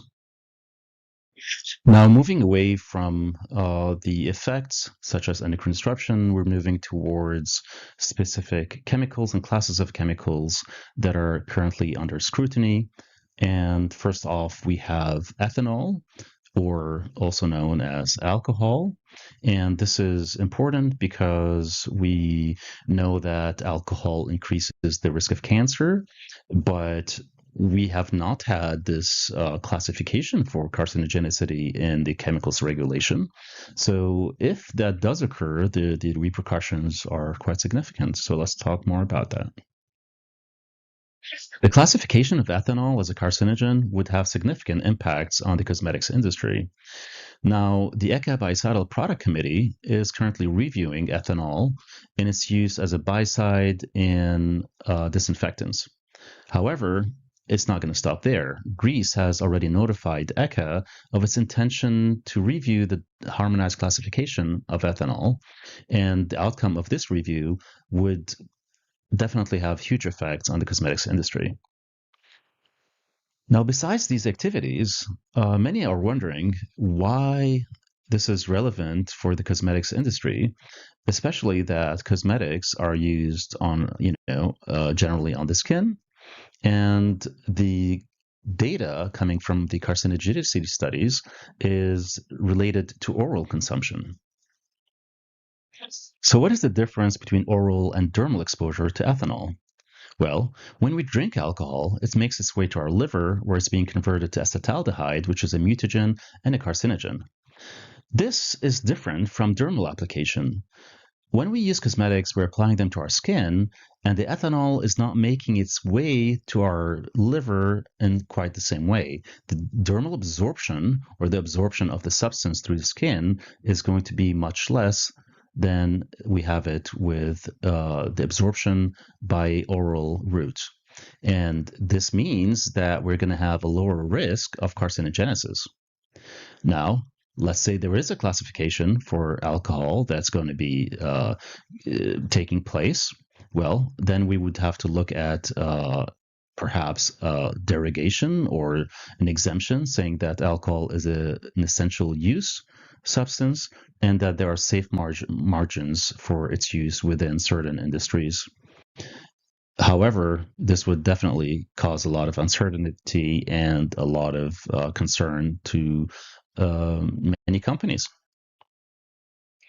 The European Cosmetics Regulation forbids the use of carcinogens in cosmetic products. So if ethanol is going to be classified as a carcinogen, and if there aren't any exemptions, that would mean that ethanol would have to be not added intentionally to any cosmetic products. So this is definitely going to make perfumes a slightly different product.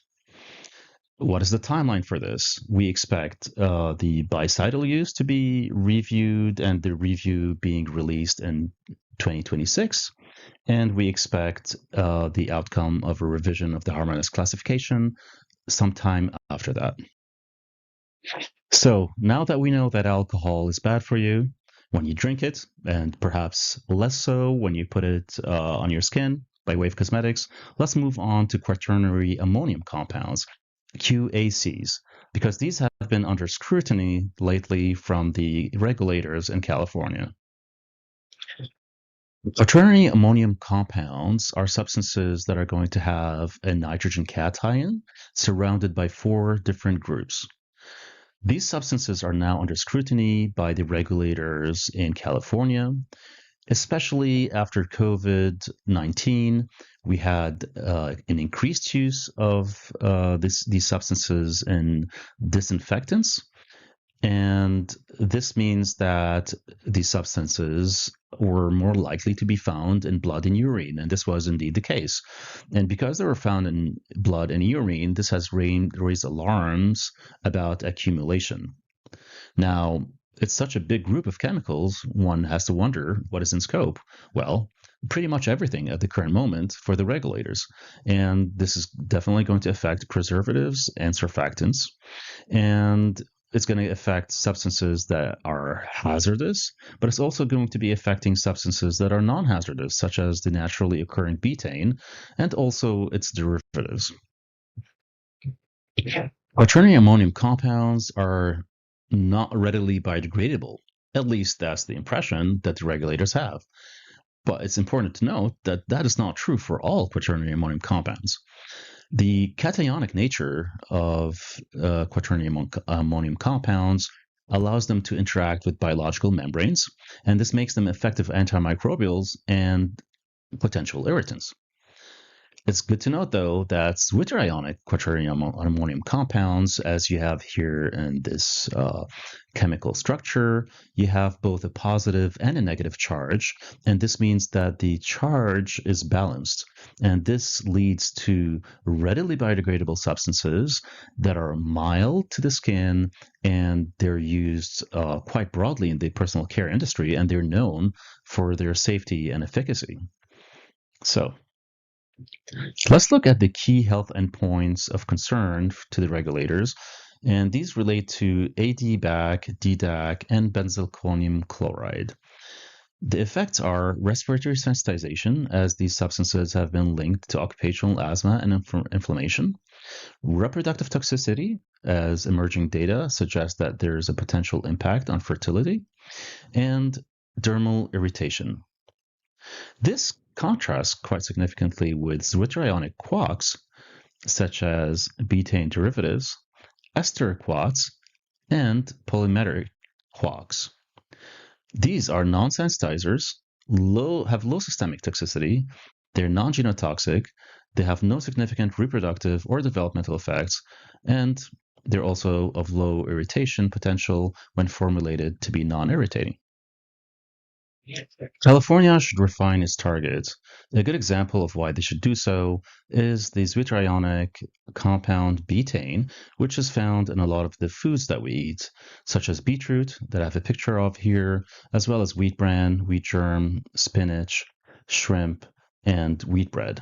So it's present in a lot of the different foods that we eat, and it's been known to have very beneficial effects, such as being an antioxidant, having anti-inflammatory effects, anti-obesity, anti-diabetic, hepatoprotective, neuroprotective, cardioprotective, and the list goes on. So betaines are sought after for their health benefits. One of the properties of concern to the regulators is biodegradation.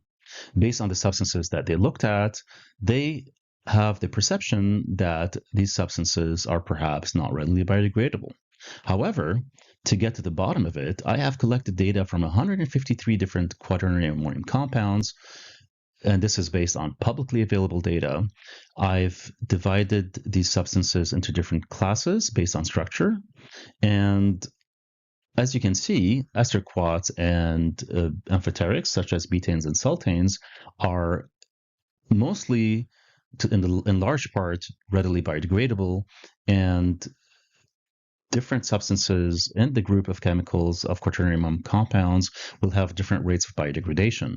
However, in general, one can conclude that we cannot pool all of these substances together in terms of biodegradation because the rates of biodegradation will differ by chemical class within the group of quaternary ammonium compounds.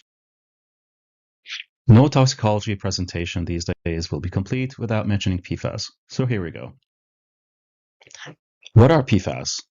It seems to be the million-dollar question because so much has to do with the definition of these substances. Different states have different definitions, different authorities have different definitions. According to the EPA definition, we have 12,000 plus chemicals, and according to the OECD definition, we have 20,000 plus chemicals.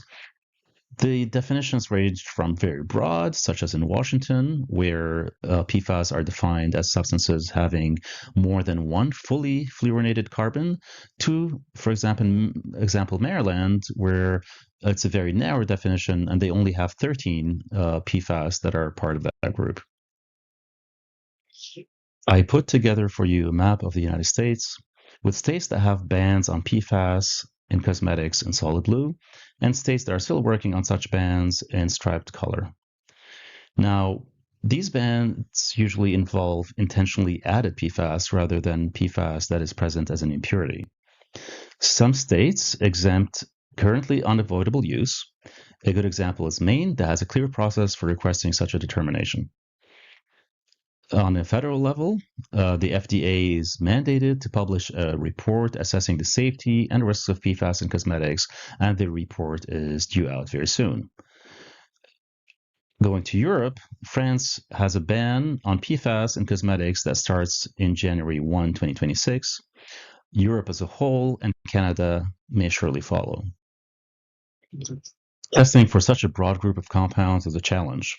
One can test for total fluorine, however, that's going to catch inorganic fluorine as well as organic fluorine. We can go the extreme and test for very specific types of PFAS, but that's going to be very cost prohibitive, especially if you consider the number of PFAS that we may have to test for. Now, a happy middle ground to get an indication of the presence of PFAS is total organic fluorine. What these regulations and these bans mean for formulators, that means that cosmetics will need to substitute PFAS with other substances. Another hot topic in toxicology is the safety of microplastics and nanomaterials. The EU has been working on banning microplastics for a while now. In 2023, it started off with the ban on loose glitter, plastic granules, and microbeads. And in 2027, we're going to have a ban on the rinse-off products, such as shower gels and shampoos, for example. In 2029, we're going to have a ban on microplastics in leave-on products. And in 2035, it's going to be the ban on makeup microplastics. So microplastics present in lip, nail, and other types of makeup. Perhaps most importantly, one has to really understand what is banned, because not all polymers are banned, which may be a misconception that people may have. What is banned is what is considered a synthetic polymer microparticle that is intentionally added to mixtures or supplied as such. There's a size criteria, which is all dimensions being less than 5 millimeters or the length being less or equal to 15 millimeters, and length to diameter ratio of more than 3.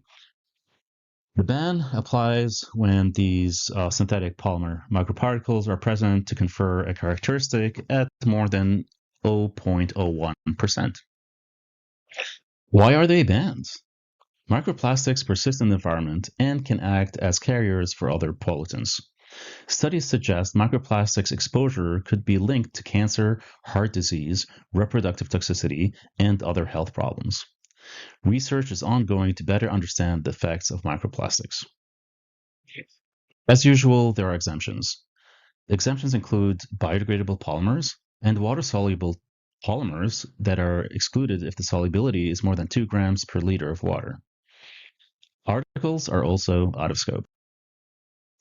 Lastly, I want to briefly touch upon another hot topic in toxicology, which is nanomaterials. This is especially the case in the EU, where 12 nanomaterials have been banned.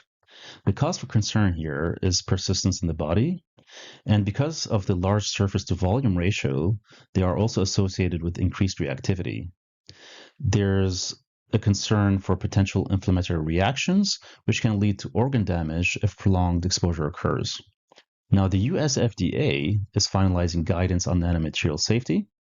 Their key focus areas are physiochemical characterization, agglomeration versus aggregation states, as well as potential for dermal penetration on damaged skin.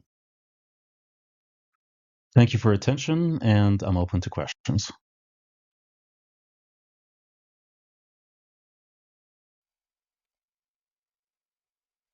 And bear with me as I bring Barae over to the big screen here.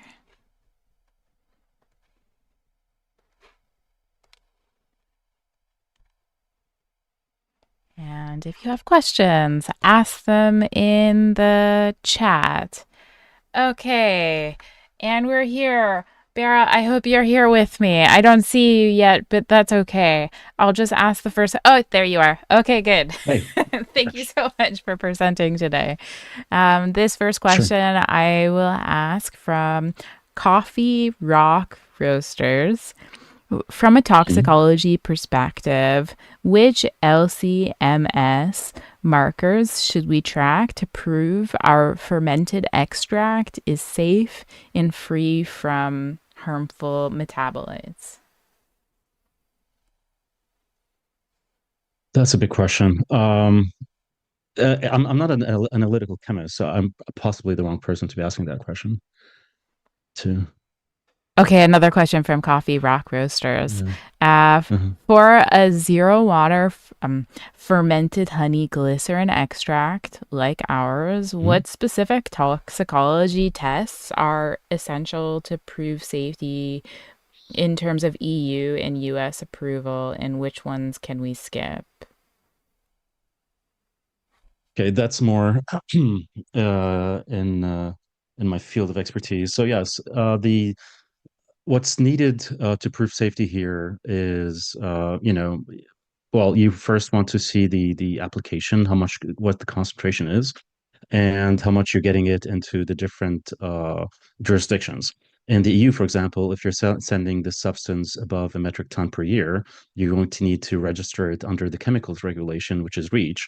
And in doing so, you're going to have to run a standard set of tests that is going to include skin and eye irritation, acute toxicity, and skin sensitization. And you're going to have to provide information as well on the environmental fate and also the aquatic toxicity for the substance.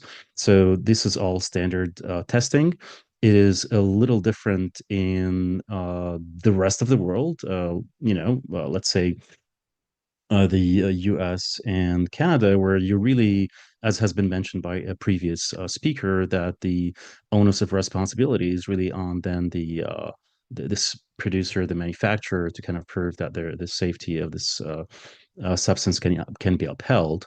I would say that in this situation, using EU regulations, I think, as a basis is a great idea, because then you don't have to reinvent the wheel. You don't have to try to figure out, okay, what do I need to be testing for? You can just follow the standard tests and go from there.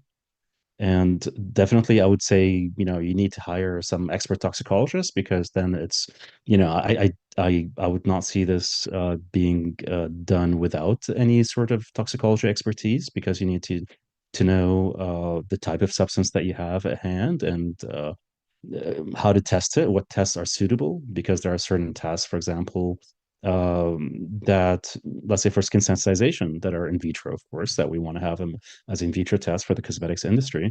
They will be suitable for certain types of substances depending on their water solubility and whether they're UVCBs or not. So this is something that we need to be considering, and that's why knowledge of these tests, and a quite detailed knowledge of these tests and the substance, is very important. What I always recommend, maybe perhaps going back to that first question about the LCMS, really before getting to the toxicity test, I recommend knowing, as a first step, the substance fully, on a chemical level. So what is the substance? What is the structure? What are the different components if we're talking about a UVCB? We want to know as many of these components as possible. Try to red flag or find red flags at the very beginning by using approaches that are perhaps in silico or in vitro. And that will help us get to know more about the substance before we even spend more time and money into going further with any testing. So I would say, kill the project early on. That's best for you if needed. And so if you don't have any kind of red flags from in silico tests and in vitro tests, then go ahead and conduct further OECD validated in vitro tests. And also, with knowing the substance, you go from there. You also want to go testing for the physicochemical properties. So I mentioned something about the water solubility, for example, and that is, a physicochemical test that's going to be resolving that. So you go from the analytics to the physicochemical tests, and based on these two, then you can go further with additional tests. I hope that kind of tackles it in a That was a good answer. in some angle, at least. Yeah, right. This next question comes from B and Hannah Sinha. I've probably mispronounced your username. I'm sorry. Do we need to conduct a toxicology/safety test for fragrance in the US? And I guess, are you talking about fragrance ingredients or finished products? And then now that comes to the question of what is the basis for demonstrating safety, which is important, for finished products on the market, whatever the category, versus ingredients, and then ingredients in the context of the formulations.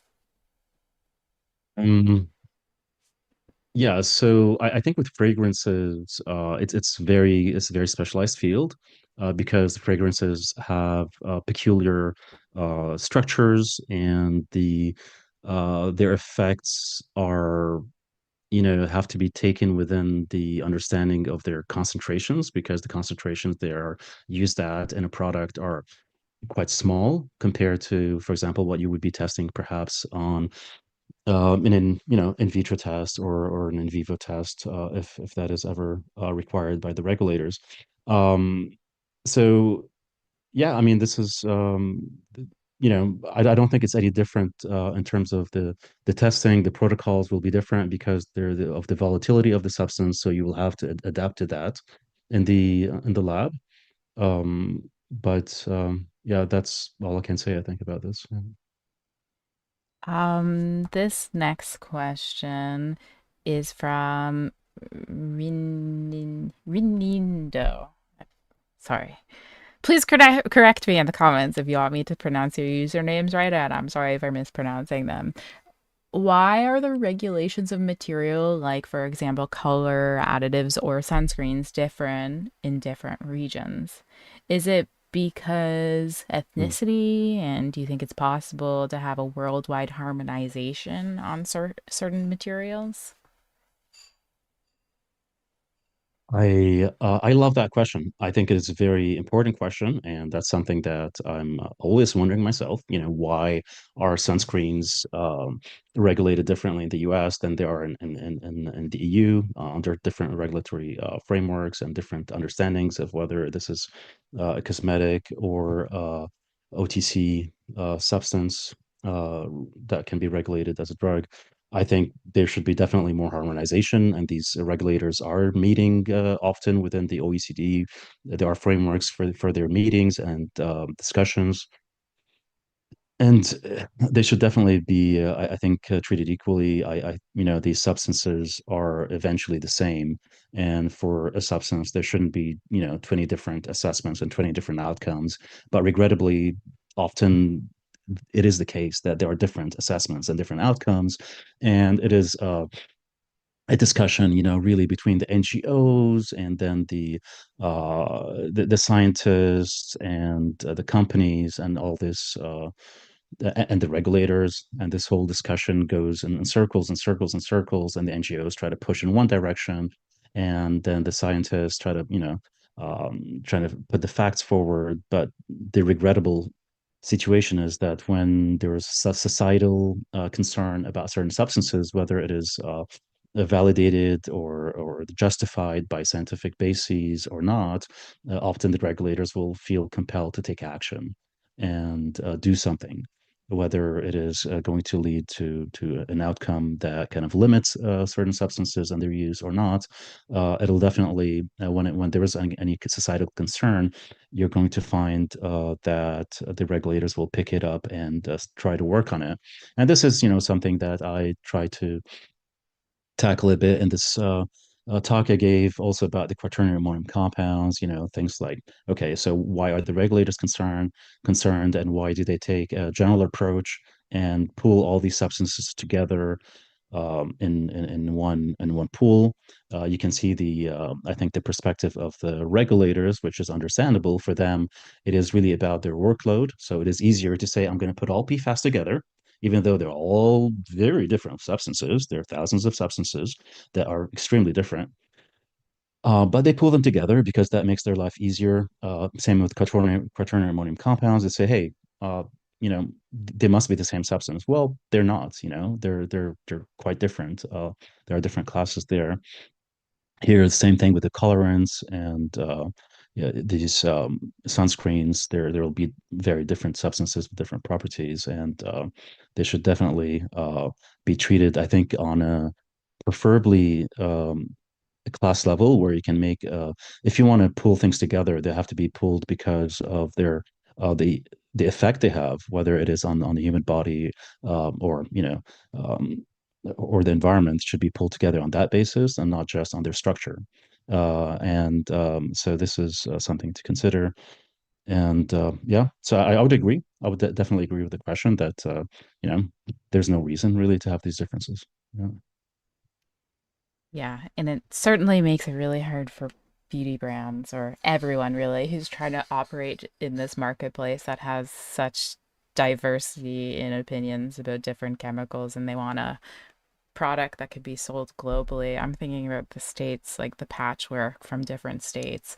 I feel like people just like have no idea the impact of like misinformation for especially like legislators who don't have often a technical background. And it's just reminding me of some of the work that the Independent Beauty Association has been doing to try to put science in front of the legislators. And then we see Mhm. like they just had no idea, like just basic things that I think a lot of people in industry just take for granted. Like everyone knows. No, like everyone knows contract manufacturers are making cosmetics. Like, no, the legislators that are making rules don't even know that. So it's super important for people like you to share your expertise in whatever way, including this way. So thank you so much. This concludes the time that we have for the Q&A, and I'm sorry we went over time. We're heading into a break, so you only have about 15 minutes of a break. I'm sorry for this whole day. Sorry.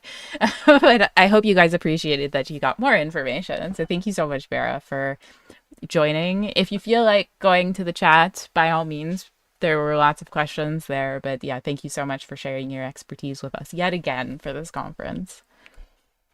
Thank you. Bye-bye.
Our next presentation will be by Lanesa Mahon, who is a fourth-year PhD candidate in pharmaceutical sciences at the University of Cincinnati. She originally earned her bachelor's degree in chemistry from Vanderbilt University in 2020, then went on to pursue a master's of business and science in cosmetic science at Rutgers University, graduating in 2022. During her master's, Lanesa volunteered with the NYSCC, where she created educational and promotional content and served on both their social media and diversity and inclusion committees. Lanesa is passionate about bridging the gap between the lab bench and the beauty aisle. Her work is driven by a desire to make cosmetic science more inclusive and accessible, and empowering consumers to make informed decisions through evidence-based knowledge. Without further ado, here's Lanesa. Hi everyone, my name is Lanesa, and today I'm covering trending skincare ingredients versus the science behind them. In the first half, we'll talk about all of the hype surrounding these new ingredients and some of the scientific considerations to keep in mind when we're looking at the research behind them. After that, we'll dive into the literature and we will see if what's said about these ingredients actually stacks up to the science behind them. You've probably seen headlines like these. Everyone is constantly looking for the next star ingredient in skincare. This year, ingredients like exosomes and PDRN are getting their moment in the limelight.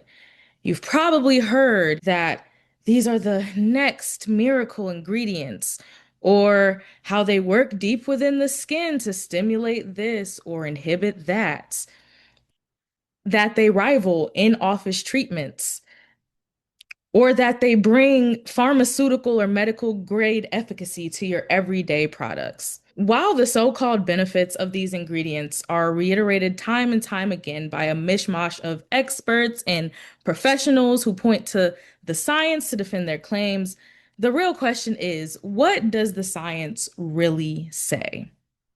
Now, when we're thinking about these new ingredients, we have to be aware of something called science washing. Science washing is a deceptive marketing tactic that a lot of brands use.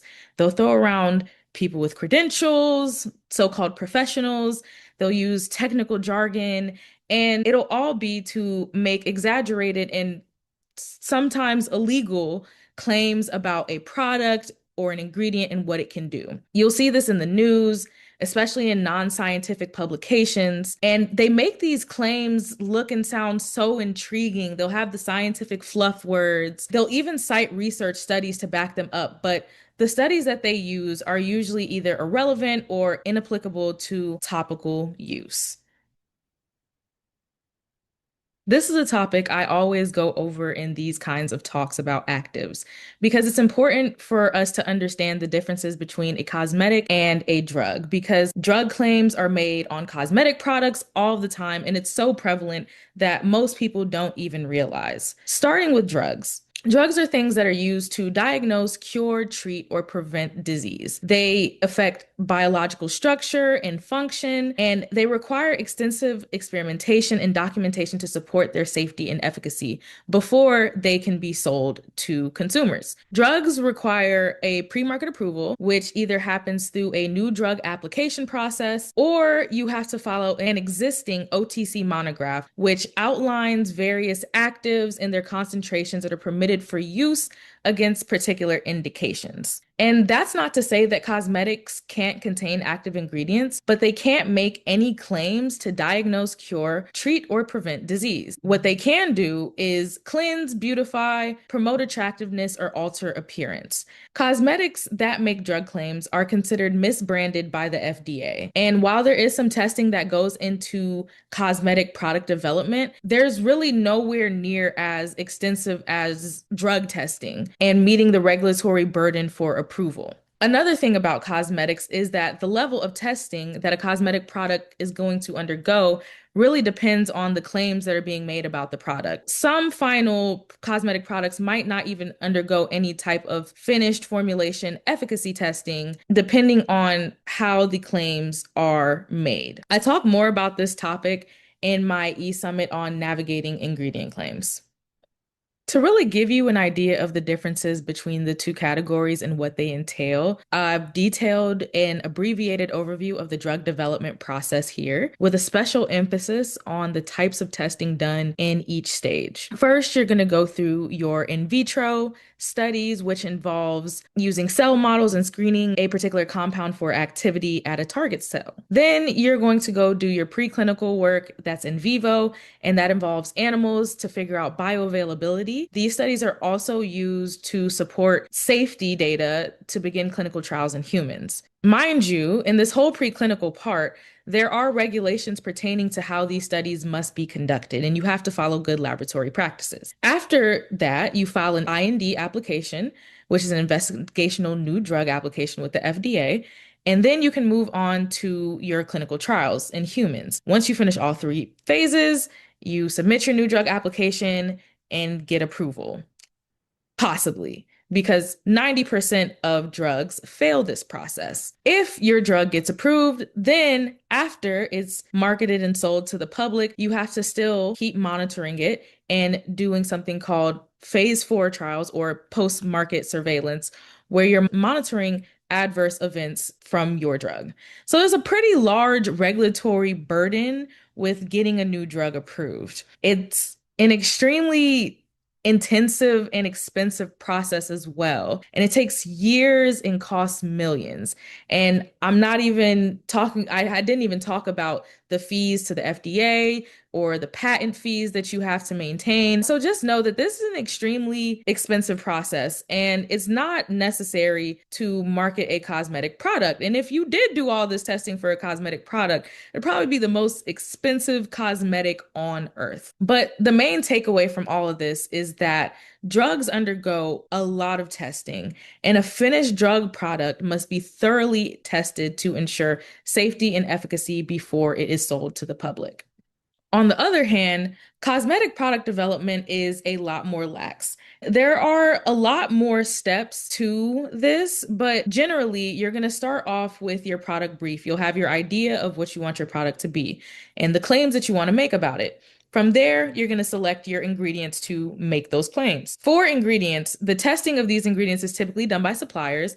This can be in vitro work or small clinical studies with test formulations. Following that, you'll formulate, choosing your excipients, how to stabilize it, and creating something that's sensorially pleasing.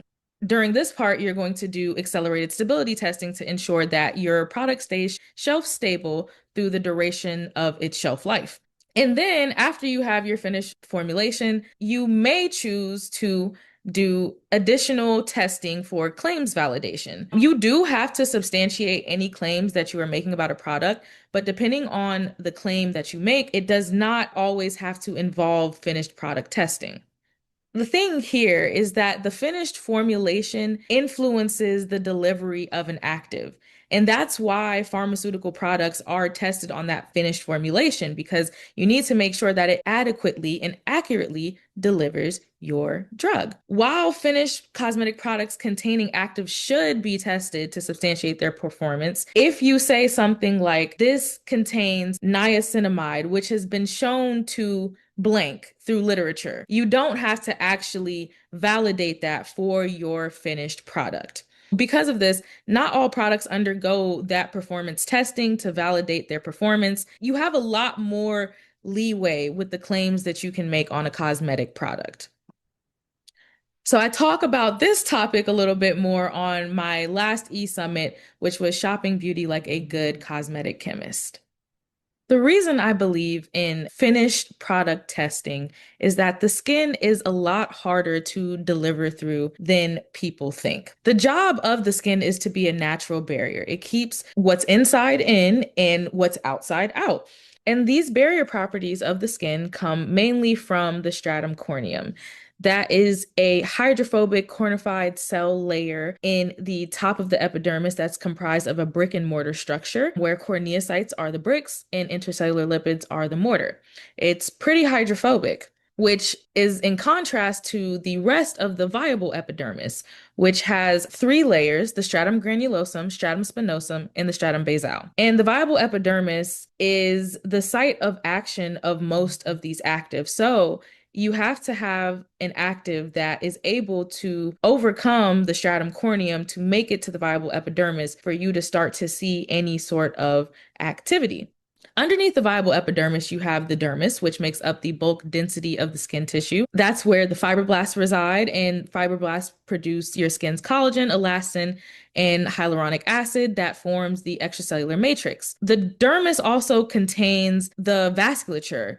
So if a compound makes it to this level, it can actually become bioavailable and reach systemic circulation. So that's how transdermals work. Because of the skin structure, in order to deliver actives to these deeper layers, the biggest hurdle is going to be getting compounds past the stratum corneum. Overcoming this skin barrier is a bigger hurdle than you might think. Over here in this diagram, I show the process of a drug partitioning in and through the skin. Only certain actives have the properties that allow for topical delivery. The most prominent of these would be the 500 Dalton rule and a moderate lipophilicity. It can't be too lipophilic, then it won't partition into the viable epidermis, but it can't be too hydrophilic or it won't get through the stratum corneum. And because so few ingredients fit these characteristics, there have been numerous techniques developed to aid topical skin penetration. So you have the inclusion of things like penetration enhancers. You have occlusion, which is the theory behind patches, microemulsions, which are high surfactant containing mixtures, microneedling, iontophoresis, sonophoresis, laser. All of these things are designed to augment the skin barrier to allow increased skin permeation. When we're looking at new actives, there are really three main questions that need to be answered. Number one, what does it do? Number two, can it be delivered? And number three, is it stable? For an active to work, it has to be delivered to the right place in the right form at the right amount. Just knowing what an ingredient can do is not enough. Can it actually get to where it needs to go to function? And can it maintain its stability and stay in the right form through that process? All of these parameters matter to the delivery and the performance, but the research is never that straightforward, and all of the necessary information may not be available to you. So you have to be able to critically evaluate and take what you know and try to apply it to what the research says. When you're looking at a piece of evidence, first you need to look at the quality of the evidence. How applicable is the study to real life conditions? What are the models being used? Are there proper controls? And what are the strengths and weaknesses of the methods? Here's kind of a hierarchy of evidence that I like to use that goes from least to most relevant from top to bottom. The best quality evidence that you can have are well-controlled clinical studies or clinical trials. Things that aren't as high quality to support topical use are things like in vitro studies or oral dose studies because the route matters, and animal studies because you have to account for interspecies differences in percutaneous absorption. So when we think about quality of evidence, is it a good study or is it a bad study? Did we get the left or did we get the right? The second thing you have to think about is the body of evidence. How many studies exist? What kind of studies exist? Taking all together all of these studies that exist and thinking about how the quality stacks up and which of these studies, if any, are applicable to topical use. So a lot of the newer actives will have the evidence of a cake pop, where something that is tried and true and has years of use will have something more like a giant cake. That's the differences that we're talking about when we're thinking about body of evidence between some of these newer actives and some of the less flashy but more tried and true actives. So now we've reached the case study portion and we've gone through the research and the science and the considerations that you need to keep in mind. And let's now go through some case studies and look at some of these trendy ingredients and see if the science stacks up to the hype. Starting with the one that everybody has heard of, polydeoxyribonucleotide or PDRN. PDRN is DNA fragments that are derived from salmon sperm. They have a molecular weight of between 50 and 1500 kilodaltons, and their benefits include anti-aging, hydrating, they have anti-inflammatory properties, and they are said to be regenerative. In the media, you can see that they say that PDRN acts at the cellular level. It stimulates collagen synthesis to help regenerate damaged skin. It promotes fibroblast activity and increases blood flow from angiogenesis. But the question is, does it really do all of this in a skincare product? Let's see what the evidence has to say. So here I found a review article of cosmetic studies on PDRN. When you are doing ingredient research, review articles are extremely helpful, and they can be a quick way to find the primary literature associated with a certain ingredient. But you have to double check the primary sources from the review article. And I cannot stress this enough because they don't always get the correct and full testing methods right in these summaries.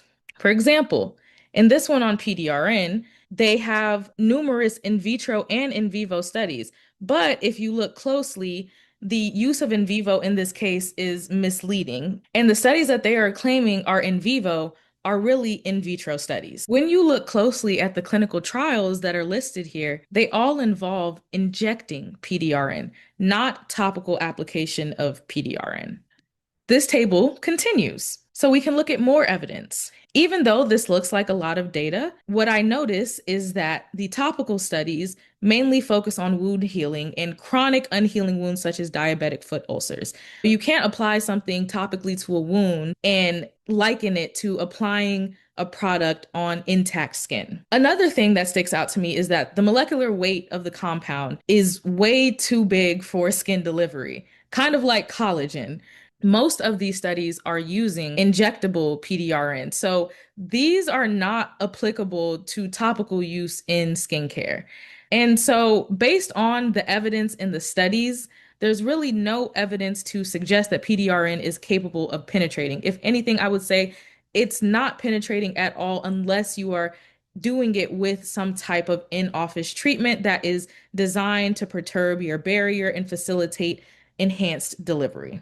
Next up, we have exosomes, and these are nano-sized extracellular vesicles containing proteins, nucleic acid, lipids, and other signaling molecules. These are secreted by living cells, and they're important in cell-to-cell communication. It's hard to determine a molecular weight, but the size is between 40 and 160 nanometers. The benefits, so-called benefits, number one, they mainly depend on the cargo inside of the exosome and where and what type of cells the exosomes were isolated from. They are said to have anti-aging, regenerative, anti-melanogenic, and anti-inflammatory properties. But again, is that what the research says? So here I found another review article that is summarizing all of the clinical studies involving human subjects. The first one on this list we can already eliminate because they used microneedling, which is helping enhance delivery to deeper layers of the skin. As we keep going down this list, I am going to stress the importance of making sure that you look at the primary sources included in these reviews. Let's look at the third one. In this study, it says that patients were treated with a topical emulsion of exosomes and experienced betterment in a number of skin parameters 30 days after treatment. So let's look at these methods to see if it was just a simple topical application of exosomes. So here are the methods. And if you look, the first thing that they do is a biostimulatory infusion. Usually an infusion means that something is being injected. I'm not sure if that is what they mean here, but they also do calcium hydroxyapatite injections to the face. That's the first step. Then they clean with a glycolic acid face wash. After that, they perform sea salt exfoliation. Following that, you use a nitric oxide generating serum. Then they apply a 3 millihertz ultrasound.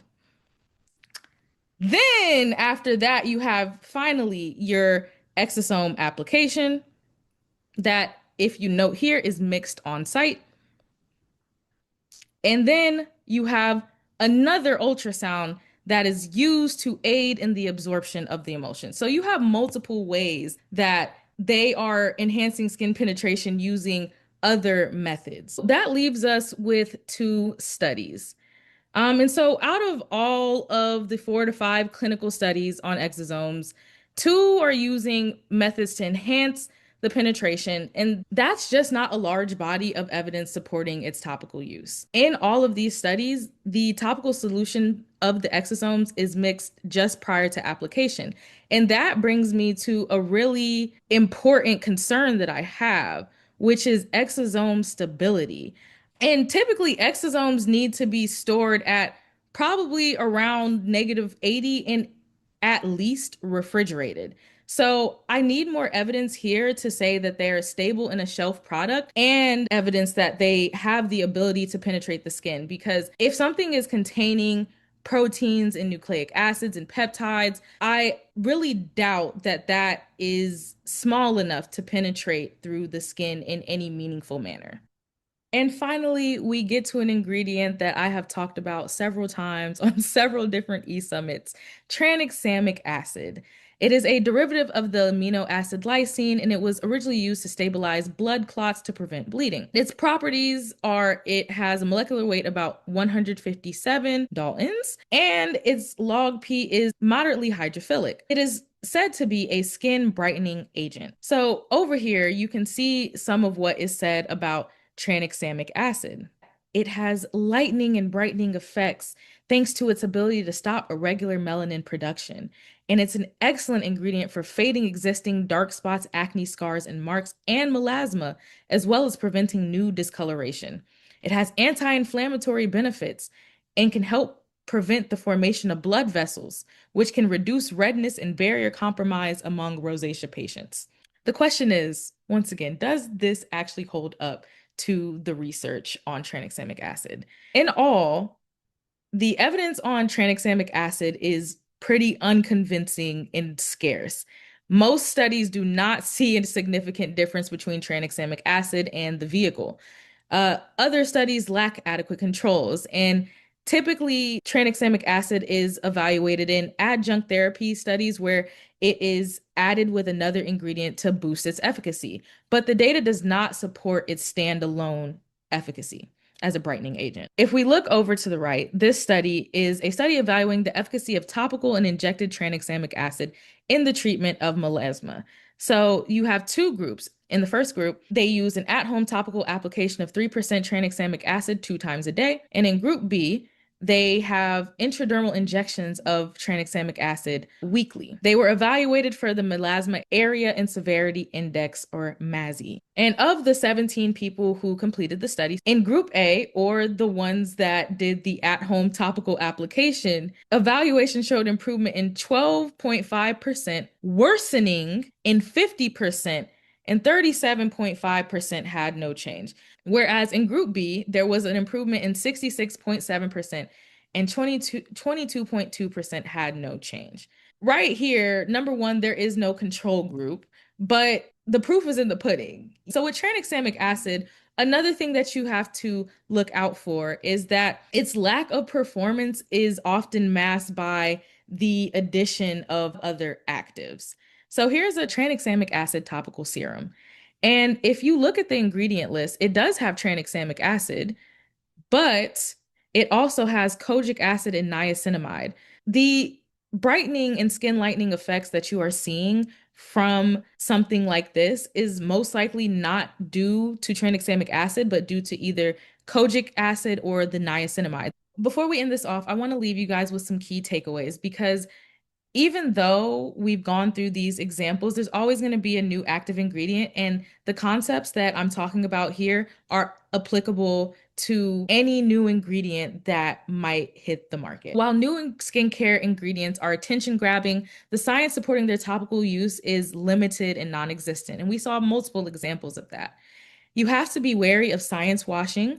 We have to remember that cosmetics are not drugs. Drugs go through an extensive approval process. Cosmetic product testing is optional. You have to be careful of what non-scientific sources say about ingredients and look at the overall body and quality of the research. Review articles are a really good way to get summaries of this information, but you also have to make sure that you read primary sources as well. And finally, with these newer ingredients, a lack of performance is often masked by the presence of other more researched and studied actives. If you'd like to learn more or see more of my lectures, I've given several other e-summits that I have listed here. Feel free to check them out. I go through a lot of the topics that I covered in this in more depth. And finally, I just want to say thank you guys for watching. And once again, thank you, Jen, for having me back on yet again, e-summit number 6.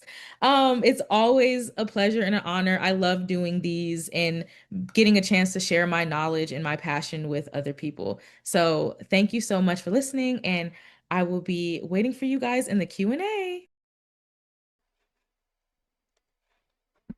Thank you so much to Lanesa for that presentation. You could probably see why she keeps getting invited back. The resident science verse, whatever the topic. You just do such a good job with the topic. Thank you.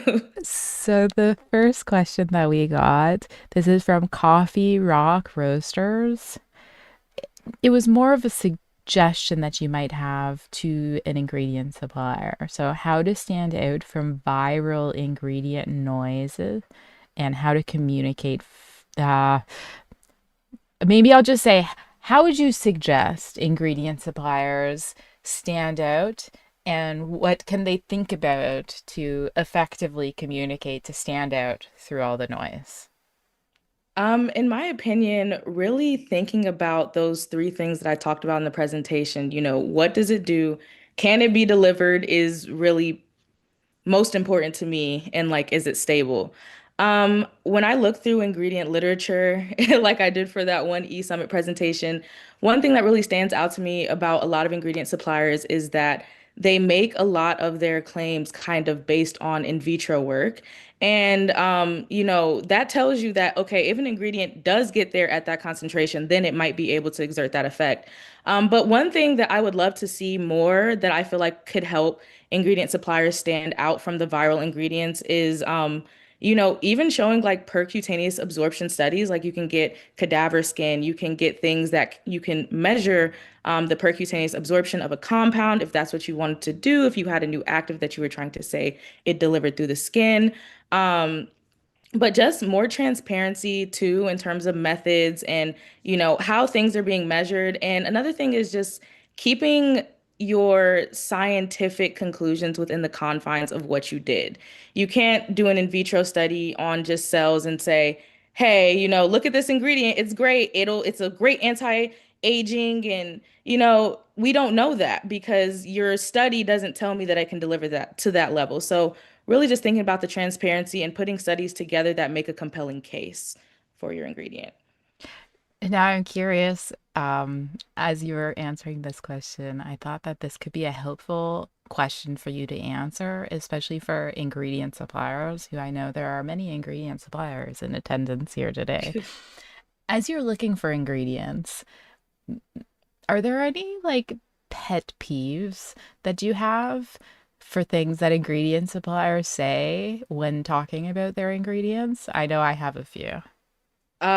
Who I really hate I really hate the use of stimulates this. I said in the beginning, stimulates this, inhibits that. Like, it's like, oh my goodness, like, please. That's one of my biggest pet peeves. I will say, I already said this one, but like using an in vitro study to try to say that it has this activity. And another thing that I see from suppliers, um, I feel like I see kind of bad before and afters, maybe a lot in supplier literature that I kind of wish we would maybe tighten up the before and after procedures, and things like that. So it's a couple of pet peeves. There's some that are better than others. Like, I've seen it's usually like certain suppliers will have like a certain standard that they hit. And I've come to notice that as compared to maybe some others might not be as scientifically sound. So, Those are my main pet peeves. And I feel like people need to remember that ingredient suppliers aren't held to the same kind of rules as cosmetics. So then you can see that with the things that they claim to you. They can say those drug claims that a finished product producer wouldn't be able to say. An annoying thing for me, though, is when they really lean into it and lean into it with their brand consumers, especially when they're indie brands. And then sometimes they give the indie brands the wrong impression about the things that they're allowed to talk about. Yeah. My pet peeve. A question from Sarah. This was so interesting. So generally speaking, would you say exosomes in skincare are a scam based on the stability issue? What if the company has tested the finished formula and observed benefits? And my tack on question to that, could you really tease apart the benefits of the exosomes? Is exosomes the things that are contributing to that benefit? So I personally think that exosomes are a scam. Number one, I kind of do preclinical level work in my lab. I do a lot of in vitro, which is why I feel so comfortable talking about the limitations of in vitro studies and how they apply to actual topical use. So, with exosomes, typically things are stored at either refrigerated, -20 or -80 degrees Celsius. That is what your storage conditions are for a lot of these like biological materials. When I isolate exosomes or when I isolate certain materials from my cells, they have to be stored at a particular temperature. Um, I just don't think that they're stable because I've not seen really any studies on like the stability, the extended stability of the exosomes in the formulation. And even if you do see benefits from something, what we have to realize, especially in the anti-aging space, which is what drives me crazy, you will get anti-aging benefits just from a regular moisturizer. Okay, you will get some level of anti-aging benefits. The question with exosomes really is, do they deliver? And just showing ending benefits for something doesn't always tell you if that particular ingredient was delivered through the skin. So even if you have a study with exosomes and you saw all these increases in whatever parameters, that could be due to anything else within that formulation. It does not exactly have to be due to the exosomes. If you want to say it's due to the exosomes, you can have that study, but then maybe you follow up with another study that shows that you radio labeled something so you can actually see the penetration of the exosomes through the skin layer. But just seeing benefits doesn't really mean a whole lot. Especially when we're talking about like the prices of some of these products.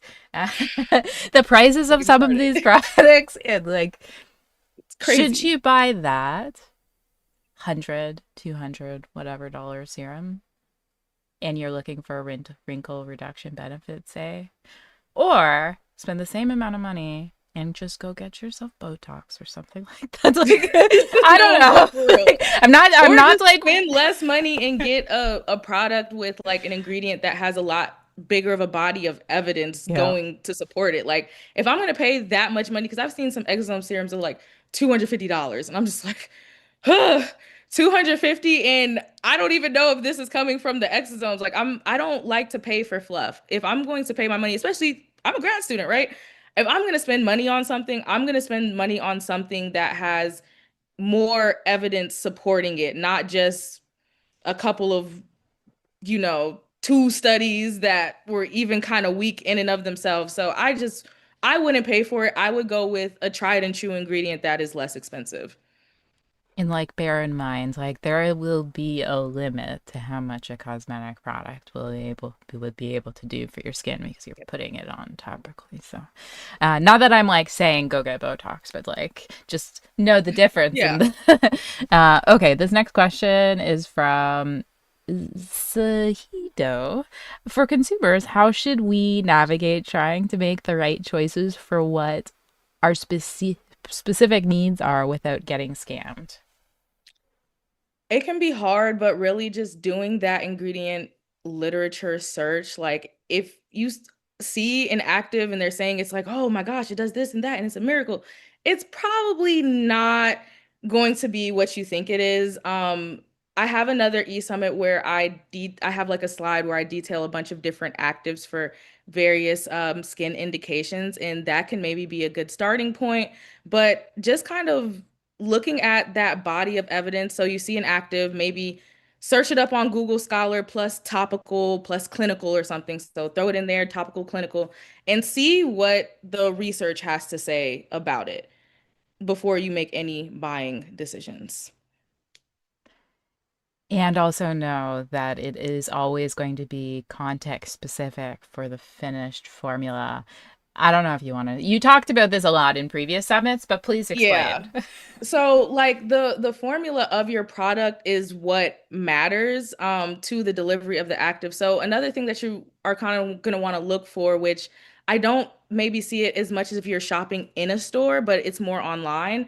They'll detail the clinical results of like however they tested their product. So in my last e-summit, I talked about the various claims that can be made about a product and how they are substantiated. So like if you say this product contains retinol, which has been shown in literature to do to combat signs of aging, right? That's not something that has to actually be tested in your final product. But if you were to say that like our product improves the appearance of wrinkles by whatever percent, that there was some type of finished product testing that went into that. So looking at the testing results for a product also can be beneficial. It's not going to exactly tell you if that active was delivered for the most part, but it will actually give you like evidence to say like, hey, this works. And we actually did some testing where we have some numbers to show you that, what we made is, efficacious to some extent. And there could be all the substantiation evidence in the world to support this one ingredient, vitamin C, highly demonstrated to be effective, but is it going to be stable or effective in the vehicle that it's put in? So like if they didn't do that testing on the finished formula, even if there's proof for the ingredient and they're making claims, like you don't actually know about the benefits of the formula until you test the formula. So look for tests on the formula. My point of view. You agree? Okay. Of course you do. You gave this presentation. And look to previous look to previous presentations, and also Lanesa was on my podcast earlier this season. We had a similar conversation for the podcast episode. This question is from Cosmic Girl. Firstly, thank you for this presentation. I want to know what molecular weight an ingredient should be to have benefits to the skin. So maybe the question can be, how does the molecular weight of ingredients impact different performances of ingredients? Tack on, what are some like misconceptions around molecular weight and performance and like penetration slash like, because I feel like a lot of people feel that it has to get into the skin to have a skin benefit, not thinking about like the benefit of sitting on the top of the skin, things like that. So what do you think? So when the molecular weight really matters for going into the skin, right? So when we're talking about like an active, if you're saying that you have an active that targets hyperpigmentation, there's two ways I could go about it. But if they're saying that like it stops, I guess, tyrosinase activity, which is a drug claim, so please don't use that claim. But if you're saying that something is acting directly on the melanocyte, right? That's something that actually has to deliver into the skin. So it needs to be under 500 grams per mole or Dalton. So there is a limit, a size limit of things to penetrate through the skin. But there are plenty of ingredients that work fine by sitting on top of the skin. So like hydrating ingredients, those don't exactly have to penetrate to be effective. Certain things are made to sit on the skin surface to improve the texture of the surface and the surface properties of your skin. So the 500 is more for like something that they're saying is delivering through the skin, like it's impacting the melanocytes or it's stimulating collagen production, which is, oh my gosh, I see that claim so much. It's like, that's actually probably my pet peeve, least favorite claim that I see.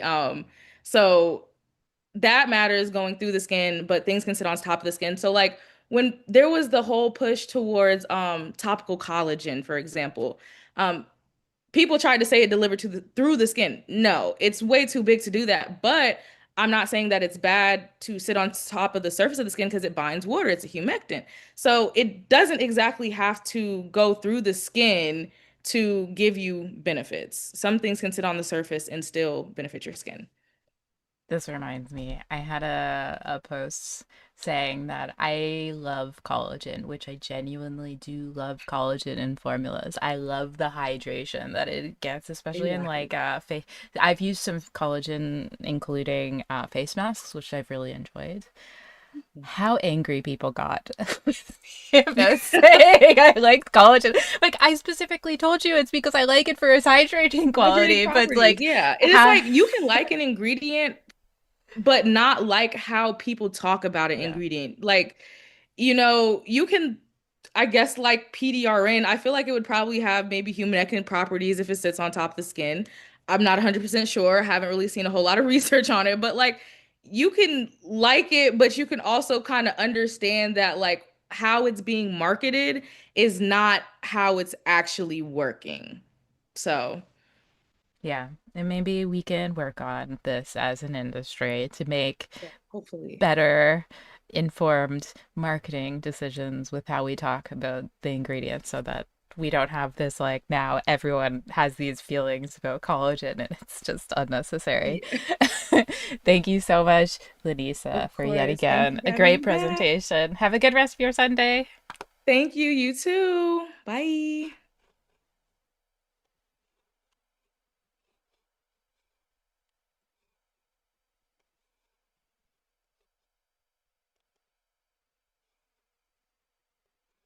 Our next presentation will be by Hannah Biggerstaff, who is the head of product futures at Medik8, one of the fastest growing global skincare companies loved by industry professionals and skincare enthusiasts. A chemist with 9 years of experience in skincare product development, Hannah leads a team of skin scientists and market experts to develop cutting edge skincare innovations. During her career, Hannah has developed 50 plus unique products, including the award winning crystal retinol and liquid peptide ranges, and is a specialist in development of the novel retinoid, vitamin C, and peptide technologies. She is passionate about creating innovative products that excite the consumer without compromising on scientific truth. Without further ado, here's Hannah. Hello everyone, my name is Hannah Biggerstaff, Head of Product Futures at Medik8 Skincare. I'm a skincare developer and skin scientist, and today I'm really excited to walk you through the journey of developing our flagship product, Crystal Retinal. Now, the development of Crystal Retinal represents many years of age-defying skincare science, and the formulation is clinically proven via multiple independent studies to deliver visibly firmer, smoother, brighter skin in just one tube.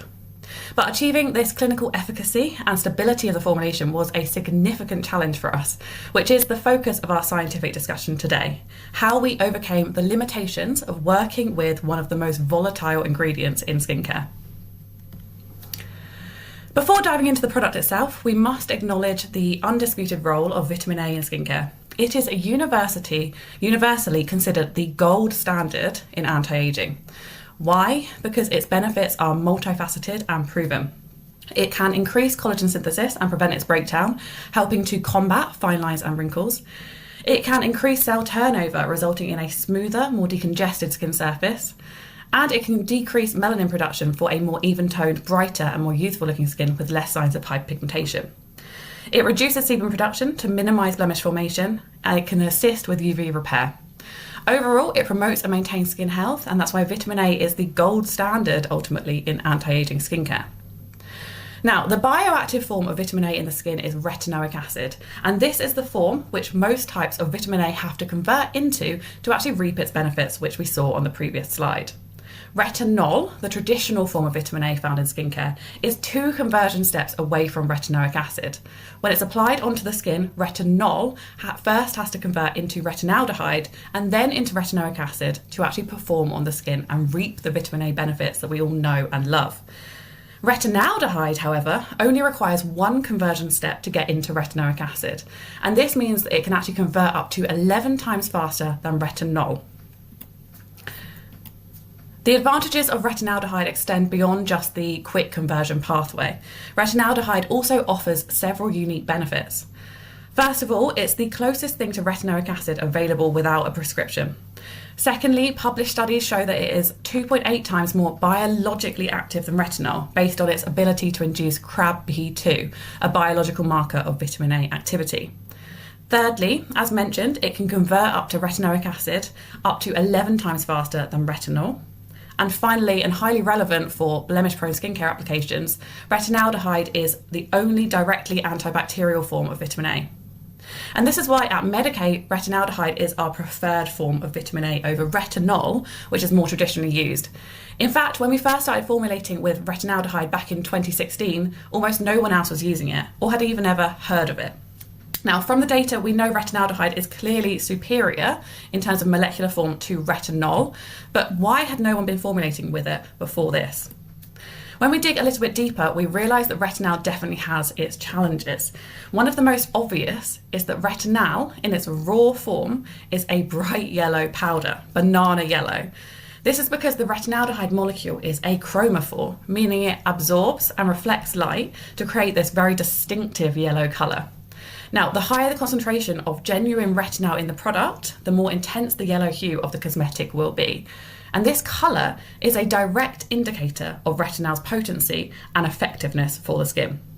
It's this specific structure of molecule which actually makes it incredibly sensitive to its environment, particularly in regards to attack from heat, light and oxygen. Therefore, our first obstacle in the creation of crystal retinal was the challenge of stability. If we couldn't keep the retinal stable and potent, none of the clinical benefits of retinal would matter. We quickly learned when we first started formulating that retinal is the most unstable molecule we have ever worked with. You can very visually see retinal degrading. It will turn from a yellow colour to white, and sometimes even brown in specific conditions such as the oven. Now, we demonstrated this with UV-Vis analysis to check the degradation profile of retinal. We analysed the quantification of a non-stabilised, non-encapsulated retinaldehyde in a base formulation. We kept the samples at room temperature and checked retinal quantification at specific time points. And we used the maximum absorbance peaks of UV-Vis to help us to calculate the percentage of retinal over time. And the data was very, very stark. You can see here the blue line was where we started at day 0. The red line showed how the percentage of retinal in the product changed after only 1 week. 76% of retinal was retained. And the yellow line, which you can barely see as it's over the x-axis, showed that after only 4 weeks, only 1% of retinal was actually left. And the study had to be stopped after 4 weeks because no retinal remained to be measured. Ultimately, this was a major challenge. We knew that if our retinal wasn't stable, it loses its power and it loses its clinical efficiency. Therefore, what might be labelled as a 0.1% retinal product would actually be delivering nearly 0 retinal into the skin if it had degraded. To overcome this rapid degradation and the challenge of stability, we implemented a 3-pronged approach focused on encapsulation, synergistic stabilisation and packaging. Now, our first solution was encapsulation. The retinaldehyde in our crystal retinal product is encapsulated in cyclodextrin, which is a cyclic oligosaccharide with a defined ring size. This molecule is bucket-shaped, featuring a hydrophilic exterior and a hydrophobic cavity designed specifically to actually store the retinaldehyde. And this system is important because it serves 2 primary functions. First of all, it physically protects the retinaldehyde from its environment, shielding it from degradation. And on the skin, the cyclodextrin is broken down slowly by skin enzymes, which actually slowly releases retinaldehyde from its shell. This means that you get a very slow release of retinaldehyde, which is actually key to mitigating another challenge of retinaldehyde, which is its potential for irritation on the skin. More on that challenge later. But we know that encapsulation systems alone are not enough to fully stabilise the very temperamental molecule when actually delivered in a formulation. And that's why the second element of our stabilising retinal in a formulation is a patented stabilisation system within the formula surrounding that retinal encapsulation. Now, back in the day, we tested tens of different stabilisers in different combinations to come to the very best version of a combination of 2 different stabilisers in the formulation, combined in an optimised synergistic ratio to actually keep the retinal potent and powerful over time. The components of this stabilization system are carrot seed oil, which contains beta-carotene, which is a powerful antioxidant which protects the retinaldehyde from oxidation, alongside sodium polyaspartate, which is a powerful chelator that is able to bind and block any destabilizers from getting to the retinaldehyde. When combined in optimized ratios, carrot seed oil and sodium polyaspartate create a synergistic pairing which supercharges the stability of retinaldehyde in a formulation. Now, if any of you know or have used the Crystal Retinal formulations, you probably recognize its peachy color of formulation. Now, this peachy color comes from the combination of the bright yellow retinal combined with the carrot seed oil-based stability complex and other extracts in the formulation, which produces a peachy looking formula. Now, we use the patented stabilization system and the encapsulation system to actually double protect the retinal in the formulation. And the result of this combined approach is that we are very clear when comparing our stabilization data. On the left, we see the degradation curve we saw before on our previous slide of non-stabilized, non-encapsulated retinal. And on the right, we see the graph for stabilized encapsulated retinal in our formulation, showing a remarkably stable profile, not just over 4 weeks, but holding its concentration even at 12 months. After 4 weeks, 95% of retinaldehyde remained, and even after 12 months, over 91% of retinaldehyde remained in the formulation. Now, this confirms to us that our dual encapsulation system combined with a stabilization system in formula effectively halts the degradation seen in the initial non-stabilized retinal. But when you're innovating in skincare, it's not just about the formulation. The packaging choice has just as much impact on stability. So our final line of defense involves the packaging of Crystal Retinal. We fortify the stabilization system by enclosing it into an airless aluminium-lined tube. And this tube protects the formulation against both oxygen and light, ensuring that retinaldehyde remains ultra stable and protected against light and air and heat right up until the point of use. So that's how we overcame the challenge of stabilization with Retinal. We're using an encapsulation system, a patented stability system in the formulation, and airless packaging to really help to triple layer that stability profile of Retinal. Moving on to our second challenge now, our major challenge when we're developing Crystal Retinal, and that was managing the inherent irritation potential of highly effective retinoids on the skin. We know from the literature that retinoids can cause initial skin irritation, often referred to as the retinization period. Now, we know that this initial skin irritation can become apparent on the skin because of two main mechanisms. Firstly, it's the retinoids can accelerate skin cell turnover, causing the shedding of dead skin cells and the promotion of new skin cell growth. This rapid change can actually disrupt the skin's barrier function, increasing its permeability and making it more susceptible to irritation and sensitivity. Retinoids can also enhance the expression of genes encoding for pro-inflammatory signaling molecules, and this can trigger an inflammatory response within the skin, manifesting as redness, dryness, and peeling on the skin. Our own data has actually confirmed that there's a dose-dependent nature of this irritation. On the right, we have in vitro data where we investigated the impact of different retinal strengths on irritation biomarkers in fibroblast cell cultures. Specifically, we measured interleukin-8, IL-8, which is a type of protein called a cytokine that plays a role in inflammation with retinoids. The results show that there is a dose-dependent irritation response to retinal at different dosages. And on the left, we have ex vivo data where we've applied a range of different formulations containing 0.01% and 0.2% retinal to ex vivo skin samples every day for 5 days. The cells were stained and observed under the microscope to investigate whether any structural changes have occurred. If you look at the results, you can see small gaps in the epidermis. And this is a sign of loss of coherence between the epidermal cells because the bridges that connect them are breaking. Both of these are signs of irritation in the epidermis caused by a higher strength of retinal applied without a ladder system. So we know ultimately that higher concentrations of retinal can be more irritating to the skin. However, there is clinical evidence out there that does suggest that tolerance to retinoids can be built up over time. This 2022 study by a research group investigated how tolerance builds as 20 participants slowly incorporated higher strength retinoids into their routine over 12 weeks. The graph shows the impact of protocol on the sensation of irritation, such as soreness, burning, felt by participants. The participants were using 0.5% retinol for 7 weeks and then 1% retinol for 5 weeks. And what we can see in the graph is that low or no irritation is shown with the lighter blue, and darker blue-green indicates moderate or severe irritation. The irritation, you can see, initially gets worse, but then gets better as skin tolerance increases to the retinoids. This data helps us to demonstrate that side effects tend to decrease even with higher retinal concentrations, confirming that the skin adapts and begins to tolerate the retinoids used when you use them gradually. Now, we leverage this understanding of gradual introduction to build our irritation management strategy using 3 different components in our Crystal Retinal system. Firstly, we mentioned our encapsulation system earlier, but remember that the encapsulation system helps to drip feed that retinal into the skin, really significantly reducing any kind of irritation potential for those higher strength retinoids. Secondly, we also provide very clear phasing guidance to our customers for how they actually use these retinoids when they first start integrating them into their skincare regimes.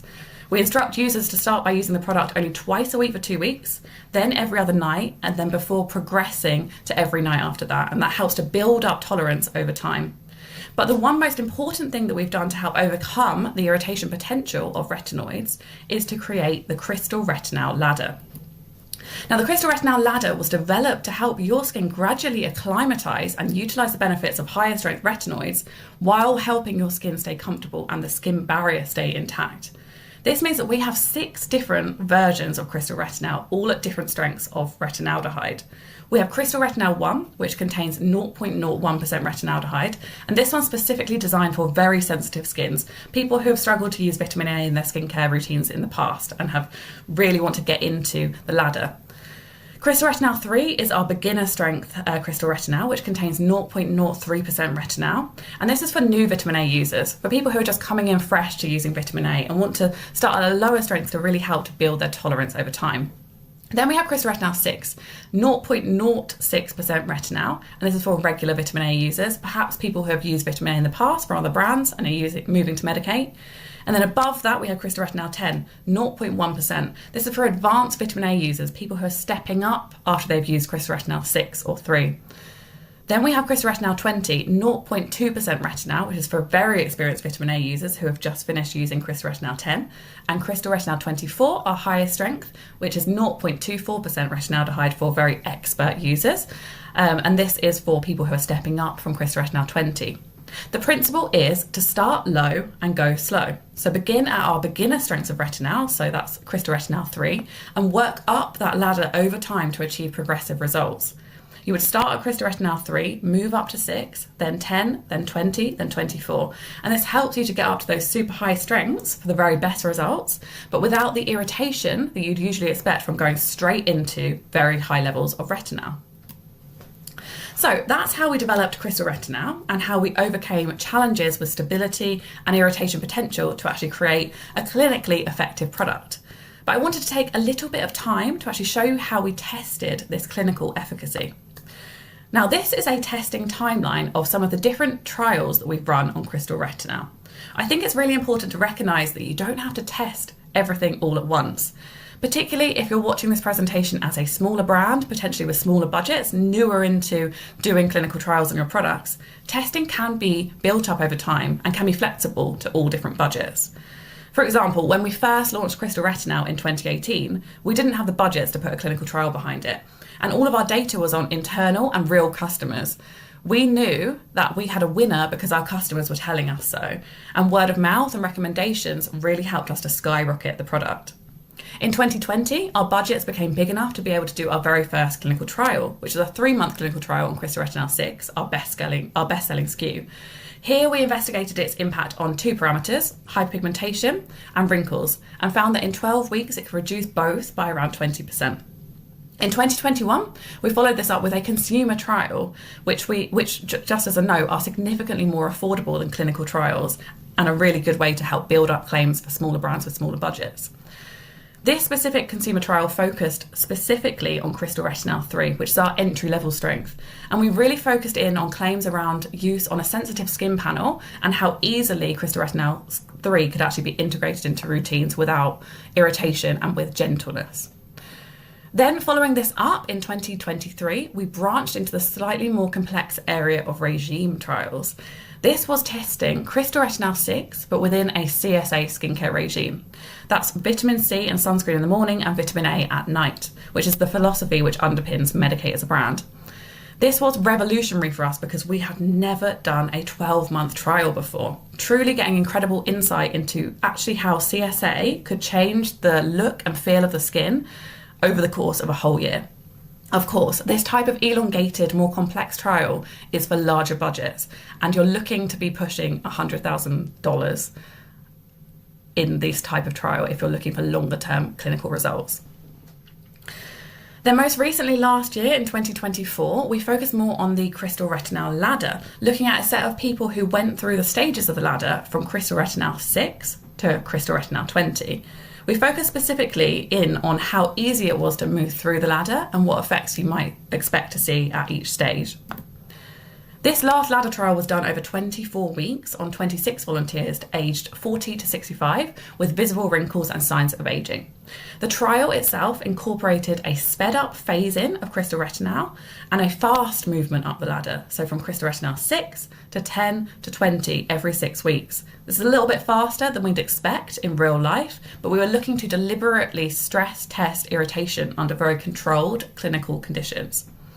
Now, the anti-aging results were measured within this trial via clinical grading and testing with clinical testing tools, while tolerance was actually tracked using questionnaires for the participants in the trials. Now, the results confirm strong efficacy in wrinkle reduction, which just gets better as we move up the ladder. The Crystal Retinal ladder has been found to clinically proven to reduce the appearance of wrinkles by 27%. And similarly, when we measured skin firmness using a cutimeter, the results showed that the Crystal Retinal ladder is clinically proven to increase skin firmness by up to 42%. We also looked at these self-perception questionnaires to help us to understand the irritation experience as we move up the ladder. And we found that 97% of the participants on the trial did not experience irritation, and 93% agreed results got better as they moved up the ladder. Now here's a visual look at one participant over the course of using the ladder. You can really see in these photos how her skin is changing over time. The evenness is improving, the complexion is brightening, her skin looks firmer and more toned, her lines and wrinkles are being reduced. And these results really demonstrate that our combined approach with encapsulation systems, the patented stability complex, the airless packaging, and the progressive ladder of strengths really helps to successfully deliver the high efficacy of retinaldehyde while dramatically overcoming the historical challenges of instability and irritation. In summary, the development of Crystal Retinal was driven by overcoming two major scientific hurdles. Firstly, stabilising the most unstable molecule we have ever worked with using a multi-layered system, and secondly, managing its irritation potential through a progressive ladder system. We have successfully been able to create a high efficacy yet tolerable retinal product validated by rigorous clinical testing. Thank you so much for your time today. I'm now very happy to take any questions you might have.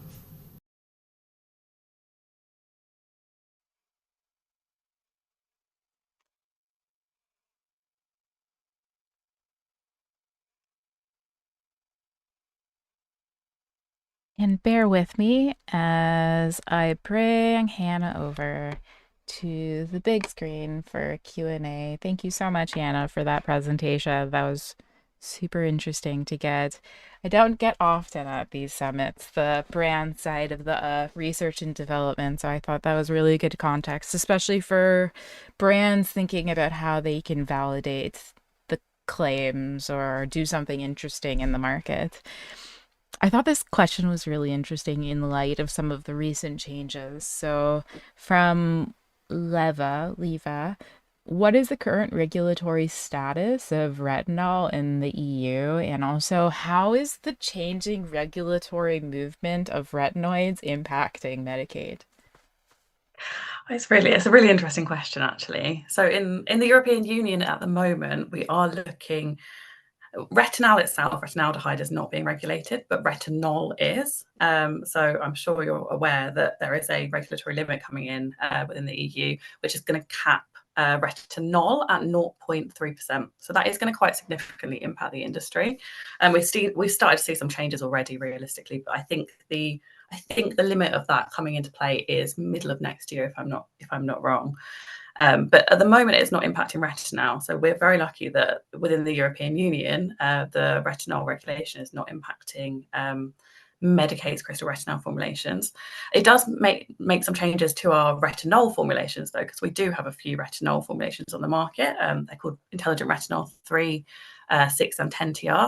And 6 and 10 TR contain more than 0.3% retinol. So therefore, they will be discontinued when the regulation comes into play. But it's an interesting landscape because ultimately the regulations are changing the way we're looking at vitamin A and retinoids in the European Union. And it has meant that there are lots of brands moving into retinal space at the moment. So we're seeing lots more competitors pop up in the retinal space, which we only think is a good thing ultimately, because it spreads the message that retinal is ultimately better than retinol. The reason that retinal hasn't been impacted by the regulations is that you use it at a lot lower concentrations. So, for example, our crystal retinal 3 contains 0.03% retinaldehyde versus our retinol serums at a similar entry level would be a 0.3% retinol. Therefore, we're staying very much under any kind of limits within the vitamin A world within crystal retinal.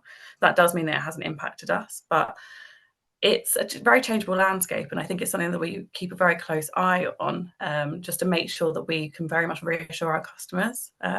There's been a lot of these limits put in place ultimately to help with vitamin A toxicity. People with changing diets and changing ways that we're using vitamin A in various aspects of our kind of day-to-day lives, the regulators have put this cap into place to help to minimize any kind of overdosing of retinol in the skin, and they're looking at helping to limit that in skincare to help us to make sure that we are being very stringent with how we're doing regulations within retinol. But thankfully, it's not hitting retinaldehyde at the moment. So yeah, it's an interesting one, I think. And perhaps this is another opportunity. These keep coming up for effective science communication about some of these ingredients in light of the actual risks associated with retinol and its extremely limited absorption to contribute to vitamin A, to contribute to the possible issue. I find it interesting, though, that you guys are discontinuing retinol.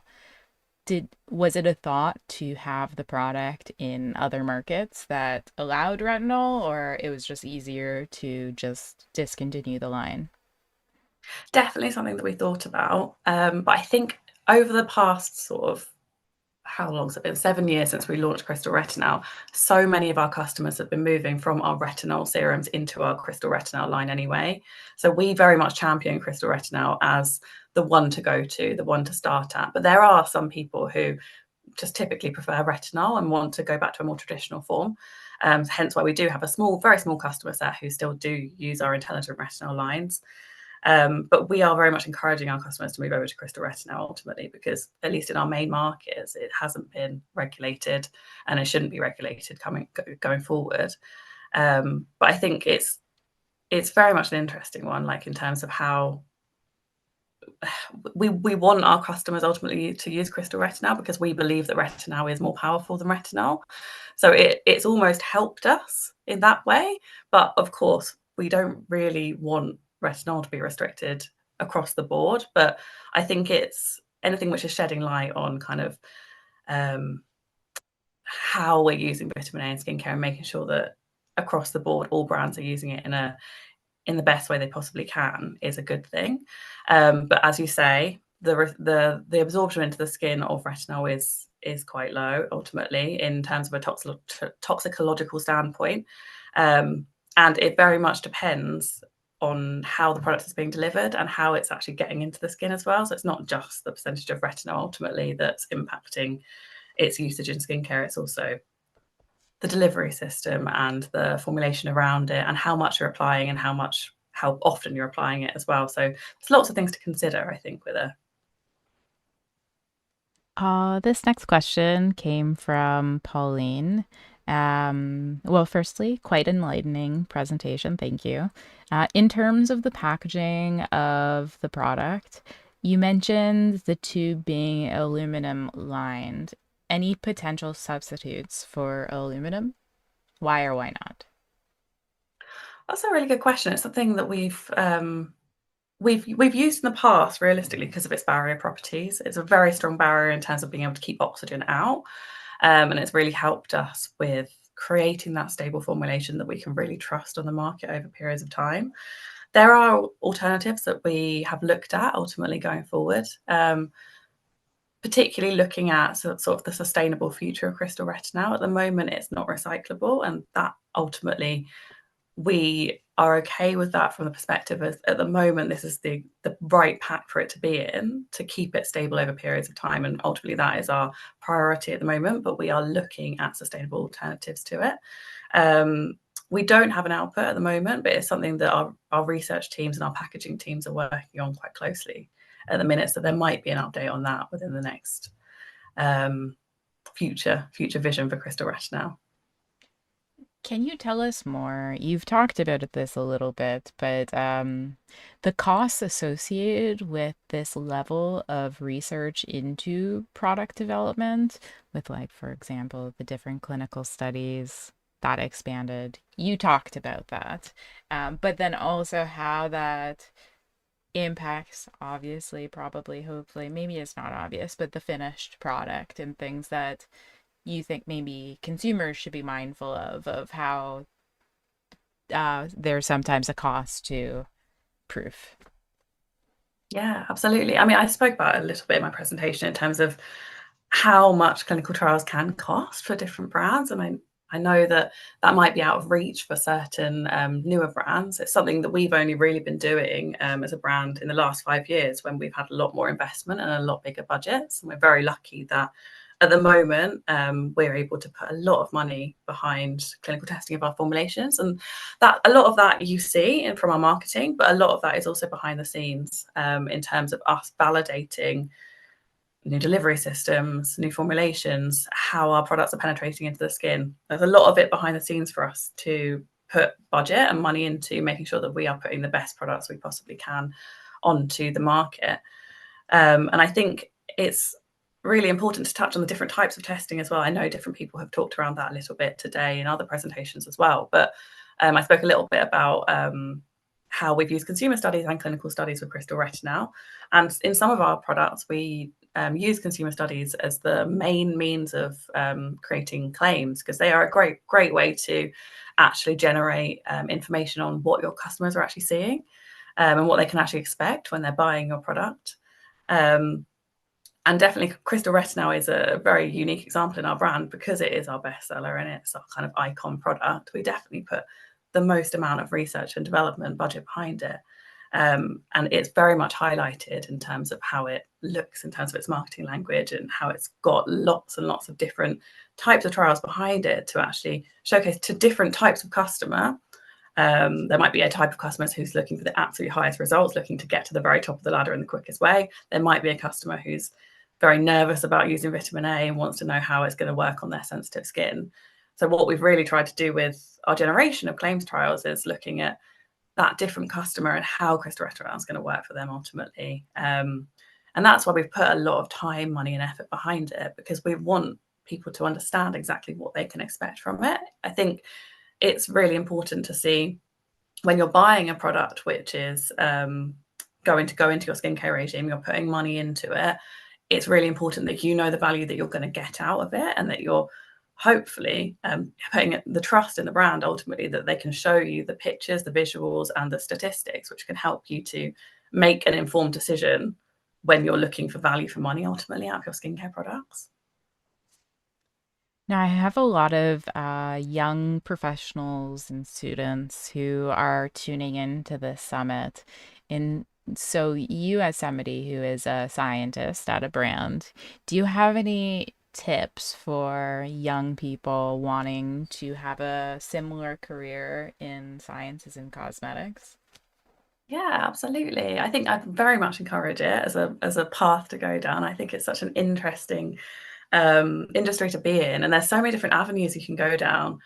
I know when I first started my career in skincare science, I very much didn't know the pathway I wanted to go down. I've been with Medigate for 8 years now, and I've had lots of different roles within Medicae, always staying quite close to product development. But I think one tip I would say is to talk to as many people in the industry as you can, because there are so many different jobs out there that you wouldn't even know existed, I think, when you're just starting to come out of university potentially or college.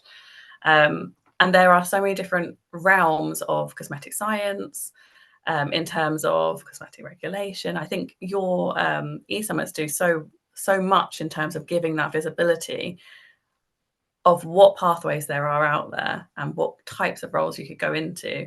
For example, when I first started at Medicae, I was a technical science writer. So I started my career there and then moved into product development, moved into research science within skincare. But I think it's really, really important that we highlight all of these different career lines, because they're very easy to overlook when you're just seeing the front face of a brand in particular. I've got so many compliments from your presentation, but not that many questions. Actually, there was a bunch of questions, but then you answered the questions throughout your presentations. And then the person commented, you answered all my questions. So I'm just going to ask more questions if you want to ask more questions. But I also wanted to ask you this question I've been asking to a lot of people from industry on behalf of, I do a lot of work with the Independent Beauty Association as like a SciComm advocacy project. One of the questions I've been asking people is like, what's a brilliantly basic fact from your perspective about cosmetics and or cosmetic science that consumers would be better off if they knew? A brilliantly basic fact. I guess the one that always springs to mind for me is that you should be wearing sunscreen every single day. I think that's one that we champion as a brand massively, but it's one of those ones where you talk to your friends, your family, and they're absolutely not doing that, particularly in the UK where I'm from. It's something that is not necessarily followed at all. But in terms of sunscreen being one of your biggest anti-aging skincare weapons in your arsenal, being able to actually not just protect your skin from burning and from skin cancer, but to also really help to protect your skin and make it look youthful for longer ultimately. So I think that's one that seems very obvious to me as someone in the industry, but it's not necessarily that obvious to general people or general consumers from the outside in. It's something that I very much have to teach on a lot, and we educate a lot on that from Medicae as well. But yeah, I think that's a great question, though. I love that. I feel like that's one that I'd love to know all the answers to, that you've heard from other people in the industry. We've been publishing them at Independent Beauty Org on their Instagram. You can see I have montages of all the answers that I've been collecting. And we're going to be at the science meeting for the SEC in 2 weeks, so we'll collect even more. Stay tuned. Very cool. Thank you so much, Hannah, for contributing to this e-summit. That was a super interesting presentation. Lots of compliments in the comments about the perspective. Thank you so much to Medicae also for sponsoring this event. Our sponsors are the reason why you at home, are able to watch these events completely free of charge. I would not be able to feasibly put this much work into this one thing without the support, and not only me, other people. So much work into these events. So thank you so much for the support for this e-summit, for helping make this happen. And yeah, thank you for contributing on a Sunday, putting the presentation together. Absolutely. Thank you so much for having me. Have a good rest of your Sunday. Thank you so much. Thank you so much too. Bye-bye.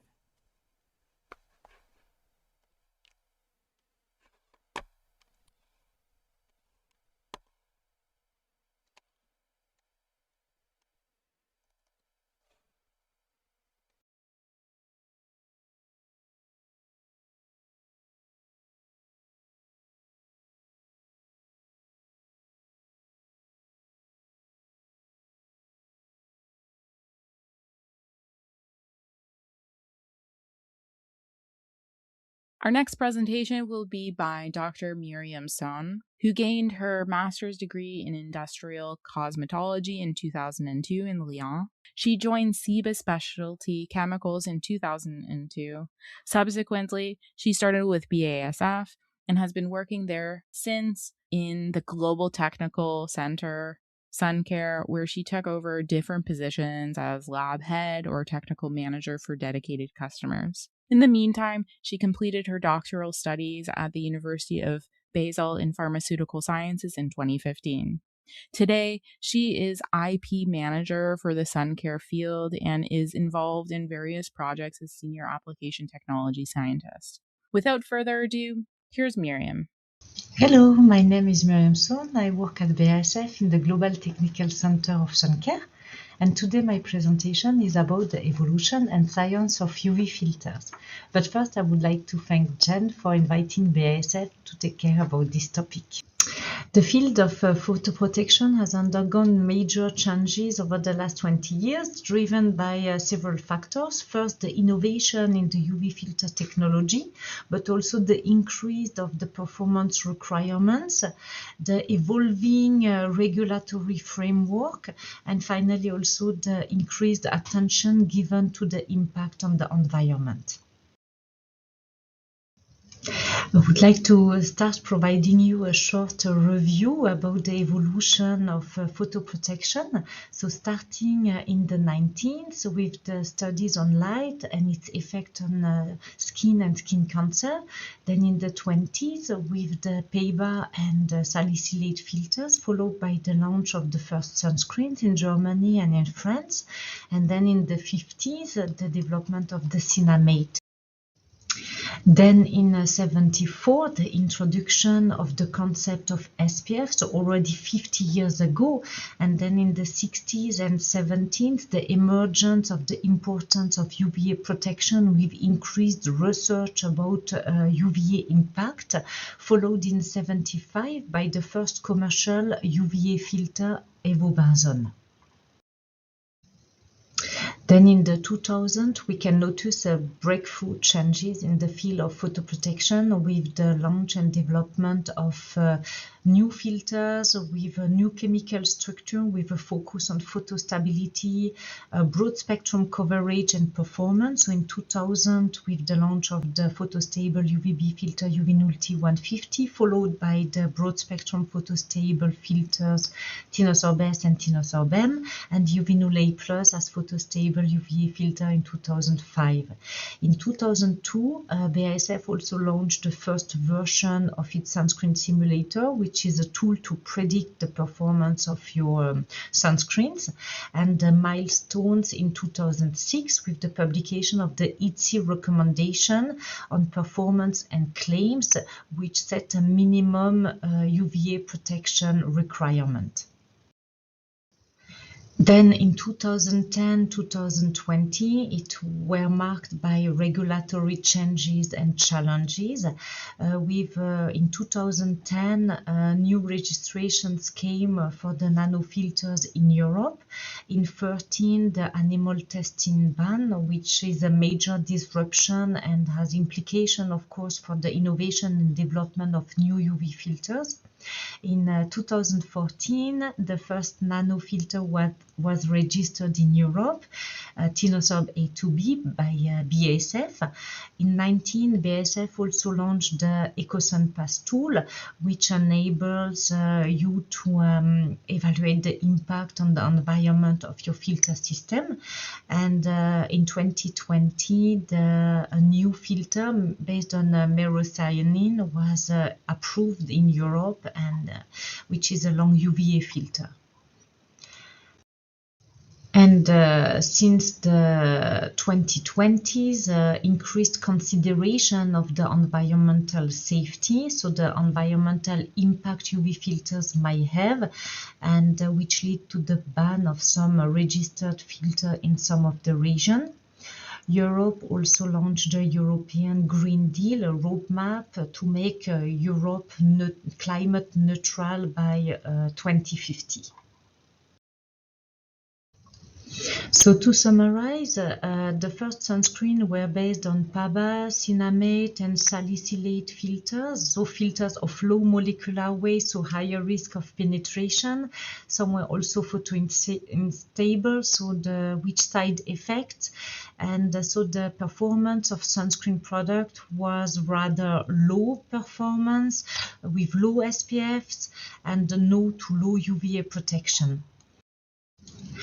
And then from the year of 2000, the launch of new filters with a new chemistry based on triazine and benzotriazole. The launch also of organic particulate filters that combines the efficacy of the organic and the scattering effect of the inorganic. They have high molecular weight, so no to low penetration. They are high performing and they are photostable. So the performance of the sunscreen, of course, increased with higher SPF values and the presence of UVA protection. And now, since the years 2020, there is a focus and consideration of the environmental safety. So the question is, what can be the next generation of sunscreens and UV filters? So binding probably the human and the environmental safety. So all filters can be classified in 3 categories depending on their chemical structure, if they are organic or inorganic, and their solubility, if they are soluble or insoluble, meaning particulate. Most of the filter belongs to the first category of being organic and soluble. In the second category, organic and insoluble, we have 3 filters available in Europe belonging to this category, and the first filter being launched in 2000, it's the MBBT, tinosorbent by BASF. And inorganic and insoluble filters consist of 2 filters that are listed, the titanium dioxide and zinc oxide. And often we can hear or read that inorganic filters, titanium dioxide and zinc oxide, are natural filters, good for the environment. And here I would like to bring things back to reality. Indeed, organic filters, of course, are chemically produced, but inorganic filters used in sunscreen also went through chemical processing for the purification, and often they are coated, so this is also done via chemical process. They are not coming directly from the mines. So all filters are chemicals, they all have a chemical structure, they are not natural registered UV filters, and all filters act by physical process. So entering now in their mechanism of action, the first mechanism of action is always absorption for both organic and inorganic filters. So it's a quantum physical phenomenon. So this is always the principal mechanism of action of all UV filters. Then for insoluble filters, so particulate filters, organic and inorganic, an additional effect is achieved by scattering and reflection. So this is an optical phenomenon in particles, and the action is to increase the path length of UV radiation, and so increase the chance that the UV light will meet another UV filter molecules and being absorbed. So the estimated increase of performance of this scattering and of reflection effect is around 10 to 15%. And now I would like to go through the regulatory framework and the difference between the regions. So in Europe, sunscreen fall under the EU cosmetic regulation. They are considered as being cosmetics. The safety of the UV filter is assessed by the SCCS, Scientific Committee of Consumer Safety. And there is a specific regulation in place for nanofilters that is in force since 2013. We have also the marketing ban of ingredients tested on animals since March 2013, and these of course affect the registration of new UV filters, also the innovation and the development of new UV filters. The EU Parliament voted the support of the Green Deal in 2020. When there is new data available or suspicious of concerns for human safety, there is a reassessment of the registered filters by the SCCS. And this lead, for example, in last years to the MBC ban. So no product with MBC are allowed in Europe from May 2025. Homosalate also is limited to face product, and the benzophenone-free was limited to 0.5% in body products. There is also now an assessment of the environmental safety of registered UV filter by the ECA. When we now move to the situation in the USA, sunscreens are considered as OTC, over-the-counter drugs, and fall under the FDA regulation. So the last filter listed is evobenzone in 1988. And the last status regarding sunscreens is the publication by the FDA of a proposed order in September 2021. So here the registered filters are classified in 3 categories. Category 1 are the filter considered as grays, generally recognized as safe and efficient. So this is the case of titanium dioxide and zinc oxide. 2 filters fall in this category. Category 2 are filters that are not grays, that show safety issue. So the PABA and trolamine salicylate. And category 3 are not grays due to lack of data, so insufficient data. And these are all other filters. And in the current registration process, we have bemotrizinol. So this is the broad spectrum photostable filter that is already on the market in Europe since more than 20 years. So now what about the choice of the UV filter? So the choice of the UV filter of your filter system depends on several criteria. Of course, the efficacy of the filters, but also their compatibility, so the photo interaction between the UV filters, but also the market product, the end product. Is it an emulsion or a clear formulation, for example, and maybe also the marketing constraints.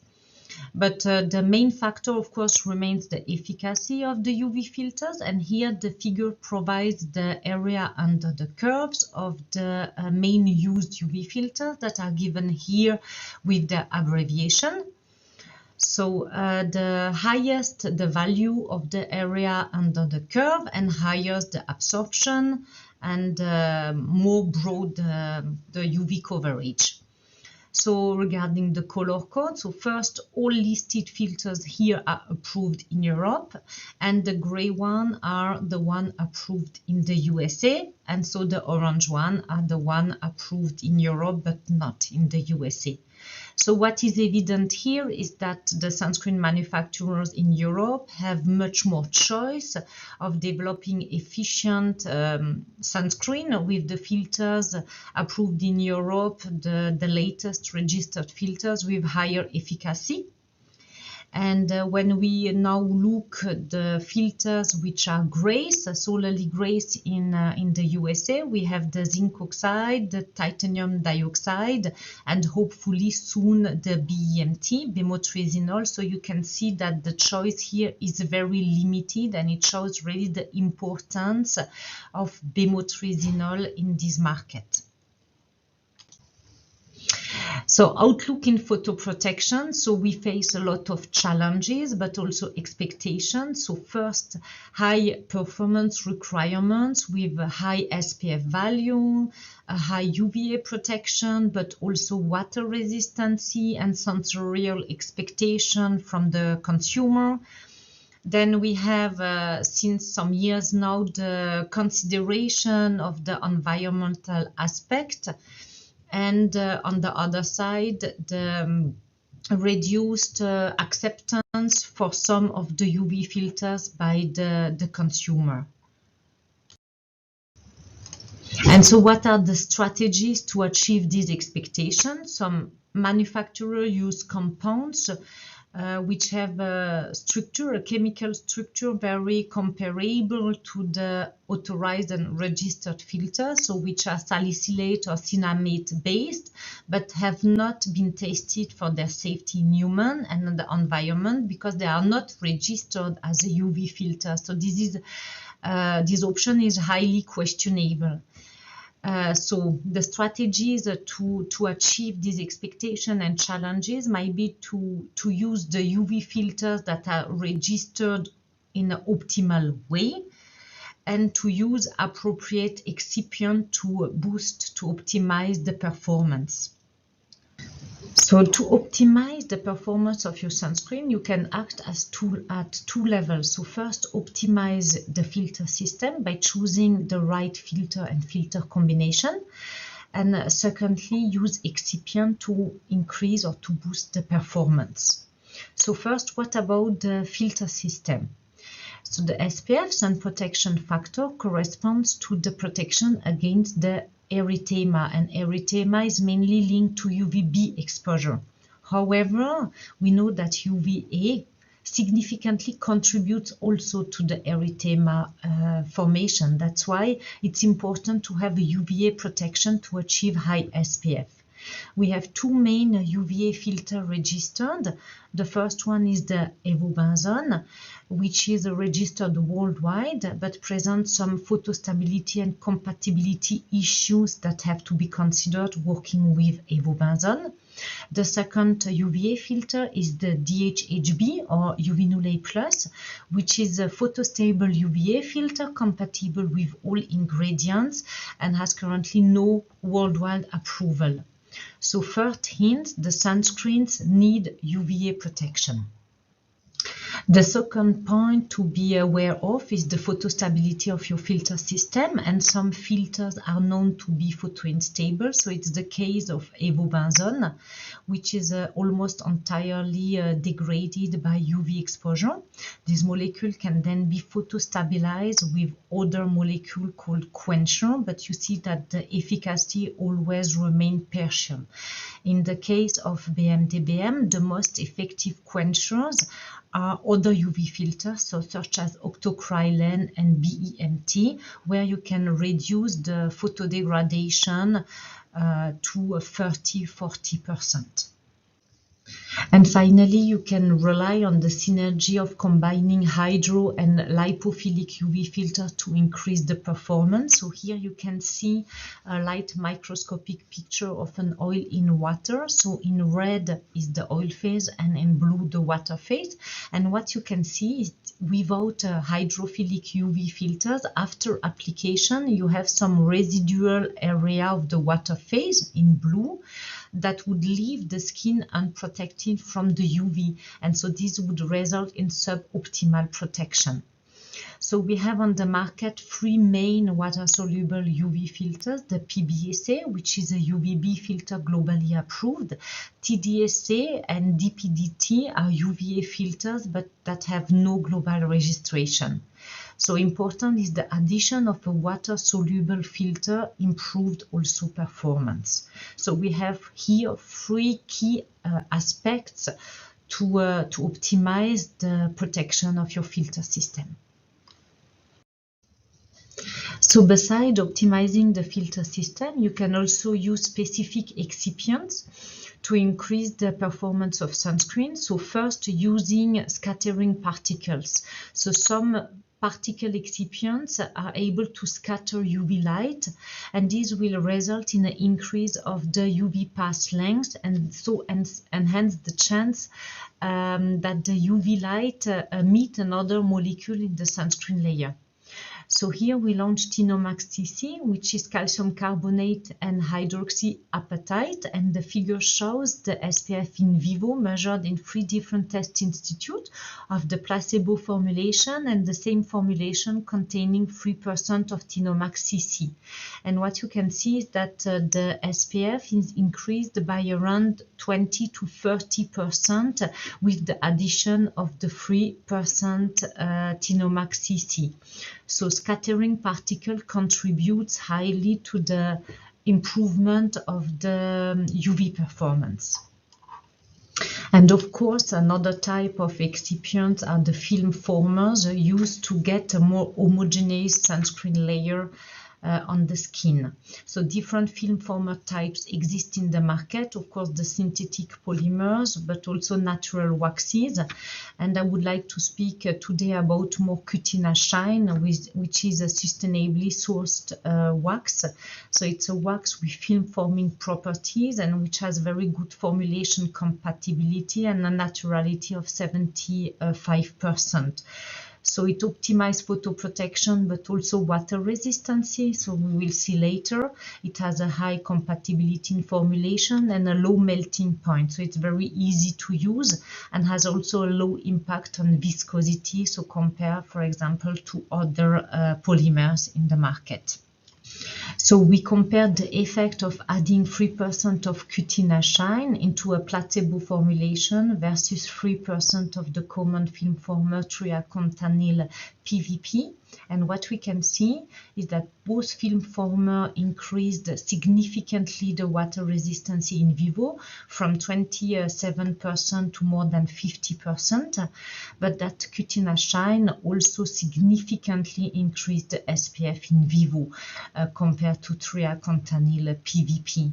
So Cutina Shine is able to increase both the SPF and the water resistance, and this was tested in different bases. So to summarize, current strategy to enhance the performance of sunscreen rely on optimizing the filter system, so using UVA filters, using photostable filter system, and using the synergy between the hydro and the lipophilic filters. On the other side, you can use specific inactive ingredients, which are the use of scattering particle and or the use of film formers. And to conclude this presentation, I would say that the development of new UV filter is a real challenge due to the high regulatory hurdle, and that they may face sooner or later the same issues as the current ones.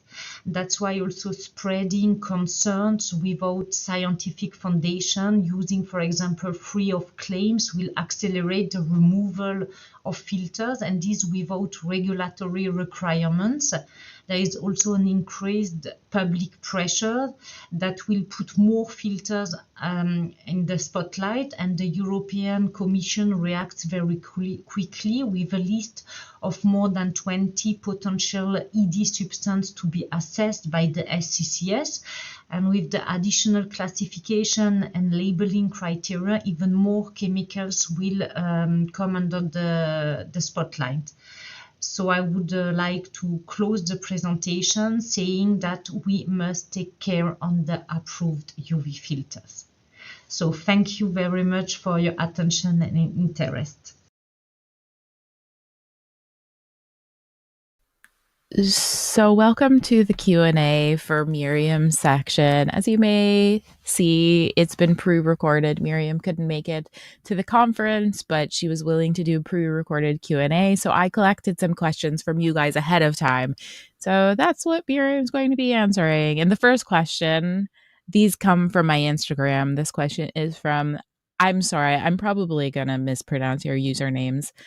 This one is from Montsego.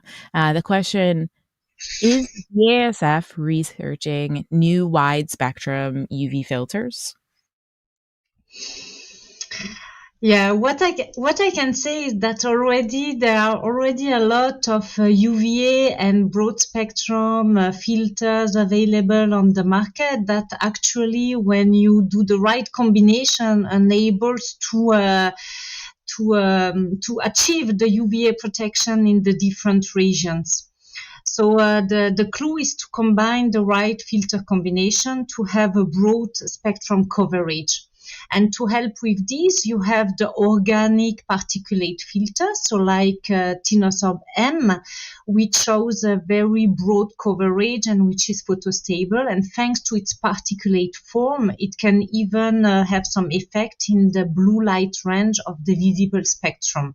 So you can achieve a reduction of more than 30% transmission in the blue light. But we also have the TDSA, the UV-Null TS Hydro, which is a water-soluble UVA filters you can use to fill the gap in the UVA1, UVA2 range. And in 2020, in Europe, a new myrocyanine-based long UVA filter was also approved that will be available sooner or later to the market. So combining the right UV filters, a broad spectrum UVA, you can achieve a wide and broad coverage.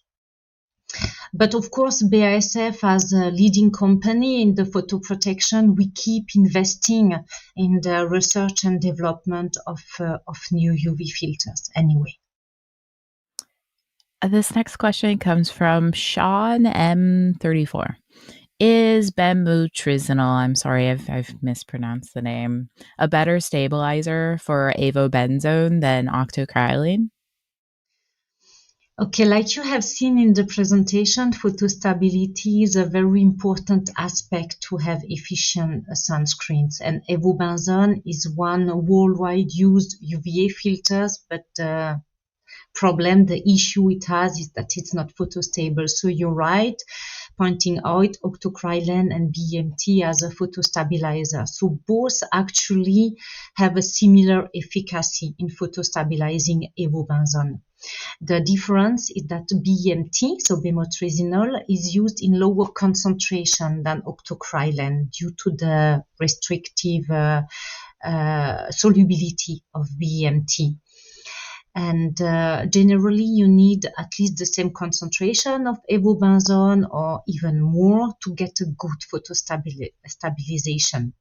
So if octocrylene is removed, like it is the case in Europe, then it's more difficult to photostabilize avobenzone only with BMT because you can use less as octocrylene. So even if in the same percentage they have the same efficacy, the fact that you can use less BMT than octocrylene would finally result in a lower photostabilization of avobenzone with BMT as octocrylene just due to the lower concentration that you can use.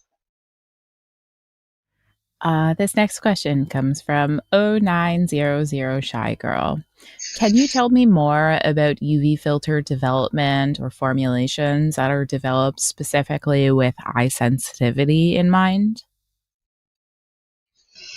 High sensitivity, you mean? Eye sensitivity. So, excuse me. So eye sensitivity or compatibility is not a standard test we are doing for our sunscreen prototype formulation. So we did this test for few of them and we had no issue in eye tolerance with the sunscreen we have tested containing our photostable UV filter, so UV-Null A+, UV-Null T150, Tinosorb S and Tinosorb M. What we know also is that there are market products that made such advertisement and also containing our UV filter. So what I can say is that the eye compatibility is not related only to the UV filters, but to the entire formulation, so like the emulsifiers and the polymers that are used. But for sure, with the newest filters, the filters of the newest generation, you can manufacture such sunscreens. This next question comes from Michelle at Lab Muffin Beauty Science. What's in the pipeline with BASF? Are there new filters, new excipients, etc.? And then also, what are the new UV filter trends that you've been seeing? Yeah, complicated question because the UV filter trends often correlate with the general market trends. So we have identified some trends like the sensorial behavior to improve the compliance of users, and this is possible by using filters in the water phase. So you unload the oil phase, and this is possible, for example, with TDSA. So this is the filter we have taken this year in our portfolio. So this is water-soluble UVA filters, but with a broad coverage. So also extension in the UVA2 and UVB wavelength. So you can really increase the full protection, the SPF and the UVA protection. Another trend is to reduce the sign of skin aging, like the wrinkles, but also hyperpigmentation in dark skin individuals. So here what is important, and so this is a trend, is to increase the UVA protection. So we have some requirements in the different regions. In Europe, it's the protection of 1/3 of the SPF. But for reducing the sign of aging and hyperpigmentation, more UVA protection would be welcome. And also protection in the blue light range of the visible spectrum. So these, as we have mentioned before, it's possible, for example, with particulate UV filters. Also, the trend of more eco-compliant sunscreens. So here we launched a tool, the Eco Sun Pass tool of BASF, so that you can assess the impact on the environment of your filter system. So BASF, as I mentioned before, continues the research and development of new filters, but it takes a lot of time to develop new filters, but we keep investing in the area of research and development. This next question comes from Annika Coherent, who asks, can you tell me more about the return on investment of bringing a new UV filter to the market? Like, what is the ballpark cost when you estimate to it actually break even? And how does this all match with the current economic trend of fast and rising profits every year? Mm-hmm. So this sounds more like a business or a strategic related question. So I'm a technical person, but I will try to give some hints. So for sure, I will. What I can say without revealing any secret is that it takes around 10 years to develop a new UV filter. So from the screening of the molecule to the candidate selection. Then, of course, the toxicological test, the compatibility, the performance test, the formulations, and finally the approval process, which itself takes also some years. And so the last 10 years, only 4 new UV filters were registered in Europe, and 3 of them by BASF. So for sure that UV filter development does not match with the trend of fast and rising profit every year. This for sure not. And even so, we continue the research and development. We are one of the company who really invest still in examining and developing new molecules. This next question is from Mo Skin Lab, who asks, I know BASF has developed a lot of UV filter molecules, so I want to ask, what is the criteria of safety for molecules assessment with new UV filters compared with older UV filters? So first is important to say that the safety criteria are not set by the manufacturers, but these are predefined criteria, predefined by the SCCS in the case of Europe, so the Scientific Committee for Consumer Safety, but also the REACH requirements. So the SCCS will reevaluate all the filters when new data are available or when they have a suspicious for human safety. So this was the case with several filters which went through a reassessment in Europe, and sometimes with new limitation in percentage or even removal from the positive list.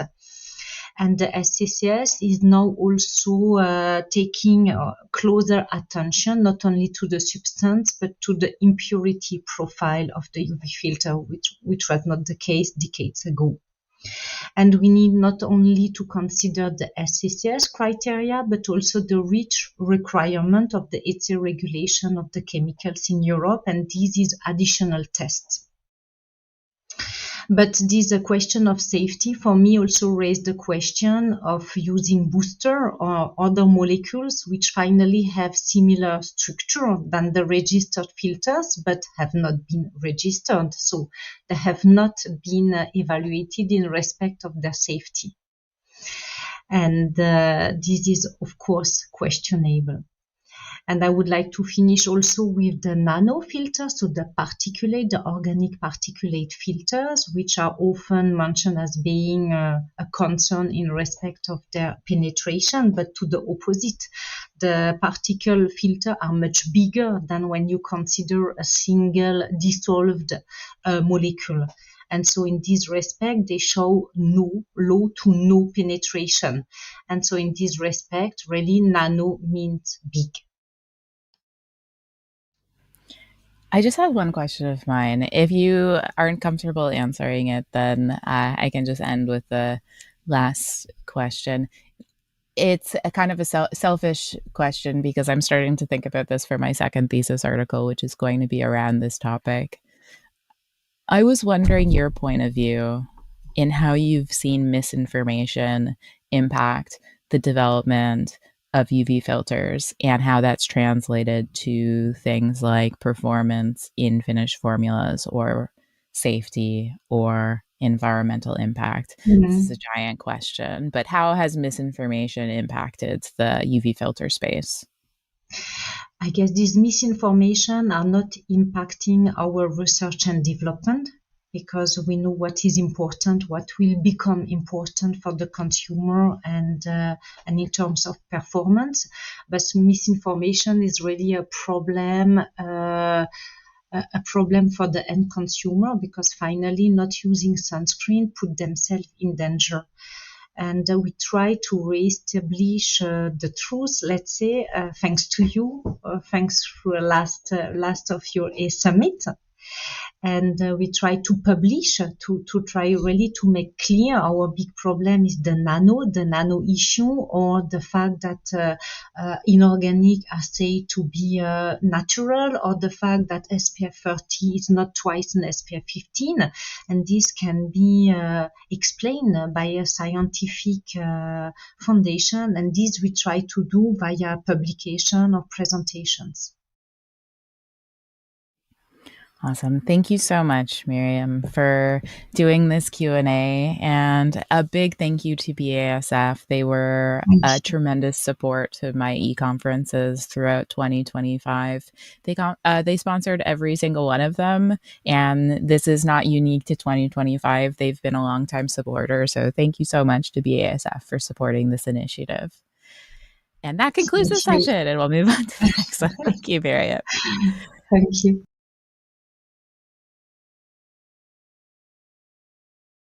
Our next presentation will be by Dr. Ernesta Malinauskyte, who earned her PhD in chemical engineering from Kaunas University of Technology in Lithuania. With 9 years of experience in hair science, she currently serves as hair research director at TRI Princeton, leading a team exploring how hair chemistry shapes mechanical properties and fiber interactions with treatments and environmental factors. Her team also develops innovative methods for claim substantiation and expands research into analytical sciences, textiles, and skin and nail care. Ernesta actively contributes to the research community through publications and presentations across academia, industry, and hairdresser networks. She also serves on the editorial board of the International Journal of Cosmetic Science.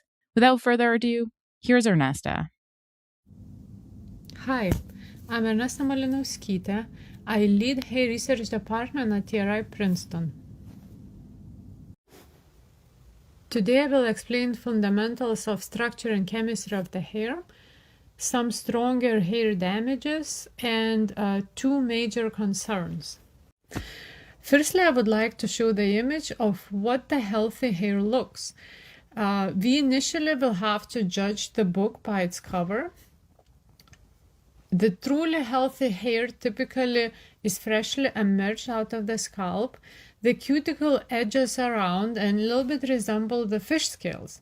Now, if we don't want to be superficial, we may want to count the cuticle layers, observe the cortical cells, which are the proteins, then look at the lipid layer surrounding the cortical cells, and finally locate the pigments.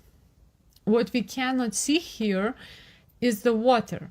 Water content is fluid, and depending on what is environmental humidity, water can be the largest from the minor components.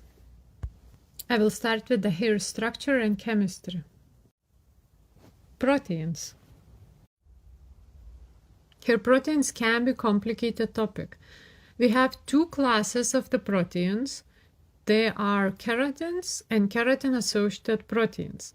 Now, if you look at the picture, the smallest unit in that picture is the keratins, and these keratins are labeled as the alpha helixes. There are two types of keratins. They are acidic and basic. These keratins twist with one another, and they are embedded in the layer of the low sulfur matrix. So the matrix, all matrix proteins are keratin-associated proteins, and there are multiple types of them. So then this unit is called the microfibril or intermediate filament. The intermediate filament is further embedded in the high sulfur and high tyrosine matrix, and assembly of these units is called the macrofibrils. Now, if you look at this large unit, which is the cortical cells, and there are multiple types of the cortical cells. So the cortical cells are composed of many macrofibrils. The hair proteins are held together by various types of bonds, but the bonds that are modified by cosmetic and chemical treatments are only three types: the disulfide bonds, salt bridges, and hydrogen bonds. Disulfide bonds are weak covalent bonds, but because hair has a critical mass of these bonds, it is recognized as one of the strongest substrates. Salt bridges and hydrogen bonds are really cosmetic bonds because they form and break as a function of water.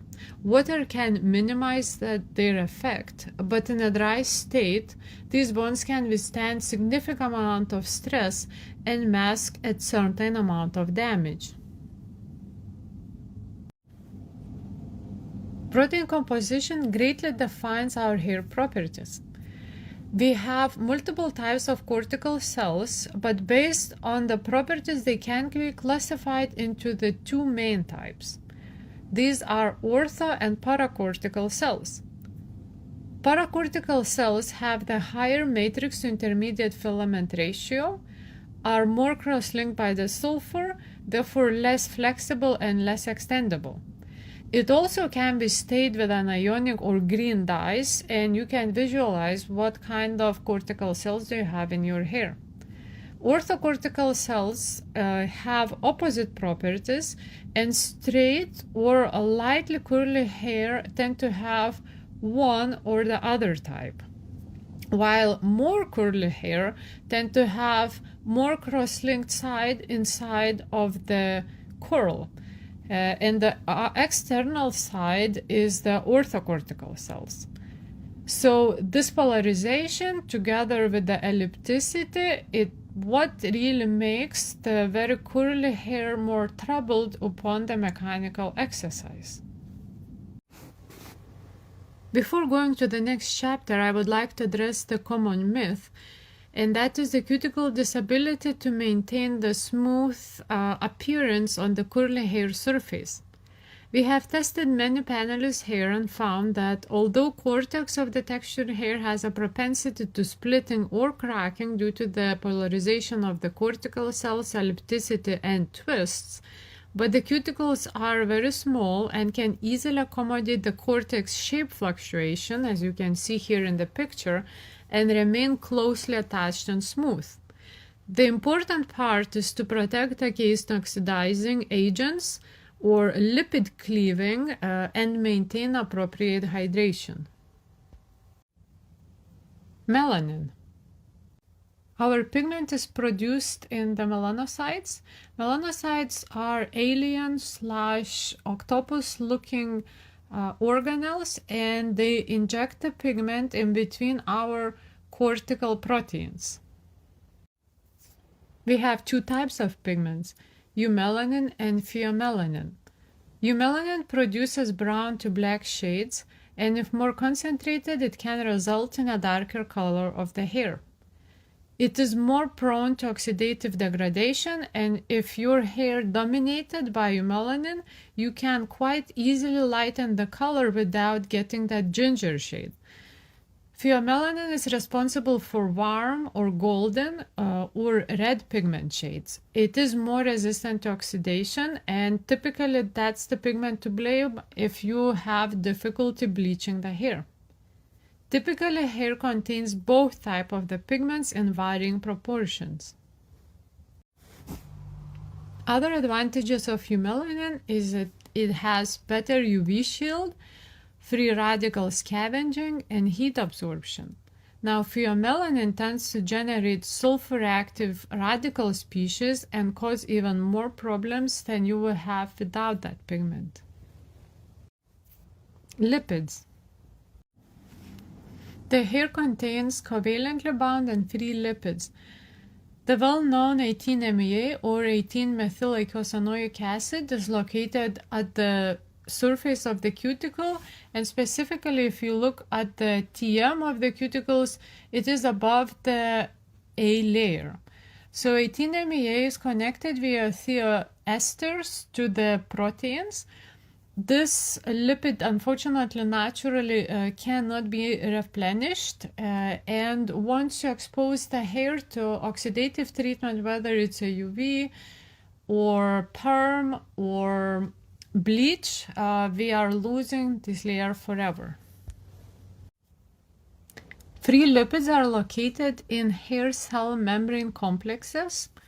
There are three types of these complexes. It is cuticle-cuticle CMC, cortex-cortex CMC, and cuticle-cortex CMC. Here you can see an image of the fluorescently stained hair, and specifically lipids were stained, where you can see that the lipid concentration in the cuticles is significantly higher because the CMC of the cuticles is much thicker than that we can see in the cortex. There is no good evidence for what is the composition of CMC in those three different locations. In 2004, Robbins published the paper where he hypothesized what is most likely to be found in these three types of CMCs. He suggests that the cuticle CMC contains mainly the free fatty acids and covalently bound fatty acids. The cortical CMC contains the free fatty acids, cholesterols, and ceramides. And then the CMC that separates cortex and the cuticles contains both components from the cuticles and cortex.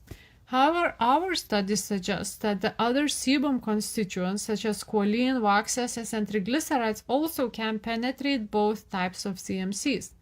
We don't know how these components are actually affecting the barrier function and how do they contribute to the health of the hair or the cuticles, and that is something that we are researching, and you are welcome to join us. Water. Although water is a minor component of the hair, hair can absorb up to 35% of its dry weight in water. So that depends on the hair condition, whether the hair is virgin, chemical, or physically damaged, Also, what is the relative humidity and temperature that surrounds the hair? So to illustrate the water impact, we can compare the two situations. One is the dry air in winter, where humidity is between maybe 10 and 20%. We have approximately 5% water content in hair, and our hair is swollen by approximately 2.5–3%. Meanwhile, in summer, where maybe in New Jersey we can have 80% relative humidity, our water content will be 20%, but our hair will swell additional 10%, which would be approximately 3 times thicker hair to compare that to what we get in winter. Now, why water is so important to us? Water is a powerful modifier of a variety of properties. It alters mechanical properties by softening keratin-associated proteins and lowering the glass transition. It reduces the tensile strength of the healthy hair. It increases the flexibility and, as we saw, the swelling of the fibers. It also influences the friction and manageability depending on what kind of hair do you have. If we have a textured hair, it should ease the combing, detangling, and styling. If we have straight hair, these properties would be worse. It also affects the optical properties. Our hair that has more water will be less shiny and the color will be darker. It modifies the chemical reactivity via adjusting the penetration of dyes, actives, oxidizing, or reducing agents. In the next 3 slides, I will explain the effects of intense hair damaging treatments. Peroxide effects. Peroxide, together with alkalinity, contributes to the hydrolysis of thioester groups on the covalently bound fatty acids and disruption of TMC due to oxidation of unsaturated lipids. Proteins are being damaged by partially denaturing the keratins, as well as cleaving the disulfide bonds and oxidizing them into the cysteic acid. Pigment changes are the primary function of the use of the peroxide, so lightening of the pigment is one of the main effects why we do those treatments. Chemical straightening. There are 2 types of chemical straightening, and that is perming and relaxation. Perming is based on the cleavage or reduction of the disulfide bonds and then subsequent reoxidation once we decided on a shape.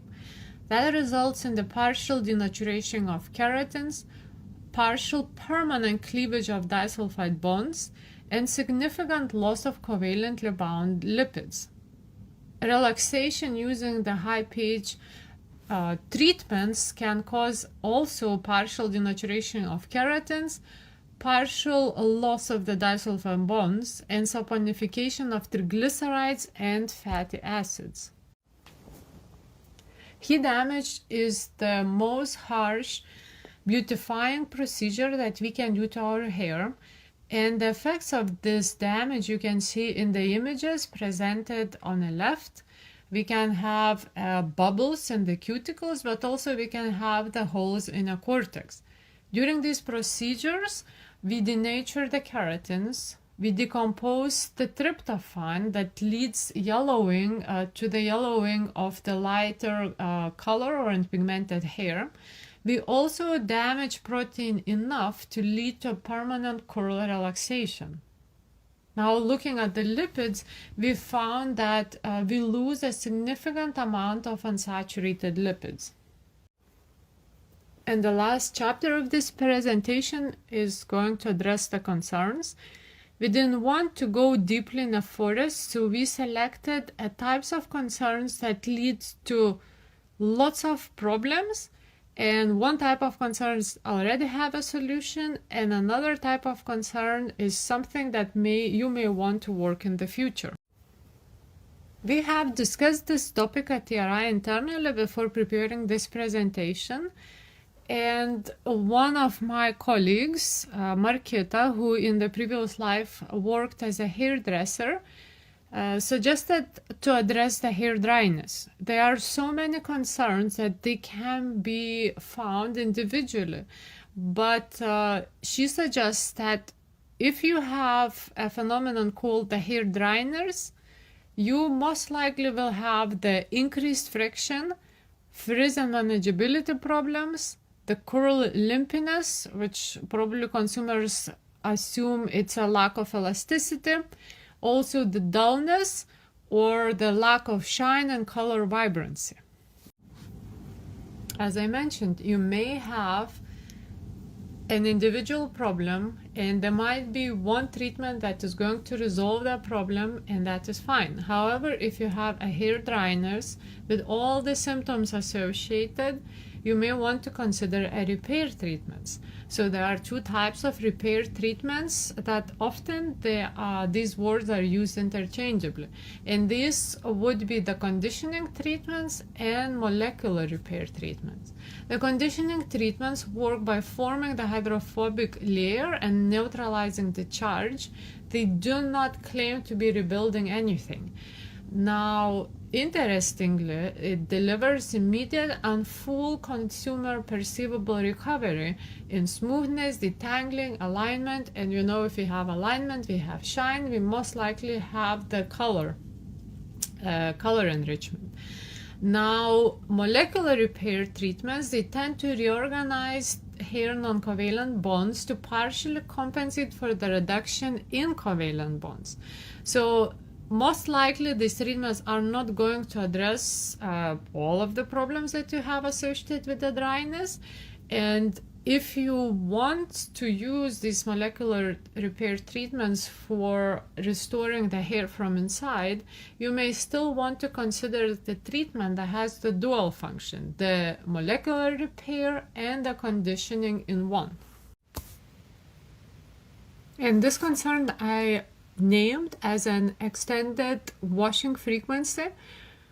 If you ask people, they probably would never consider that this is any sort of concern, but I would like to explain how did I come up with this. A little bit more than 5 years ago, we conducted a study with 10 industrial partners in United States and in South Africa to determine how different curl types are associated with the scalp problems and with the hair breakage.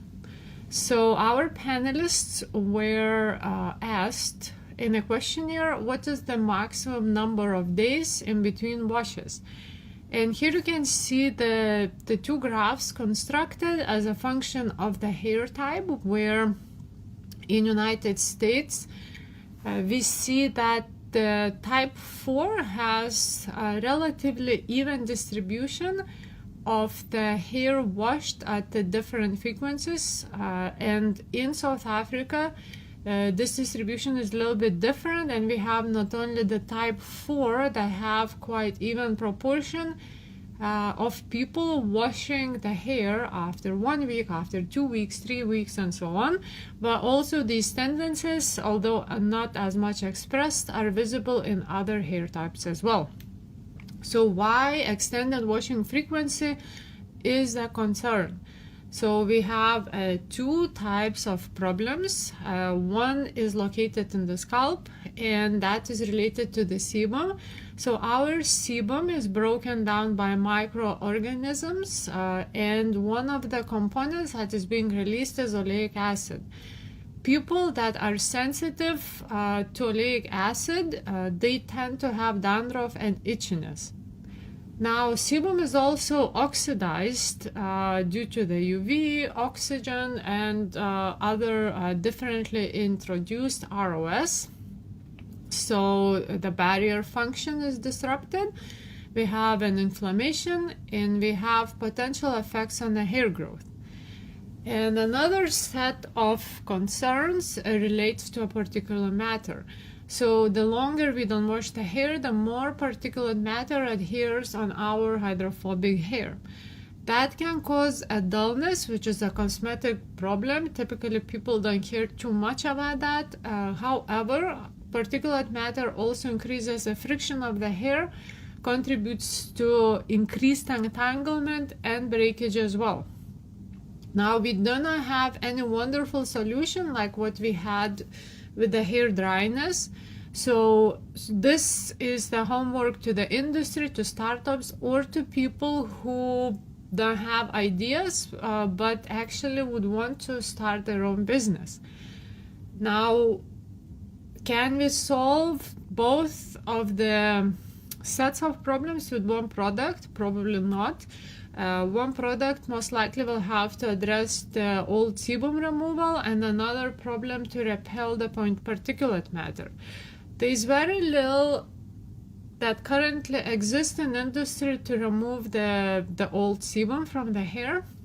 However, for particulate matter, we could already be using the anti-pollution treatments. Currently, anti-pollution treatments are advertised more battling the particulate matter obtained in cities, but the dust problem is our everyday never-ending problem. We shed the skin, we have pets, so we have unlimited supply of dust that also lands on our hair as well and causes all of these issues that I mentioned. So this is my last slide. I would like to thank you for your attention. I hope it was helpful and I look forward to your questions.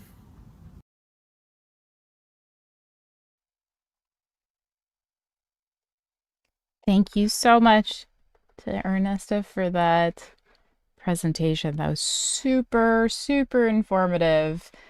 I am just bringing her on to the main screen. Yeah, thank you. Thank you so much for contributing your expertise to the summit. I'll start asking a question from Coffee Rock Roasters.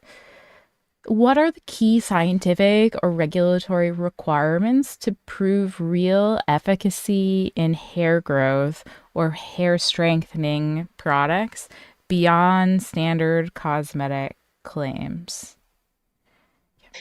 Well, I believe one of the presentations mentioned before that anything that changes biological function is the medical problem, and we're not supposed to substantiate these claims if we are not going through clinical trials. Now, so what's left? So what's left is truly those standard regular claims testing using the repeated grooming techniques, using the mechanical testing. I know specialists, if you go to hair salon, if you go to for hair treatment specialists, they can count also hair loss, like after you're washing, but really anything that relates to a medical problem should be addressed by a medical practitioner. This next question comes from Mahon, who wasn't sure if this is related to your research, but the question was, what biomarkers or mechanism is currently considered the most reliable predictor of early stage hair thinning? Well, it really depends what kind of hair thinning. So we do have androgenic alopecia that can be present in males and females. Well, obviously, the first marker is that you're losing the hair. Probably, where do you lose that hair? That's could be an indicator. And then your first probably move is to go to a dermatologist.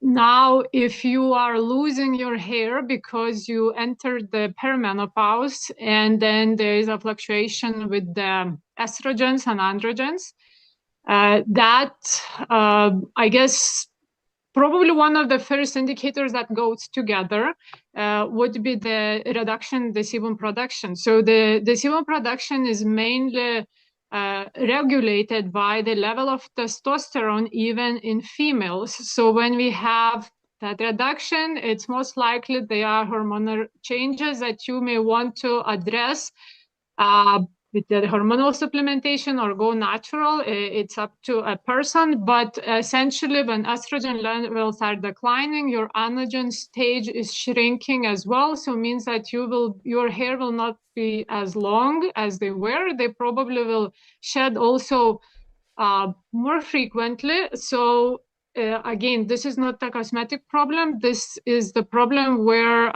your physician could help with the hormonal replacement therapy, or you would need to go to a dermatologist where they would maybe apply something topically. The hair loss also happens due to the dietary, like a severe dietary restrictions or very popular use of the current weight loss drugs. And that is because our hair is a necessary function, and typically if there is any shortage of food for your body to function, the hair will be the first one to start going. So you may want, in that case, you will have to choose. Do you want to have less weight or less volume, or do you have to have more volume on the head? I don't think there is something you can do in that area, because that's how nature created us. But cosmetically, really, the strategies would be to increase the volume by using a less heavy products. Maybe by styling the hair to create more volume, but there are some negative outcomes out of that as well. Some people employ the back combing, some people fluffen up the hair with the heat devices. So with those, you start losing the cuticles, the hair will become more brittle after a while. You have to pick and choose your battles until you find the style or lifestyle really that it fits and it compromises for all the goals that you want to achieve. Very interesting answer. This next question comes from, I'll ask this question from, I think it's also from Mahon, who asks, to what extent does the scalp microbiome, especially Ketobacterium acnes and obviously not a microbiologist, species modulate inflammation that affect the follicle's immune privilege? Well, that's probably not the question to me. I am a dead hair scientist. I know a basic information that relates to hair loss, but truly when we start speaking about a modulation of a hair growth, I would say that would be a hair follicle scientists. However, where again, that's very much related to the microbiome realm. When we are hormonally changing our scalps, typically with the reduced lipid production, we are actually exterminating the lipid-loving bacteria and fungi.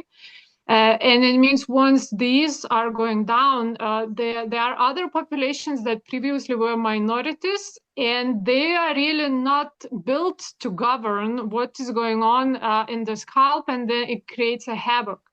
And it's quite hard to predict which route it will go, because our microbiome for probably 20, 30 years was quite set in a specific manner, but restricting the food resources by producing less lipids, we probably we can go either way, but sometimes also pathogenic bacteria is taking over and creating actual dermatological diseases.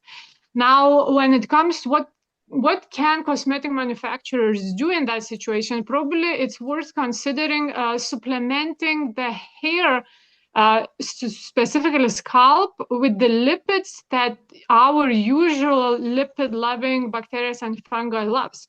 And that would be triglycerides, waxes, because if we can't produce ourselves, we may want to nourish our scalps and keep them alive that way. So essentially, our microbiome would become our pet that we have to take care much more seriously. This next, there was a comment from Coffee Rock Roasters. Ernesta, excellent insights. I really appreciate how clearly you explain the scientific and regulatory expectations for hair efficacy claims.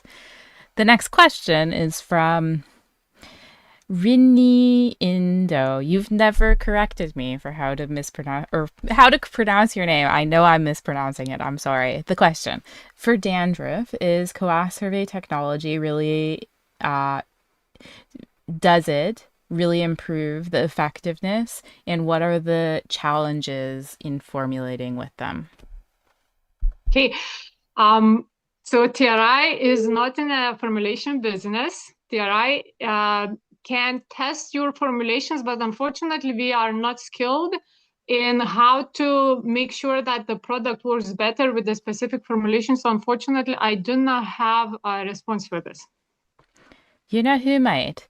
Jeni Thomas, who's in the comments right now, and she's going to be presenting next. Save that question for the next presentation. Yes, did you have a comment? Oh, actually, one of the first presentations was also by a formulator, so maybe he could address that question as well.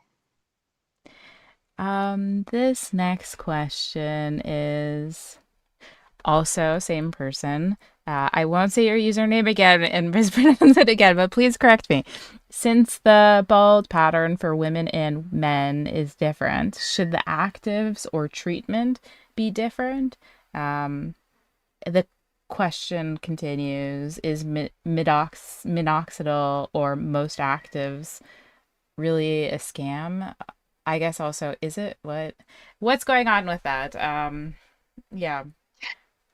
Well, as far as I know, the company who went with clinical trials with minoxidil, it was J&J at that time. And I believe they proved scientifically during those clinical trials that the products were effective as well. Now that was specifically for that kind of alopecia, but I know that minoxidil is being used for other types of hair losses as well, but I do not know whether it's going to be effective or not. Also, if the patient is capable of recognizing, do they have the androgenic alopecia, or it's a different type of hair loss, and maybe they are trying to repair something with the drug that is not designed for those different types of alopecia. So that's a dermatological visit. Are there any misconceptions about hair that you see in even like the cosmetic sciences space, technical science kind of space in the industry, that you see that are common that you'd like to correct?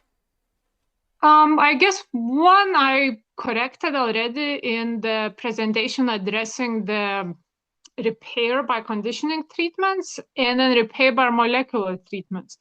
I think they are, I think it is more attributes are expected from molecular treatments when truly they are only designed to repair the bonds. So that is quite strong one that is currently available. I would say it's spread. Another one is the sunscreen.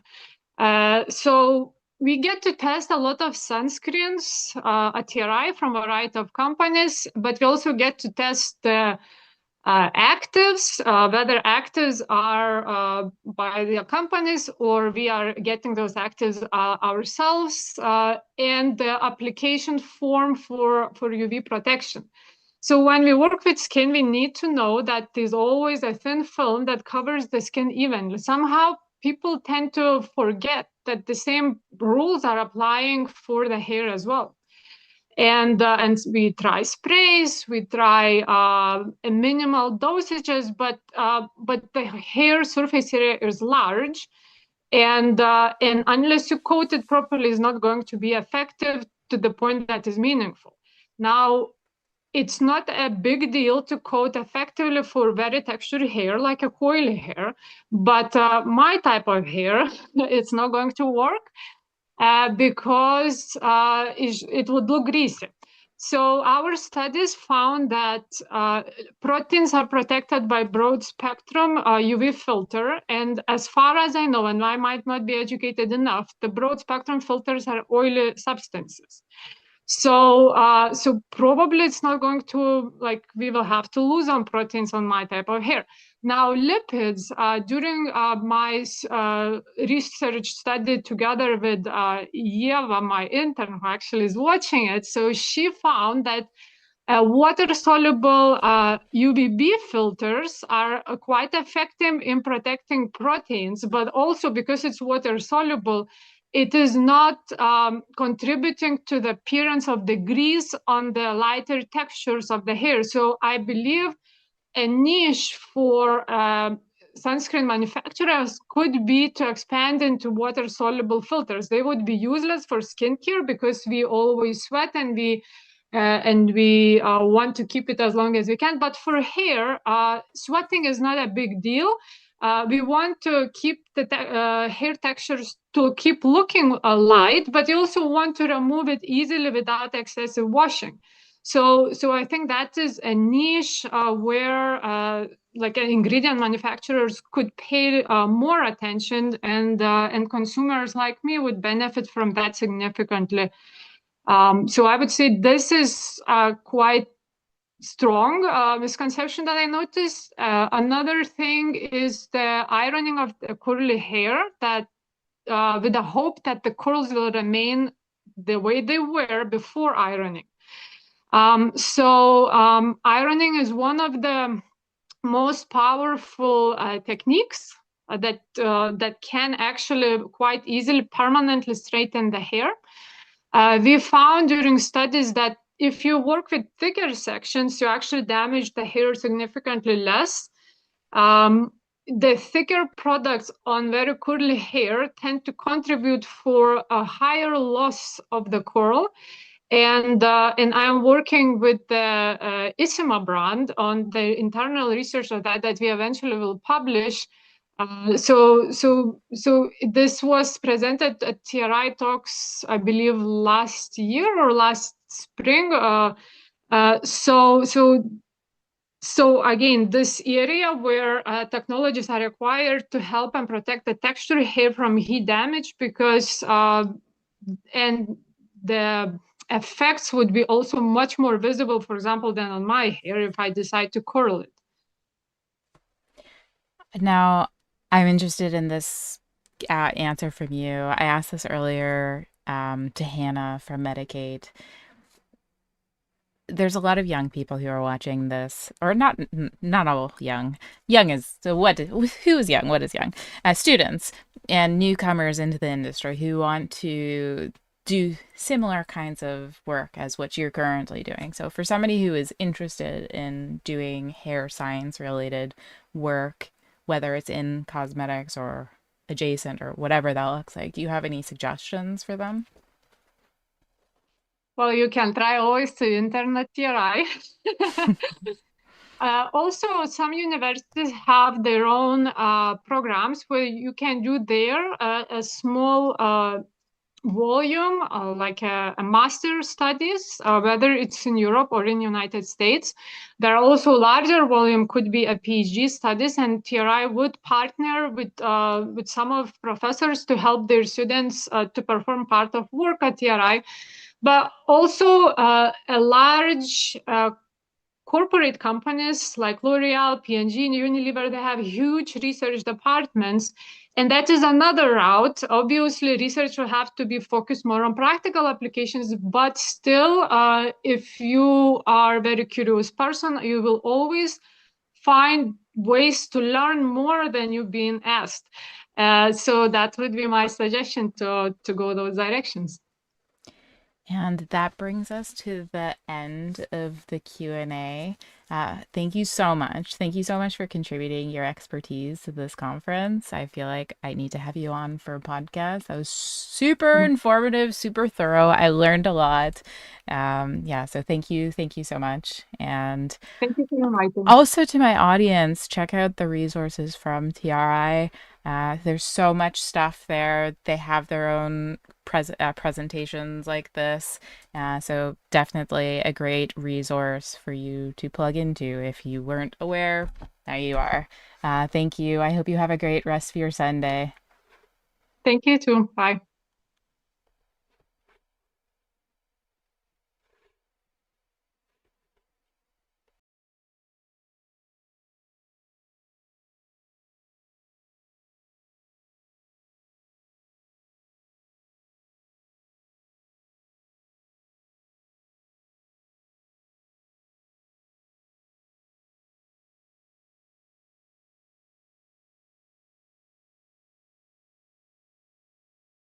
Our next presentation will be by Dr. Jeni Thomas, who is Senior Director and Principal Scientist at P&G Hair. Jeni has been studying hair and scalp science for more than 17 years.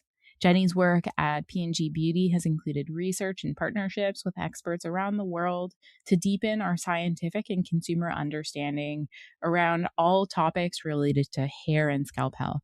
She now leads P&G's hair's global scientific communication and education programs to provide women and men with the information they are seeking for the best hair and scalp results. Without further ado, here's Jeni's presentation. Hello, I'm Jeni Thomas, a principal scientist with Pantene and leader of our hair care science communications team at P&G Beauty. And I'm here to talk you through a clinical research journey that we've been on for quite some time, all to better understand that scalp and hair connection and how then that research has led us to some new possibilities for addressing excess hair loss, something a lot of us struggle with. So let me start by asking a couple of questions. You can just answer to yourself. First up, true or false? Scalp health affects hair health. I'm going to assume you all said true. Not only is this a really common belief, but my intro might have served that one up a little bit. So second question then is how? How does an unhealthy scalp impact hair quality? What is the mechanism that connects scalp health or the lack thereof to hair health? Might be a tougher one to answer. It's the question that really set us off on a decade-long research journey that included at least 3 clinicals. And as we go through it, I hope you come away with a better understanding of what has been proven in this space about this common belief that scalp condition does directly impact hair condition. And also how this research even gives new meaning to the idea of what is a healthy scalp. But let's start back in 2015. And this is when a very thorough review was done of more than 20 published studies over a 50-year period, covering a range of scalp conditions that are known to have detrimental hair results, like seborrheic dermatitis, atopic dermatitis, psoriasis, among those, as you see in this table. And the purpose of this review was to form a hypothesis for how it is that scalp issues impact the hair coming from it. And there were some common themes that were seen from hair that had been analyzed with surface analysis tools like atomic force microscopy, as well as FTIR that gives a molecular fingerprint of a sample. So it became clear that hair was repeatedly presenting itself with a range of surface defects after emerging from scalp struggling with these different conditions. The molecular changes seen with FTIR were even more telling. The protein damage and the increased levels of cystine suggest that hair is under oxidative stress before it's even emerging. So did anyone guess oxidative stress is the answer to that second question? If you did, kudos. I suspect you're either up on the published research or a fellow analytical chemist studying hair who was cued in by the cystine increase. Also, if the term oxidative stress is not familiar to you, you're not alone. Think of it as the destructive free radicals that can break down skin and hair structure or just cause normal processes to go awry. And it does make sense that oxidative stress is the culprit here.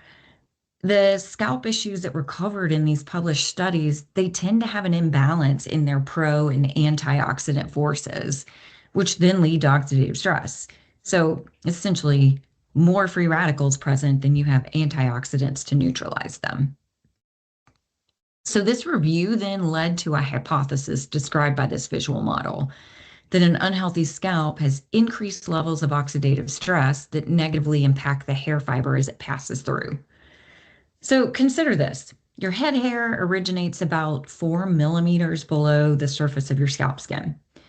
So you have this newly forming fiber that spends about 2 weeks surrounded by scalp skin before it reaches the surface. And we typically think of healthy scalp skin like it's an incubator, like it's just providing this newly forming hair with a safe, protective environment, where it can mature and harden in such a nice place before it reaches the surface. But if the skin is under oxidative stress, that environment shifts from being protective to being hostile. And that can then show up as a fiber with a suboptimal structure before it's ever been exposed to its first summer, first coloring, first styling. So to test this hypothesis, a clinical study was run with a population of people experiencing dandruff or seborrheic dermatitis. A placebo group used a simple shampoo, so no scalp active ingredient. The treatment group used an anti-dandruff shampoo that contained zinc parathione, also known to have some antioxidant effects. And the team measured cuticle quality of the newly emerged hair, as well as a biomarker for oxidative stress, which we nicknamed HODE, or HODE, that can be found in scalp skin. It can also be found in hair if either or both have gone through oxidative stress. And the study clearly demonstrated that hair growing from a dandruff-affected scalp undergoes a higher degree of oxidative stress, which led to measurable cuticle defects. For the treatment group, the new hair emerging from the improved scalp had improved cuticular structure, which corresponded with reduced oxidative stress biomarkers in the scalp, which you see on the graph on the left, and in the hair, which you see in the graph on the right. So putting this all together brought us to the conclusion that oxidative stress from an unhealthy scalp does impact the quality of emerging hair, and perhaps even the retention of hair. We had about this time some of our dermatologist partners saying that they noticed among their patients who were undergoing treatment for seborrheic dermatitis that as their scalp health improved, not only was their hair quality improving, but also they seemed to notice less hair loss. So as usual with any good study, you'll answer some questions, you'll raise some new ones. And all of this then raised the questions of, what about hair emerging from a seemingly healthy scalp? So if you don't have dandruff or seborrheic dermatitis, can you benefit from reducing scalp oxidative stress? And it seemed plausible because oxidative stress also comes from external sources too, like UV and pollution or buildup of scalp oils. So can a normal hair emerging from a normal scalp without obvious issues also benefit? The second is, do the benefits of reducing scalp oxidative stress go beyond improved fiber quality and including keeping hair on your head for longer? Could this be a new approach to tackle excess hair loss, again, that so many people struggle with? We have ways to strengthen hair through treatments and ingredients, the fiber once it's emerged, but this is a space that really does need more proven solutions. So to answer these questions, it required clinical research, and we started with what we lovingly would call the big one. I know it's a lot of information on this slide here. All of it's important for assessing the rigor of clinical research, though, so bear with me.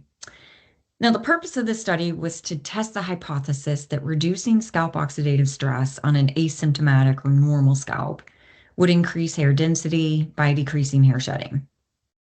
It was also designed with a long list of measures because another objective was just building the model so we could be clear on what does it take to prove a hair retention benefit through an antioxidant mechanism.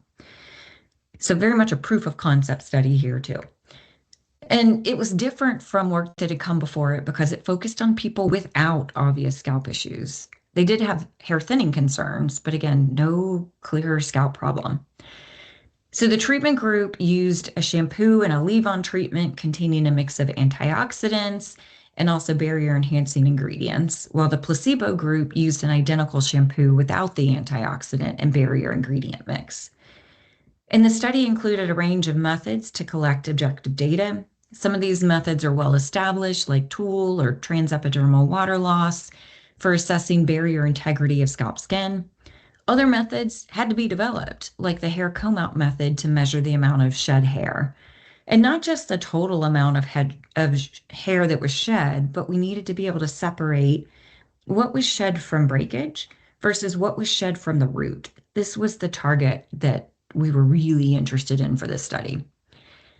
And then, in addition to being a randomized, double-blinded, placebo-controlled study, all of which are important measures for removing bias from a clinical, the timing of the study really mattered. It spanned the 6-month period from May to November because that lets us account for the contributing factor of seasonal hair loss. This is a really important consideration for hair clinicals, especially in the space of hair shedding or hair growth, because you need to be considering this factor to be able to draw sound conclusions. And the study is also described in full detail in the publication as you see here. I'll share a reference at the end. So if you want to read more, there's lots of detail. I'll touch on a few highlights of what we saw. So in the left panel, you see we saw the hair count increase for those in the treatment group relative to the placebo group, an increase in hair density, basically. And this was done with phototrichogram, which gives an image on a small area of the scalp, and you can count the number of hairs within that defined area. You see a tiny tattoo here that was put on the scalp so the operators could go back to the exact same spot and measure it with each visit to the clinical site. Then there's the middle panel. We saw the amount of hair shed from the root significantly decrease for this treatment group versus the placebo group. This said that the increase in hair density was not because new hair was growing, it was because less hair was falling out. And the image below it gives you an idea of this hair shed method that was created, as well as the staining procedure of the collected hair that allowed for the separation of hair shed from the root versus hairs lost from breakage. And what's counted here in hair shed are those lost from the root. And then third, or before we go there, also worth noting is the curve that you see with the placebo group. This followed the typical seasonal hair loss trend, while those on the treatment leg, they had that curve flattened. And then the right panel, we saw that the scalp oxidative stress was reduced for those in the treatment leg versus the placebo leg. This was measured using the same oxidative stress biomarker HOD as mentioned earlier, and confirming that by reducing oxidative stress, we're reducing hair shed and increasing hair count. We also paired objectively measured data with the self-assessment data. So the study subjects completed a questionnaire at each visit. That let us understand how noticeable were the benefits that we were measuring. So for example, we measured an increase in hair count and a decrease in hair shed. They noticed an increase in hair fullness and reduction in shedding. We measured improved scalp barrier. They noticed less scalp dryness. Also want to note, we measured the diameter of newly emerging hair, thinking that it would be affected by reducing scalp oxidative stress. It wasn't. We learned. So here's what we took away from this whole model building clinical study. Hair coming from a normal or asymptomatic scalp can also benefit from this approach. And this made us rethink what it means for a scalp to be healthy. It's more than just lack of symptoms. It's really about getting it into a better structural state. And topically applied antioxidants can meaningfully reduce hair loss. They can improve hair retention. And that improvement can happen within 8 weeks. It doesn't take months and months and months for this to happen. And this approach can make a significant dent in easing the seasonal hair loss period as well. This study also raised some new questions, which included how effective is proctonolamine for addressing the oxidative stress? And also, how dependent is the hair retention benefit on either one of the product forms that was included in the initial study? So we designed an abbreviated version of the big study to answer these questions while also being sure that the results were reproducible. So similar to the big study, the smaller We had a similar yet smaller population here, people concerned with thinning hair, but they had no obvious scalp issues. So normal scalps.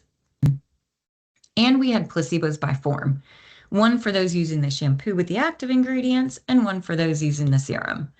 So as with the big study, also this one's published in the International Journal of Cosmetic Science, and I'll share a reference at the end. And here's what we found. Essentially, the hair retention benefit can be delivered with the antioxidant-containing shampoo and with the antioxidant-containing scalp leave-on treatment. They both have a role to play in a regimen. Both product forms with pyroxenolamine as that key antioxidant ingredient demonstrated an increase in hair count versus their placebo controls after 8 weeks of use. And also oxidative stress levels in the scalp and in the hair decreased, as you see in this middle panel, as we saw by the HOD biomarker. And concurrent with that, we saw the scalp barrier improved. The tool measurement showed that, as you see in the graph here, and also some other barrier biomarkers confirmed it. Although that's not here, it's in the study if you'd like to read more. So thinking of all of this in visual terms brought us here.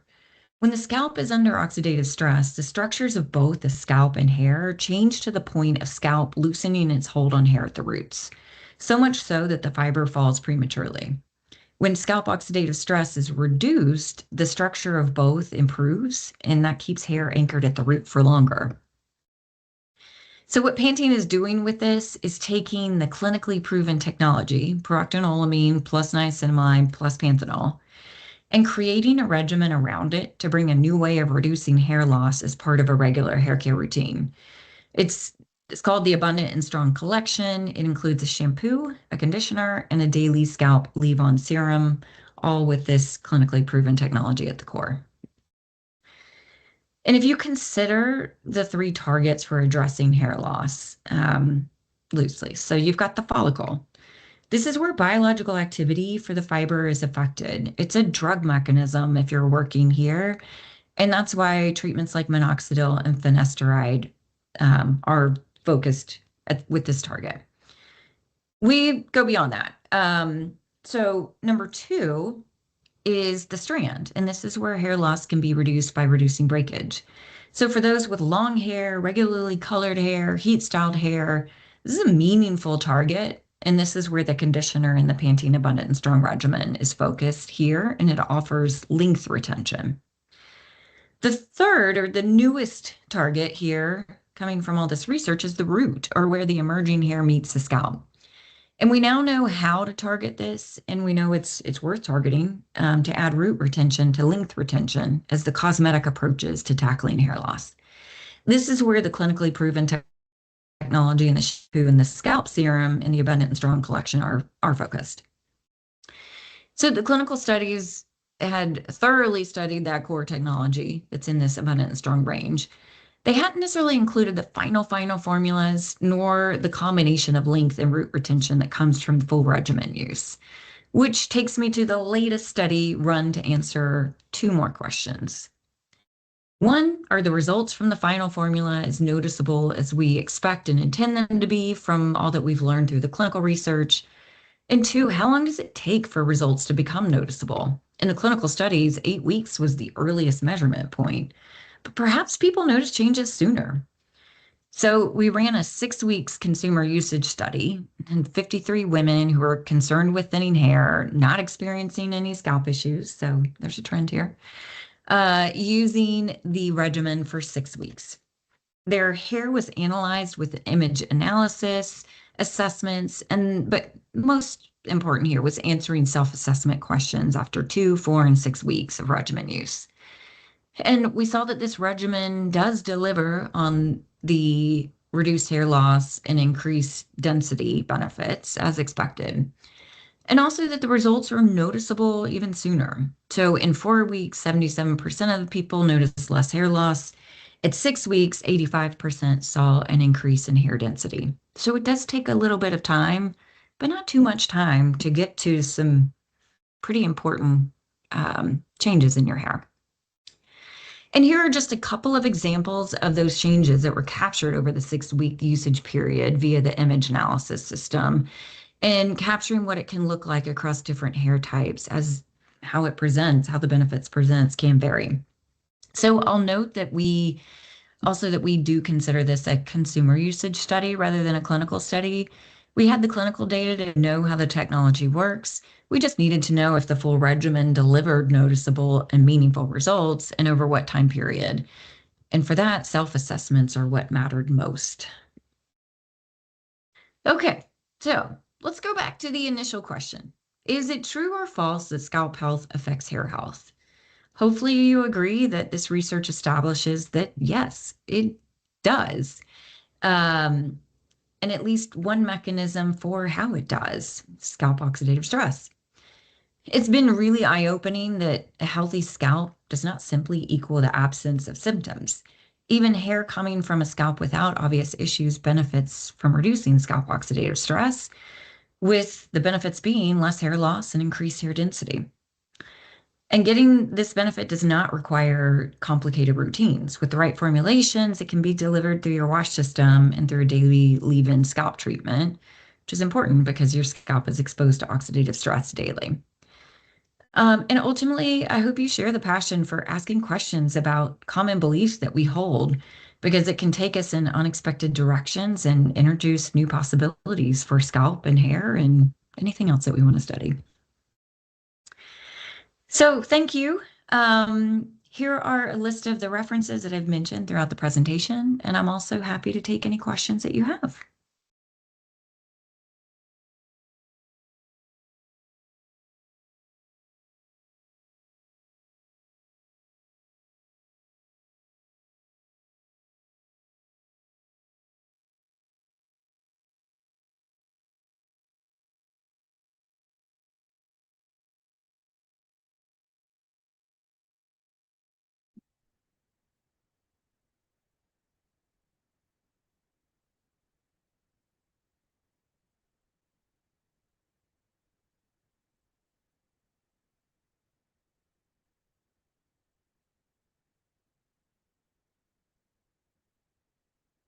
Of course.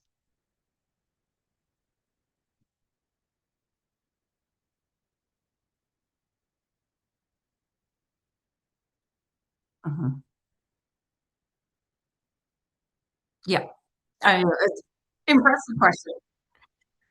Happy to talk that. But first of all, let me just say, Jen, thank you so much for the opportunity to do this. A huge fan of what you're doing to bring some of these in-depth science topics that are important. They're not simple, but they're important to understand for people to be able to parse all of the information that's out there. So huge fan. And I know it's a ton of work that you pour into this. So thank you very much for doing what you're doing. Thank you. I just want to say quickly, I was muted before, so I'm just going to like repeat the question.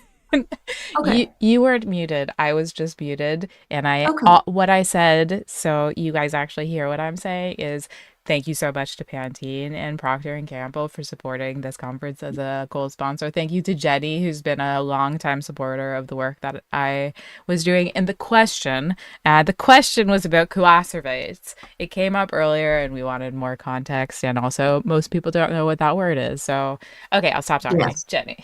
Okay, coacervates. And goodness, Rini is joining late. And I think she mentioned 3 a.m. in Indonesia. So if she's still with us, wow. If not, I hope you just catch up on this after you get some good sleep.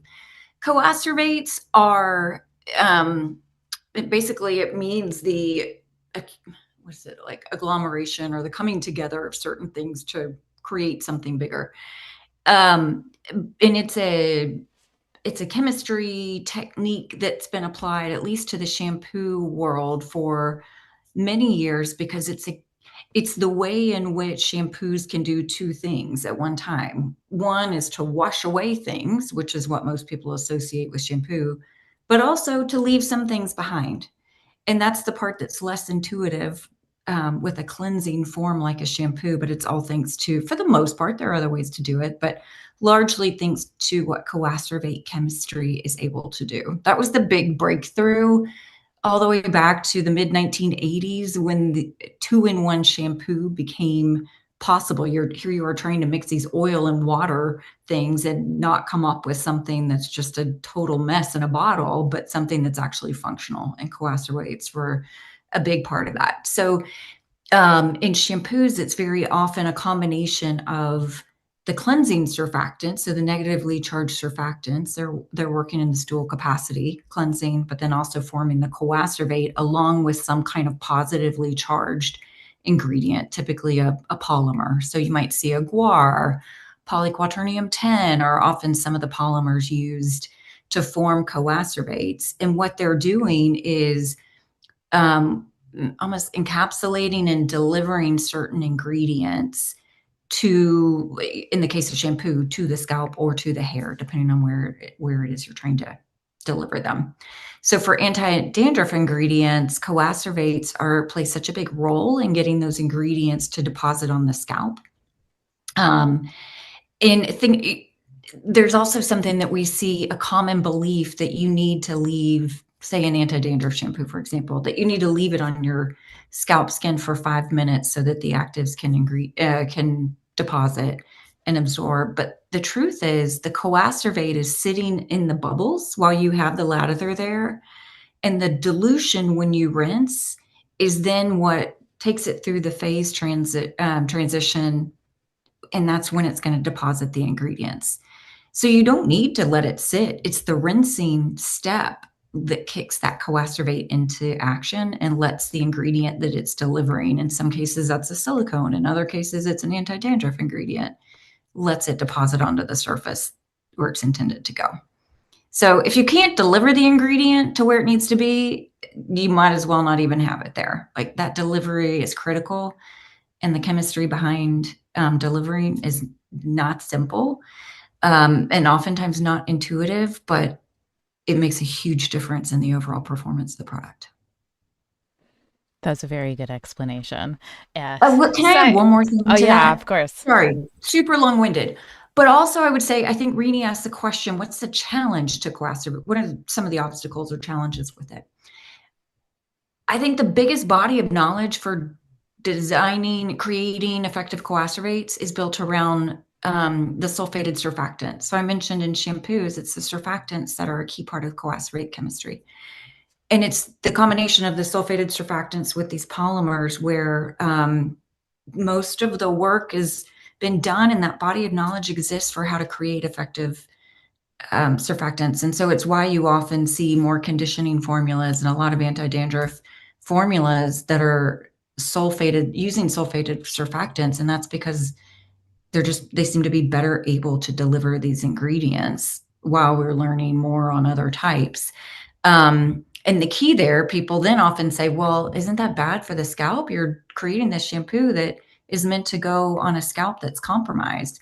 But that's where the clinical research is so important, and looking at really what's the overall effect on the scalp and seeing these measures like transepidermal water loss or biomarkers that give you an indication of, is the scalp barrier improved? Is it in good shape? So regardless of, that's why it's too simplified to look at it by ingredient. It's more important to look at, what does the data tell you as to the effect that something's having on that substrate? That's a really interesting answer that I feel like a whole podcast could be dedicated to that specific topic, especially in the context of trends and consumer perceptions. This next question comes from, this is from Caroline, who asks, oh, actually, there was one that I'll ask your question. I won't just start your name and not ask your question. I'll ask your question, Caroline. Okay, the question: will the oxidative or oxidation stress be cured, or is it chronic, especially during menopause? So there's oxidative stress. I would say it's chronic. But it also depends on what source are you talking about. So with this research that I was explaining, especially in the latter half of this presentation, it's focused on the scalp On the oxidative stress, that's the external factor. So that can be UV, that can be pollution, even the buildup of scalp oils. As those scalp oils oxidize, they can turn into or have some reactive oxygen species come into play that affect your scalp. So all of that is chronic in that it's just an ongoing cycle of what you're exposed to. There can be other and that's very much how this approach to addressing hair loss stays in the cosmetic space, is because we're addressing these external factors. I will say that there are, as you mentioned, menopause or perimenopause. I'd say just in general, I'm not saying necessarily for menopause or perimenopause, but in general, if you've got underlying scalp issues, you might have some underlying sources of oxidative stress. And, that's something that would be linked more towards what other issue you might be solving. I'd say that's beyond the focus of this work, which was really on the external sources. And those you see regularly, so it's not something you're going to cure. It's just something to continue to manage. This next question, I probably should have asked this earlier. I'm sorry, from Michelle. Would someone have to use your products continuously, the products continuously, to see results long term? If they stop, would the hairs start falling out sooner? So it is, because the sequence of those questions is actually really helpful, because it's addressing sources of oxidative stress that are external and you're exposed to regularly, whether it's buildup of the scalp oils and how they oxidize, or it's, exposure to UV. It does require just regular management to keep those levels of oxidative stress on your scalp low enough to be able to build up to achieving that benefit. I think when you stop, you'll go back to where you were. We don't expect that you would see, from learning with people as they've gone through different cycles with us, we don't expect you're going to see a massive shed. The way in which we believe this to be working is part of the hair growth cycle. So bear with me a moment, but if you think about the natural hair growth cycle, you have an anagen phase, which is the actively growing phase. And that usually lasts anywhere from 2 to 8 years. And then it goes through a transition or catagen phase before hair goes into the telogen phase, where it's resting in your scalp, but there's no biological activity. But it still counts and this can last for several months, usually about 3 months. It still counts as a hair that's contributing to your overall hair count. It's just hanging out there until it hits the exogen point and it exits the scalp. What we believe is happening is the oxidative stress is shortening the telogen phase, and it's forcing that hair into exogen too soon. And so that means at any given time, you have less hairs on your head just because they haven't lived out that total duration for which they were meant to stay on your scalp. And so by reducing the scalp oxidative stress, it just lives out that full telogen phase by sitting in the scalp for longer, even with no biological activity happening. So then if you stop using, it's just, we believe, and we haven't yet confirmed this with hardcore data, but what we believe is happening is you'd go back to the shorter telogen lengths and likely just see hairs that are falling excessively and prematurely. This next question comes from Coffee Rock Roasters, who asks, do NRF2 or nitric acid pathways matter in hair scalp efficacy? Hair/scalp. So my experience with those is those are in vitro methods of antioxidant activity. And so they are good indicators, in vitro indicators of antioxidant activity. But they may not always predict the activity in the way that you would need the antioxidant ingredient to act in the environment. And so that's why the environment of the scalp is quite unique with the microbiome that you have, the scalp oils, just the unique environment that's created by the hair on the scalp. And so we need to go all the way to clinical research in this case to know that the antioxidant can function in that unique environment. So while in vitro tests like NRF2 can be good indicators, it's not the confirmation that we need to know that it's really going to work in the environment in which we need this to work to have the effect. So that's why we go to the HOD biomarker, is because it's both on the hair and on the scalp and can show that both are being impacted by the antioxidant activity of the ingredient that we intend to be working in that unique environment. This next question starts with a comment from Sarah. Very great insights. Thank you. The question, are there types of hairs that are more receptive to antioxidant benefits?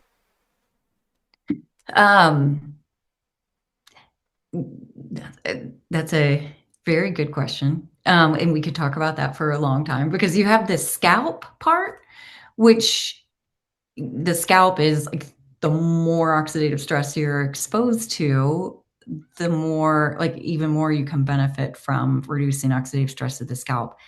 But oxidative stress also impacts the hair fiber and can weaken it along the strand, because it can attack those covalent protein bonds, the lipid structures in the hair. And so just in general, antioxidants that can work inside the hair fiber are also extremely important. And when you get to by hair type, I would say the ones that are most vulnerable to oxidative stress when you're talking about hair types, so going beyond the scalp oxidative stress that we're talking, in this case, bleached hair is extra vulnerable, because it's already gone through so much oxidative stress through the process that it doesn't have much to sacrifice in addition. So you really need some antioxidants in your hair care, which histidine is an amino acid that actually can work super well in a very unique mechanism, but providing antioxidant mechanisms that are helpful for bleached hair. The other one I would say is gray hair, because you've got the melanin that's in your hair is a bit of a, for lack of a better word, like sacrificial lamb, as in it absorbs the oxidative stress from the environment. So taking on some of that stress so that your hair strand, the structure of your hair strand, doesn't. But when you don't have that melanin there to be that protective barrier, all of the oxidative stress on the fiber is going to the protein structure. So gray hair is, essentially hair without pigment. And so all of that oxidative stress that's coming from the environment to the strand is going directly to the structure. That's what your hair needs to stay intact and stay healthy. So I would say those are the two most vulnerable, but all of us, undergo protein degradation, lipid degradation from oxidative stress on our hair strands, as well as what happens at the roots from the scalp oxidative stress. This next question is from Not Rothschild. How do you explain the seemingly better performance of the shampoo versus lotion? The shampoo versus the lotion. Well, I would say a benefit. So both the shampoo and the serum formulas that we've tested can deliver the antioxidant activity to the roots. So they can both help. It's when it comes to, ways in which they're working, the shampoo has an additional benefit of reducing the excess layer, or like the excess sebum that's built up. So not only is it delivering the antioxidant, it's also helping to take out a factor that's, continuing to contribute to it, or at least lessen it to an extent until it further accumulates. So you might see a little bit there, but really both forms are helpful. And especially if you're someone who's not washing that frequently and can't rely on a wash-dependent form, that serum is incredibly helpful for getting you those antioxidants without forcing you to change how often you wash. The last question we have time for. This is from Hullabaloo. What's the secret to lightweight hair oil for fine hair? Oh, Perhaps you have insights on this. yeah, that's a really good question, and actually one that I would love for, I don't know if people know Jennifer Marsh, but she's someone who's done a ton of research in the different types of plant oils and their rheology and their ability to penetrate hair. I mean, in general, she's found that molecular weight, I know that was talked earlier in the skincare presentation, but molecular weight makes a really big difference. Product rheology makes a really big difference. But you also might find modifications in the form. So oils are just naturally going to be a bit heavier. And so that's where serums or some of the cream textures can bring in the benefits, like the moisturizing benefits of oils, but in a form that can be distributed better and absorbed better for lightweight hair that's going to be much more sensitive to higher molecular weight ingredients. So that's a very broad answer. But I would really try out which are the forms that work best for your hair, because it may not be an oil that delivers what you need for really fine hair. And Jennifer Marsh is another person who's contributed to these conferences from P&G. I think it was the Hair Science Summit. You guys have Yes. contributed to so many different conferences. So there's a ton of information at different conferences from Jeni and other people from her team. So yeah, this concludes your Q&A, but thank you so much, Jeni, for contributing your expertise and time to this event, and also for the support as a gold sponsor for this event. Literally, this event would not be possible without the support from our sponsors. So thank you so much. Well, thank you. Thank you for the opportunity and for the questions. And Jen, thanks for all you're doing behind the scenes to make this possible. I love doing it. So thank you for enabling and have a great rest of your Sunday. All right. Thanks.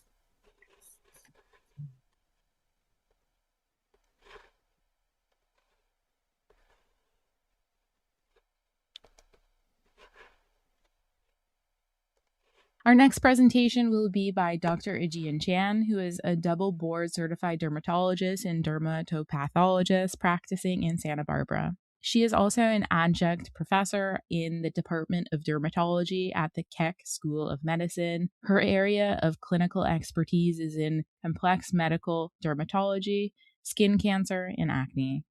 She has published numerous articles in peer-reviewed medical journals on the science of the skin barrier, electron microscopy, and congenital skin diseases. Dr. Chan is an advocate of minimalist, evidence-based, and effective skincare, and uses her Instagram platform to provide relevant, useful skin education. For more skincare tips from Dr. Chan, check her out at Dr. Aegean Chan on Instagram or on her website, aegeanmd.com.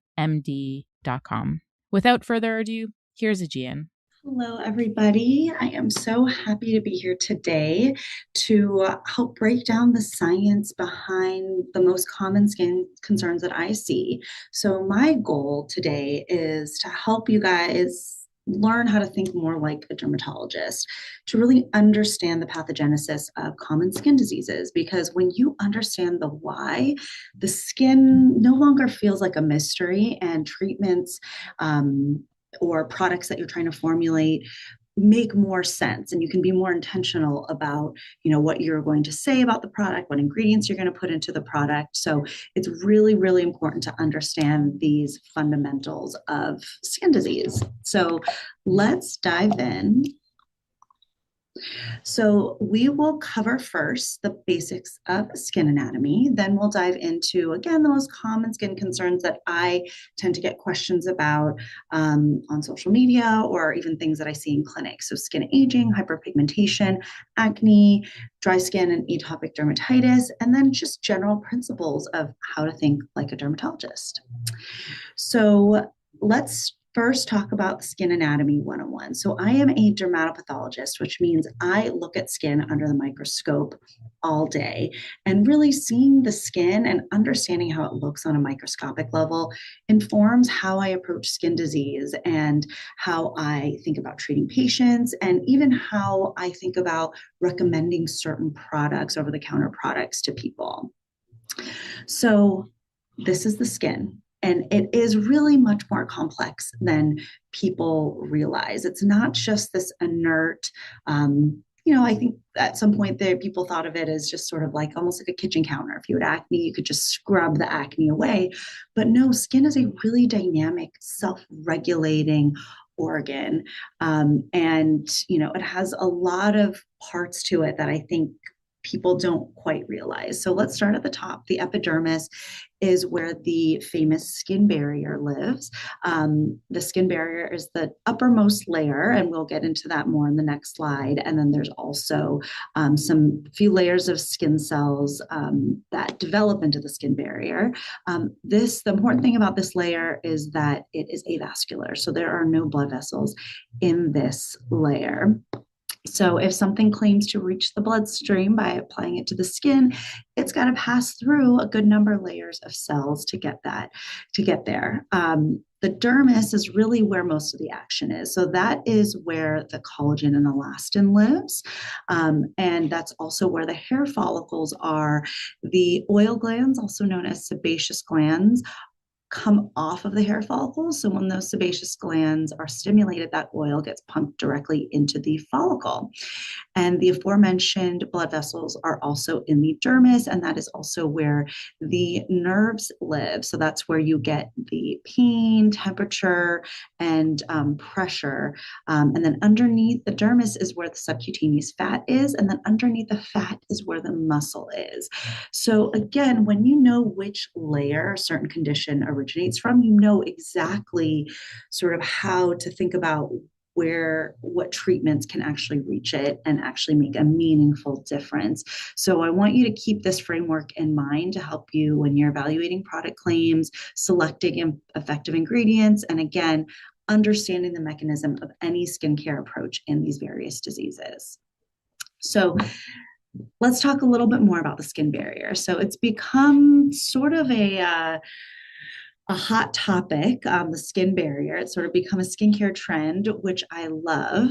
But what does it actually mean? So the skin barrier refers to the outermost layer of the skin. It's the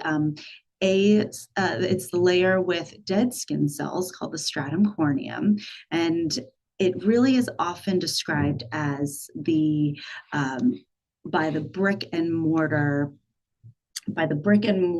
analogy. So the dead skin cells, the corneocytes, make up the bricks, and the mortar is this lipid bilayer around it. So each corneocyte is densely packed with keratin filaments, and inside of those corneocytes are a group of proteins known as natural moisturizing factors, and that's where a protein called filaggrin, and this is super important in barrier function, especially in eczema patients, so we'll get to that later. And so that all lives within the corneocyte, so this dead skin cell. Around the dead skin cell are a collection of proteins called the cornifine envelope. And the cornifine envelope then interacts with the lipid matrix. So that is where the ceramides are, as well as cholesterol and free fatty acids. And these fats are organized into what we call a lipid bilayer. And so this lipid bilayer makes up the mortar that completely seals the spaces around the bricks and creates this essentially very impenetrable skin barrier. So this intricate architecture is very effective at keeping things out of the body and keeping things from inside of the body from coming out. And it has what we call selective permeability. And also when we talk about transepidermal water loss, it's interesting, I've been seeing this a lot more in marketing materials. This is the concept of is how we measure the passive diffusion of water coming through the epidermis.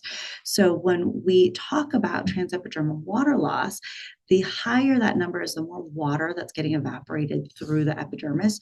That's how we know that the barrier is disrupted. And that disruption can come from inflammation, irritants, overusing exfoliants like retinoids. And then if you have too much transepidermal water loss, that's when you can get into inflammation and clinical irritation.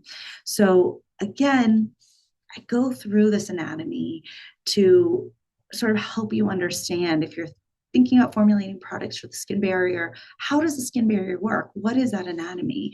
And so you can, if you understand this, you can really make great products that can help improve the skin barrier. So let's move on to skin aging. So skin aging is probably the main skin condition that I get questions about. So this is a famous photo. Most of you have probably seen this. This is the photo of the truck driver with exaggerated skin changes from chronic sun damage just on the left side of the face. But however, when I look at this photo, I don't just see the wrinkles. I don't think, okay, he just needs a good cream and that will make him look 10 years younger. No, I see the structural and microscopic skin changes of aging. So when I'm going to go through those skin changes, but when I look at this, and if someone says, oh, you could use this cream and you can look better, understanding the actual structural changes makes me very skeptical of those specific product claims. So let's talk about intrinsic versus extrinsic aging. So intrinsic aging is driven by primarily time, genetics, gravity, and internal physiology. So this is sort of the background foundational changes of skin aging. So one of the main drivers of sort of looking older is bone resorption. So you get loss of bone, especially in your maxilla and your mandible. So that's where you get those changes in the jawline, changes in the facial contour. You also have muscle atrophy. So you lose muscle as you get older, and it becomes a little bit more lax. So you can have decreased lift and that sagging. And then the facial fat pads that sit on top of the muscle, as we age, as gravity acts on them, they get smaller, and they also sort of migrate down to the lower third of the face. So you can see in this aging face diagram that you have smaller muscles and those fat pads are migrating down.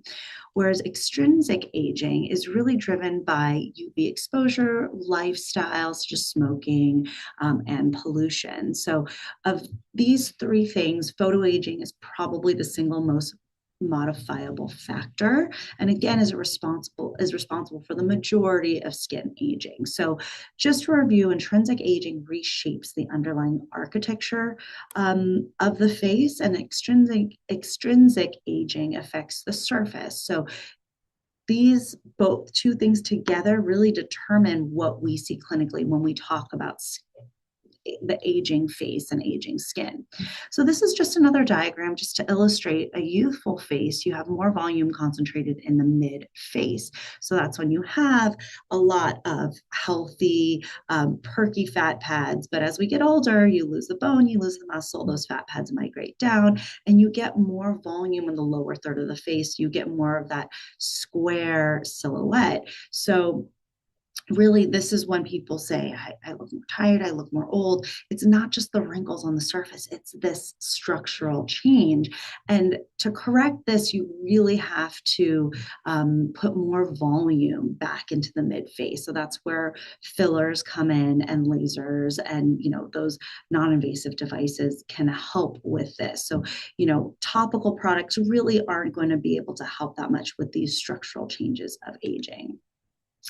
So now that we've addressed sort of the foundational elements of aging, let's talk about wrinkles. So this is what people see the most. This is the surface level changing of aging, but there is a differentiation between the wrinkles that you see on your face. So dynamic wrinkles are the product of repetitive muscle movements. So those smile lines, those 11 lines, that's from the underlying muscle moving so much that you get those lines permanently etched in over time. But, you know, in younger people, these lines show up during expression and they often soften or disappear when you're at rest and not making that expression. But, you know, I always like to say the root cause is repetitive muscle contraction. So to treat these wrinkles that are from repetitive muscle movement, you really want to inhibit that repetitive muscle contraction with injections of botulinum toxin directly into that muscle, which is directly underneath the dermis and the fat. So when I see products that say this is an equivalent, you know, this peptide is equivalent to a Botox injection, I'm pretty skeptical of that, because something topical on the skin, it's going to be really hard for that to penetrate through the stratum corneum, the skin barrier, the epidermis, through the dermis, through the fat, into the muscles. And then static wrinkles are really those wrinkles that you see at rest. I typically, notice those fine lines, not in those areas of high muscle movement. And that's due to chronic sun damage, damaging the collagen. So these textural changes are actually the most responsive to topical products. These are the wrinkles that are addressed when they talk about retinoids helping with wrinkles. It's really those more static wrinkles that retinoids can help with, and topical products can improve the skin quality and help sort of rehydrate the skin, plump up those wrinkles and sort of sit in those wrinkles and mask them temporarily. So understanding these different types of wrinkles can give you a clearer idea of what certain products can achieve. And this slide is really just demonstrating to you the microscopic appearance of those wrinkles. So this is healthy collagen, that pink stringy stuff. But if you have chronic sun exposure, the collagen turns essentially into this mush that we call solar elastosis, this kind of purplish gray. And the collagen becomes very weak. You don't have that same bounce, that same structural support.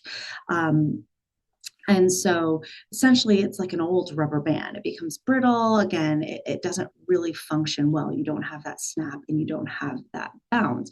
So when you have really photo damaged skin, you need to really replace this damaged collagen with new collagen.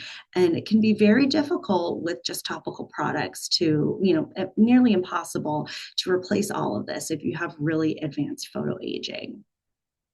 So the third layer of photo-age skin is really this thinning of the skin that comes from intrinsic aging factors as well as chronic sun damage. So when you pair very thin skin with the unsupportive damaged collagen, that's when you get this crepey texture, that loss of volume, as well as the easy bruising and the increased fragility of skin as you get older. And in this photo, you can also see those brown spots scattered. So with chronic sun damage, you can get that increased melanocyte production that gives you these sunspots or solar lentigines.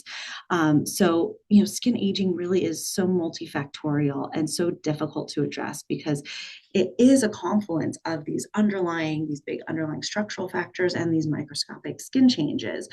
So when I think about, again, anti-aging claims, there's not going to be one magic serum that's going to address all of these issues. You have to sort of use these different methods in concert to fully rejuvenate and make somebody look a little bit more awake, a little bit more refreshed. So, especially when I think about oral collagen supplements, again, they've shown some studies that have shown some signaling that can increase the collagen, but is it really going to reverse the thin skin? Is it going to reverse, if you have massive collagen changes from sun damage, honestly, probably not. So moving on to hyperpigmentation. So this is, again, one of the most common skin concerns that I get from patients, and then also I see on social media. So let's talk about it. It's not just as easy as cleaning up a stain. So let's talk first about the science of melanin. So melanin is the pigment produced by melanocytes, and the pigment is then transferred to surrounding keratinocytes. So you can see here the melanocytes at the base of the epidermis, and it transfers it via these dendrites to the individual keratinocytes via these packets of melanin named melanosomes. So I really want to talk about the synthesis of melanin, because this is really where fade creams and talking about treating hyperpigmentation, this is where you really want to have the action be.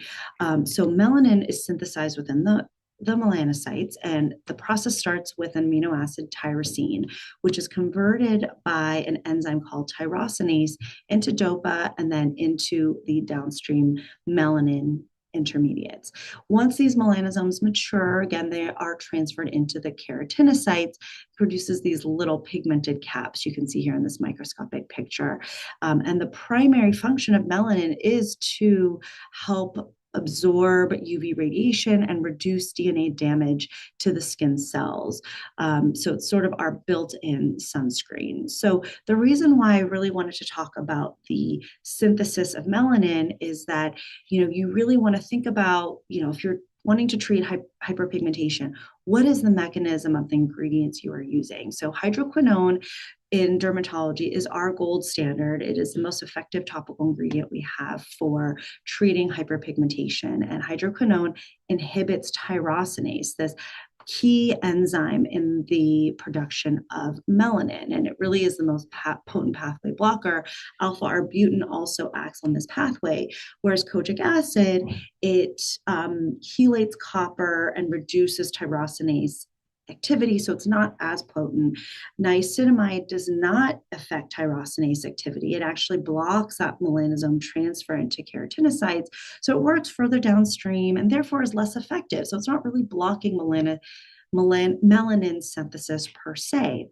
Retinoids and AHAs actually help with increasing keratinocyte turnover. So that means getting rid of these pigmented keratinocytes and helping them shed off of the skin faster, thereby lightening the skin. So you really want to think about where in this life cycle, in the metabolism of melanin, that your certain ingredients are acting on. So when we have dysregulation of this process, we get hyperpigmentation, we get too much melanin on the skin. And again, treating it effectively, you want to understand how to reduce that increased melanin production. So melasma is probably one of the most common hyperpigmentation disorders that we see. It's very common in women, especially between the ages of around 20 to 40. And you get this classic pattern of this patchy brown spots over the cheeks, over the bridge of the nose, often the upper lip, the chin, and then the forehead as well. This is chronic and often, it's influenced by hormones. So people often get it initially in pregnancy, or if you're taking oral contraceptives, or if you have hormonal IUDs, that can really trigger melasma, although there is also a component of genetic predisposition. UV exposure, visible light, and heat all amplify this melanocytic activity and can make this melasma more persistent and flare it. Oral medication and certain photosensitizers can also make it worse.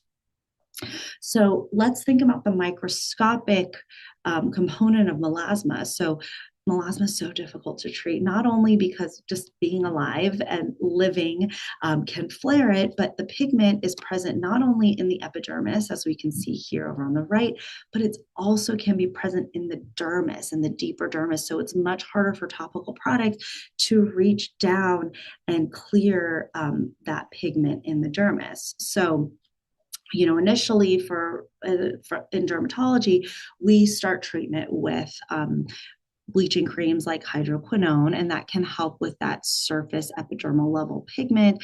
Chemical peels increase that cell turnover and can peel off those pigmented keratinocytes. However, if you have a patient with a lot of dermal pigment, that is very, very difficult to treat. These topical agents don't penetrate into the dermis. So sometimes we do reach for now oral tranexamic acid. So it's very effective for treatment-resistant melasma, and it works by blocking the conversion of plasminogen to plasma. This reduces downstream prostaglandin and reduces essentially the inflammatory mediators that increase the melanocyte activation and melanin production. So that can really reduce flares. But what I want you guys to take away is that melasma is multifactorial. It is easily flared by, conditions in our life, UV exposure and heat. So you really need to be consistent with treatment.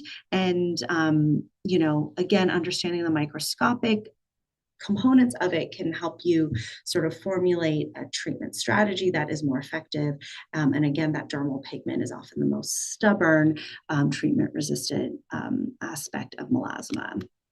So moving on to post-inflammatory hyperpigmentation. So this is hyperpigmentation that develops after skin inflammation or injury. And what happens is when the skin is inflamed or is traumatized by, scratching or picking, that can traumatize the epidermis, and pigment from the epidermis drops into the dermis. So you could see on a microscopic level, you get clumps of pigment in the dermis. And this is very difficult to treat. Topical treatments are pretty ineffective for this type of hyperpigmentation. So I often say the best treatment is time. Usually the body can clear the pigment. It sort of the immune system carts it away, but it can take 6 to 12 months. You also want to be really consistent with sun protection, because that actually reduces the overlying hyperpigmentation that can make it look worse. And again, chemical peels can sort of help with that cellular turnover to help with lightening. But it's really, really difficult to treat. And, this type of hyperpigmentation, I don't even recommend over-the-counter products for treatment of this. Moving on to acne, which is, again, very, very common. And luckily, over the counter, there are actually a lot of great ingredients that can help with acne. So let's first talk about pathogenesis so that we can understand what these treatments and ingredients are actually doing. So first, you get sticky follicles. So you have increased skin cells that are more sticky within the follicles. And then you can get, increased oil production, whether, usually it's by androgen. You can get more lipids within the follicles, and the lipids within the follicle not only clog up the follicles, but it can also trigger increased inflammation. And then if you get so much filling of the follicle, you can get rupture of the follicle, and you can have also increased Cutibacterium acnes bacteria within the follicles. And what's interesting, so it's not just the bacteria can signal to increase inflammation via the toll-like receptors 2 and 4. So then you get increased interleukin 6, 8, and TNF alpha. So you get increased inflammation. And then furthermore, when you get those really deep-seated painful acne lesions, you really have significant rupture of the follicle, as well as a lot of inflammation and the recruitment of more of more immune cells like neutrophils around that. So especially when patients are saying, I'm squeezing it and it's not going away, it's because really that red bump is more inflammation rather than, let's say pus or bacteria. That's a very complex interplay of these pathogenic factors. And this is why acne, you can't just treat with one thing. Dermatologists often are recommending 2 to 3 active ingredients to be used simultaneously to help address all of these pathogenic factors. So going back really quickly, so, just thinking about common skincare ingredients we often use for acne. So, Salicylic acid helps clear out and exfoliate these clogged pores, whereas benzoyl peroxide reduces inflammation. It also reduces the overgrowth of the bacteria. And then tretinoin or adapalene, retinoids in general, again, reduce the inflammation, and they also increase cellular turnover, reduce the stickiness of those skin cells. So it reduces those clogged pores as well as reduces overall inflammation. And the other key point of acne that I think is really important is that all of the treatments that we use are actually treatments that we want to prevent breakouts. So when you actually have a breakout that is already going, there's not much we can do in terms of treatment using the topical products. And so this is also important to keep in mind when you're thinking about acne treatments and what can help acne. Acne scarring is also really commonly seen in patients, and it's a very common complaint. So you can have post-inflammatory erythema, so this redness, and we typically treat that with laser and chemical peels. And post-inflammatory hyperpigmentation is that pigment dropout from trauma, or if you have a lot of pigment in your skin, you can have a lot of pigmentation. And then that textural change, so the atrophic scarring, the damage to the collagen from inflammation as well as trauma and picking, and that really is difficult to treat with just topical treatments. So you really have to use in-office treatments like microneedling and laser to help remodel the collagen. So lastly, dry skin. So this is very, very common. Again, we talked about, barrier disruption, and you really want to restore the barrier with whatever formulas that you are creating. So clinically, you get this dry riverbed look, and then you can get redness and irritation if you have an overly disrupted barrier. So, you want to think about the skincare ingredients that you're using. So you want to have humectants that pull water into the stratum corneum, like glycerin. Emollients like ceramides can help smooth the skin, again, support the skin barrier, but you really want to use those occlusives to create that seal over the outer skin barrier that sort of acts like a Band-Aid, like saran wrap, and it helps it actually regulate itself. So I want you to understand, you can't just have ceramides. You need to have the interplay of these various ingredients to effectively treat the skin barrier. And lastly, atopic dermatitis.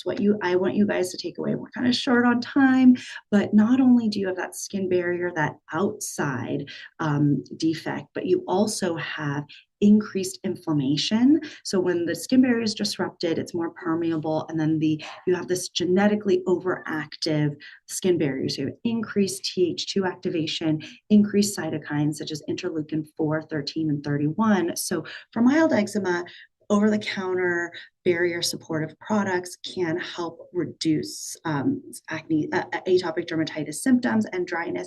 But once you're in the stage with redness and inflammation, you really need to use anti-inflammatory products that can help reduce that inflammation and reduce that itching and that itch scratch cycle that we see in eczema.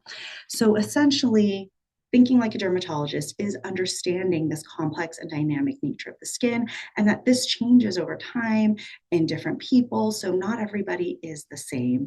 And then you really want to think about the pathogenesis on a microscopic level. So really think about what specifically are you trying to fix? Are you trying to fix dry skin? Are you trying to inhibit melanin production? And then you really want to understand what the available evidence is. So do a PubMed Lit search, see what's out there, what is the efficacy data. If you can, pull up the papers, look at the before and after pictures, be skeptical. You want to look at how they studied this, how they measured the effects to really see if certain claims are what they say they are. So I hope this helped. I am happy to take any questions now, and you can always find me on Instagram or TikTok.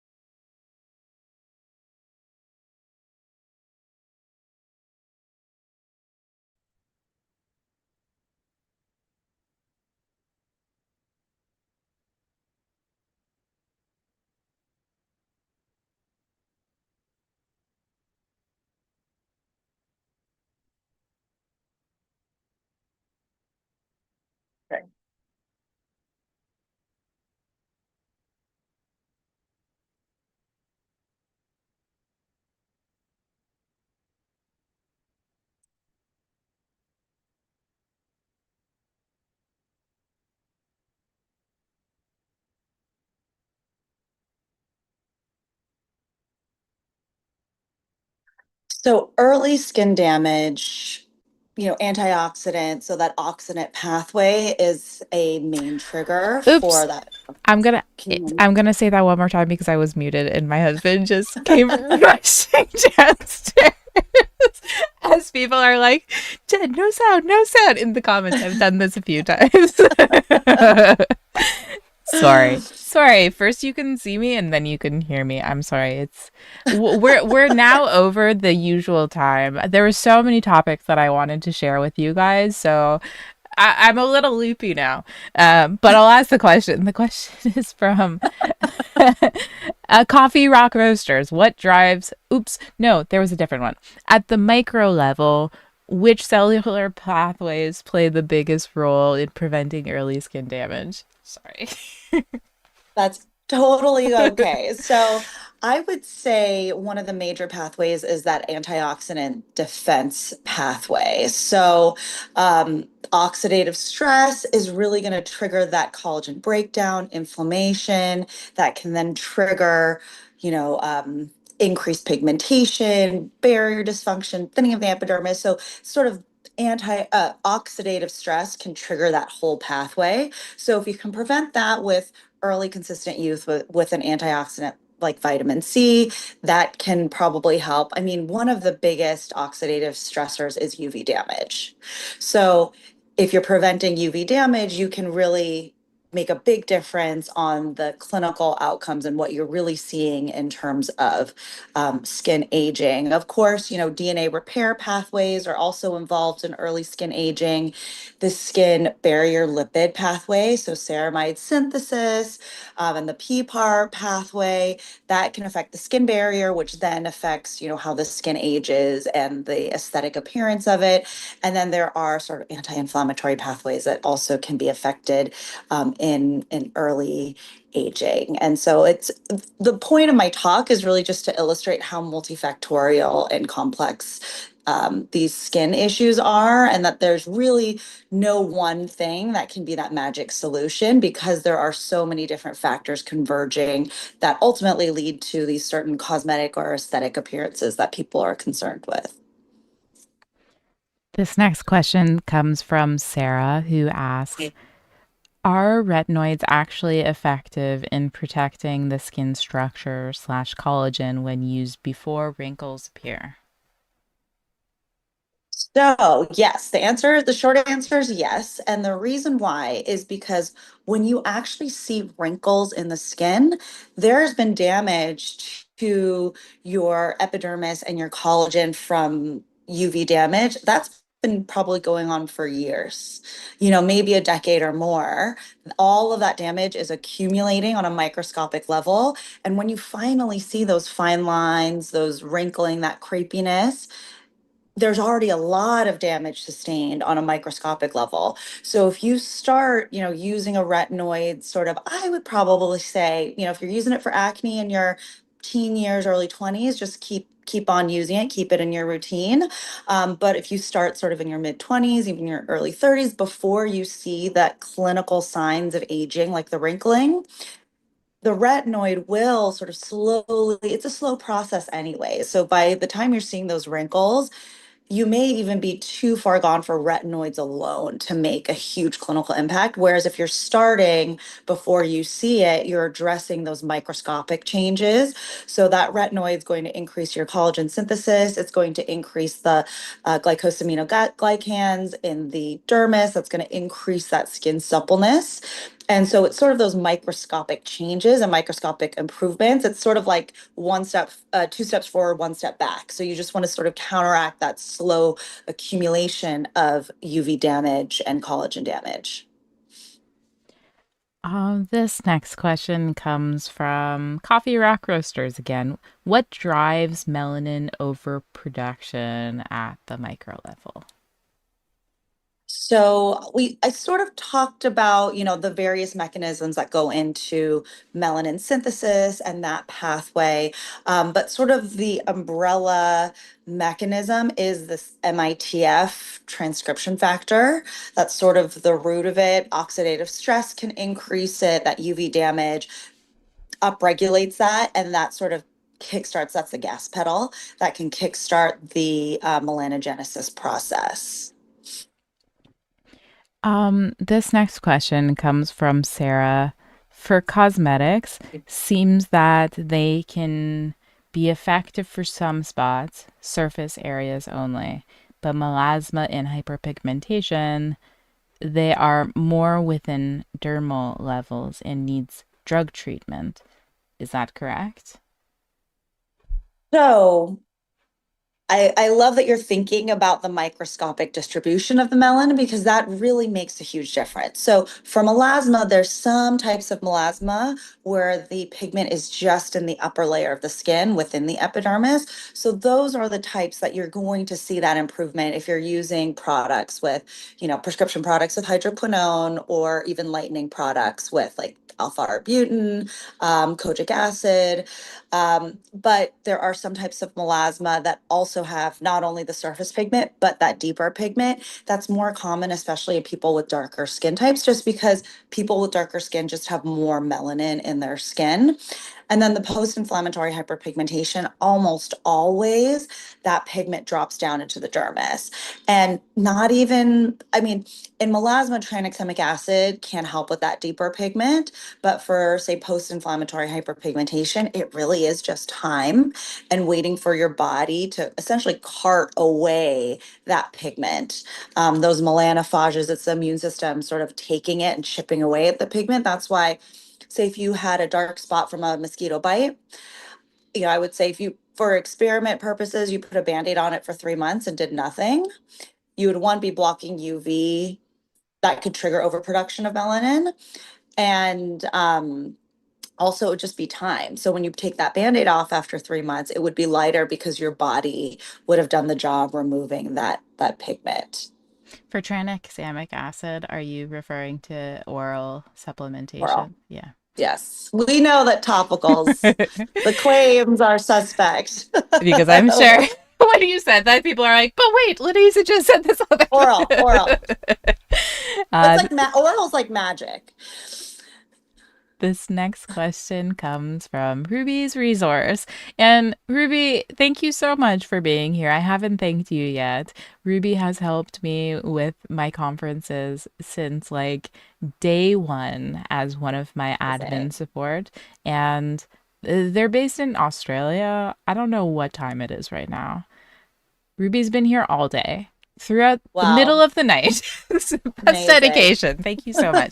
The question, how important is the skin barrier in other kinds of dermatitis, like psoriatic or seborrheic dermatitis?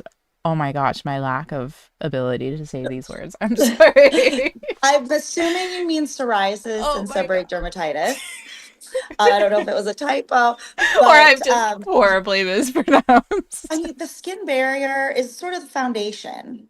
Like, think about it, if you have cracks in the foundation of your house, any sort of weather event, can affect the stability of your house. This is not a great analogy, but essentially the skin barrier is connected to how your skin functions globally. And then when you have, psoriasis is primarily an inflammatory disorder of the skin, but it does affect the skin barrier because you can get that collection of scale and you do get skin barrier dysfunction. So part of treatment for psoriasis is, using moisturizers frequently to help support that skin barrier. Seborrheic dermatitis, same, although you do have to treat the, the yeast on the skin as well as the underlying inflammatory defects. But these conditions, especially if you're sort of in the maintenance phase, so you've treated the inflammation, but you're in the maintenance phase, maintaining a healthy skin barrier can prevent flares.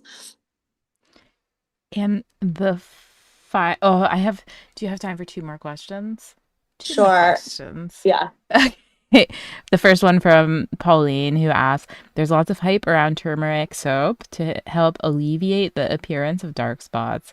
Any merit to the properties of ground turmeric? You know what? I would say no off the top of my head. I think there may be some theoretical brightening properties of turmeric. I've looked into this, I think, last year, but since I had a baby, my brain cells aren't working. But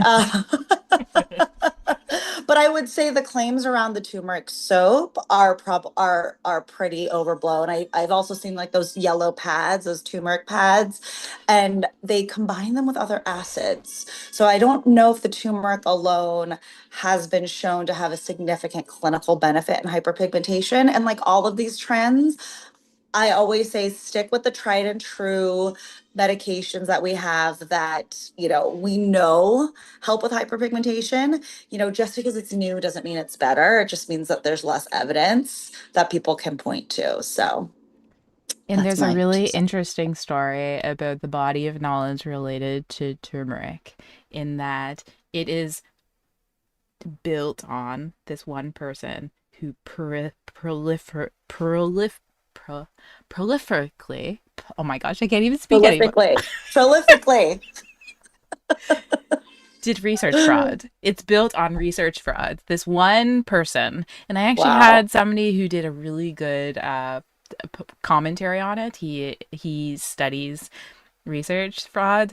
Reese, the researcher is what I called him. Reese Richardson, actually. It's Reese Richardson, the Researcher. He's I come love it. on Summit previously, the first Truth and Beauty e-summit. I think he actually talked about this case. He gave a presentation about research fraud, but he also was on my podcast a few seasons ago, and he gave the whole backstory about the research fraud in turmeric. So the research isn't actually that compelling, and there's a lot of So shady stuff that's even if happened. you're looking at the quote unquote research, what's even written is probably not Yes. accurate. Good to know. There Okay. should be a Netflix documentary There about should it. be. There should be. It's juicy. You should listen to the podcast. I will look into that episode. Okay, final question from Portia. What can be done when you're dealing with an active acne breakout? You mentioned that actives are preventative, but can't do much when it's already present. That's the bad news. So some actives can be anti-inflammatory, so it may help calm things down. But if you have an active acne breakout, unfortunately, really decreasing the inflammation is the only way to go. And there's not really a lot of over-the-counter options that can help with that. Say if you have an event, it's your wedding, I say the most effective treatment for an active acne lesion, especially the deep-seated cystic ones, would be steroid injections at a dermatologist's office. But I think for a lot of people, putting a little bit of spot treatment, like salicylic acid and benzoyl peroxide can be anti-inflammatory, and then putting an acne patch over it can help with that penetration. Or if you have some prescription medications like topical antibiotics, that can also help calm the acne lesion, but you really just have to kind of ride it out. And our key acne strategy is prevention of those breakouts over time. And for a further deep dive about acne, Aegean actually did a deep dive episode, if I'm remembering right. There's been so many Yes, episodes on my it's been a while. podcast. It's been a while. Look back. There's on my podcast a whole episode dedicated. I think it was like an hour. So much detail in that Yes. podcast episode. So listen to that. Aegean, thank you so much for That's a deep cut. Yeah. Thank you so much for contributing yet again to this e-summit. I always love learning from you. You are one of my most trusted dermfluencers on social Aw. media. Thank you I for being a part appreciate that. of this. Oh, thank you for having me. Good to see you. Have a good rest of your Sunday. Bye, And you too. Bye. I will just continue on to my thank you to all of you. I jam-packed this summit with more than I usually would. There was just so many topics that I wanted to share with you. So I'm sorry I went over time. And I'm sorry I only gave you in this, I don't even know how long we've been streaming. This long time that you've spent with me, you only had 10 minutes. So I'm sorry, but there will be a replay. So if you couldn't sit through this whole live stream, then you will get the replay sent to you tomorrow, probably at this point. Tomorrow, you'll get it in your email the link that you're watching, you can also go back and rewatch it. But with a replay, there will also be the PDF slides. The attendee guide will be there just for more details to revisit. And then also there's going to be the PDFs that Christophe was going to share with you. So that's all going to be on the replay page. Also, eventually, you're going to get the ebook summary to this eSummit once it's ready. So thank you so much to Luciana for coordinating this SciComm project that we have going on, and to all the cohort members that are working really diligently on the sections for the presentations. Some of them have even been completed, which, I mean, I'm just like astounded by your work ethic. So thank you so much. I cannot wait to share the ebook with you.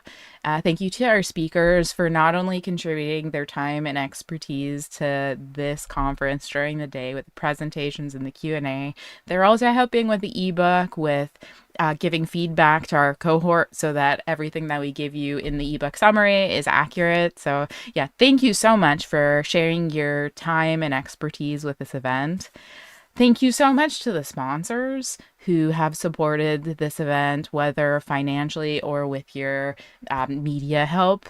White Rabbit Social is our media partner, so thank you so much for contributing that way. And to the financial sponsors, thank you so much to our gold sponsor, Pantene, our silver sponsor, Medigate, and our bronze sponsor, BASF. This event would not be possible, free at least, without the support. And I wouldn't want to not host this free because I think it's really important. So if you're a company that values this work and the importance of this type of information to be accessible to the public, and like also just other industry members who might not be able to access the very expensive conferences, please consider partnering with us for one of our future summits. But thank you so much to the summit sponsors who have enabled this conference. My next eSummit will be on product development. I also gave you some more information about the other conferences that I have coming up. If you have any topics that you would like to see covered in that conference, let me know in the chat, or when you respond, like if you want to respond to the replay that I'm going to send you, give me suggestions. I'm going to be starting planning the topics over the next couple of weeks, so I will take your topics under consideration if you just let me know what you'd like to see covered. I think that's all I have to say. Oh, actually, I lied. There's two more things. The first is, please fill out that feedback form. Usually only about like 10 to 15 people fill them out of over 1,000 people signed up for this. So if you haven't filled out one of these feedback forms historically, let this feedback form be the feedback form that you fill out. It's super helpful for me to do these events better in the future. It'll only take about 2 minutes maybe of your time, but super, super appreciated. And then the final is that this initiative is only as successful as our reach. So right now, the ball is in your court to share the information that you learned today with your network. Whether you're a teacher, that's with your students, whether you're at a company and it's with your colleagues, or whether you're somebody on social media, whether LinkedIn or whatever other platform, Instagram, share the information that you've learned today. If you found something useful, it might be useful to somebody else. And that's all I have to say. Thank you so much for joining today, and I will leave you with the rest of your Sunday. Thank you.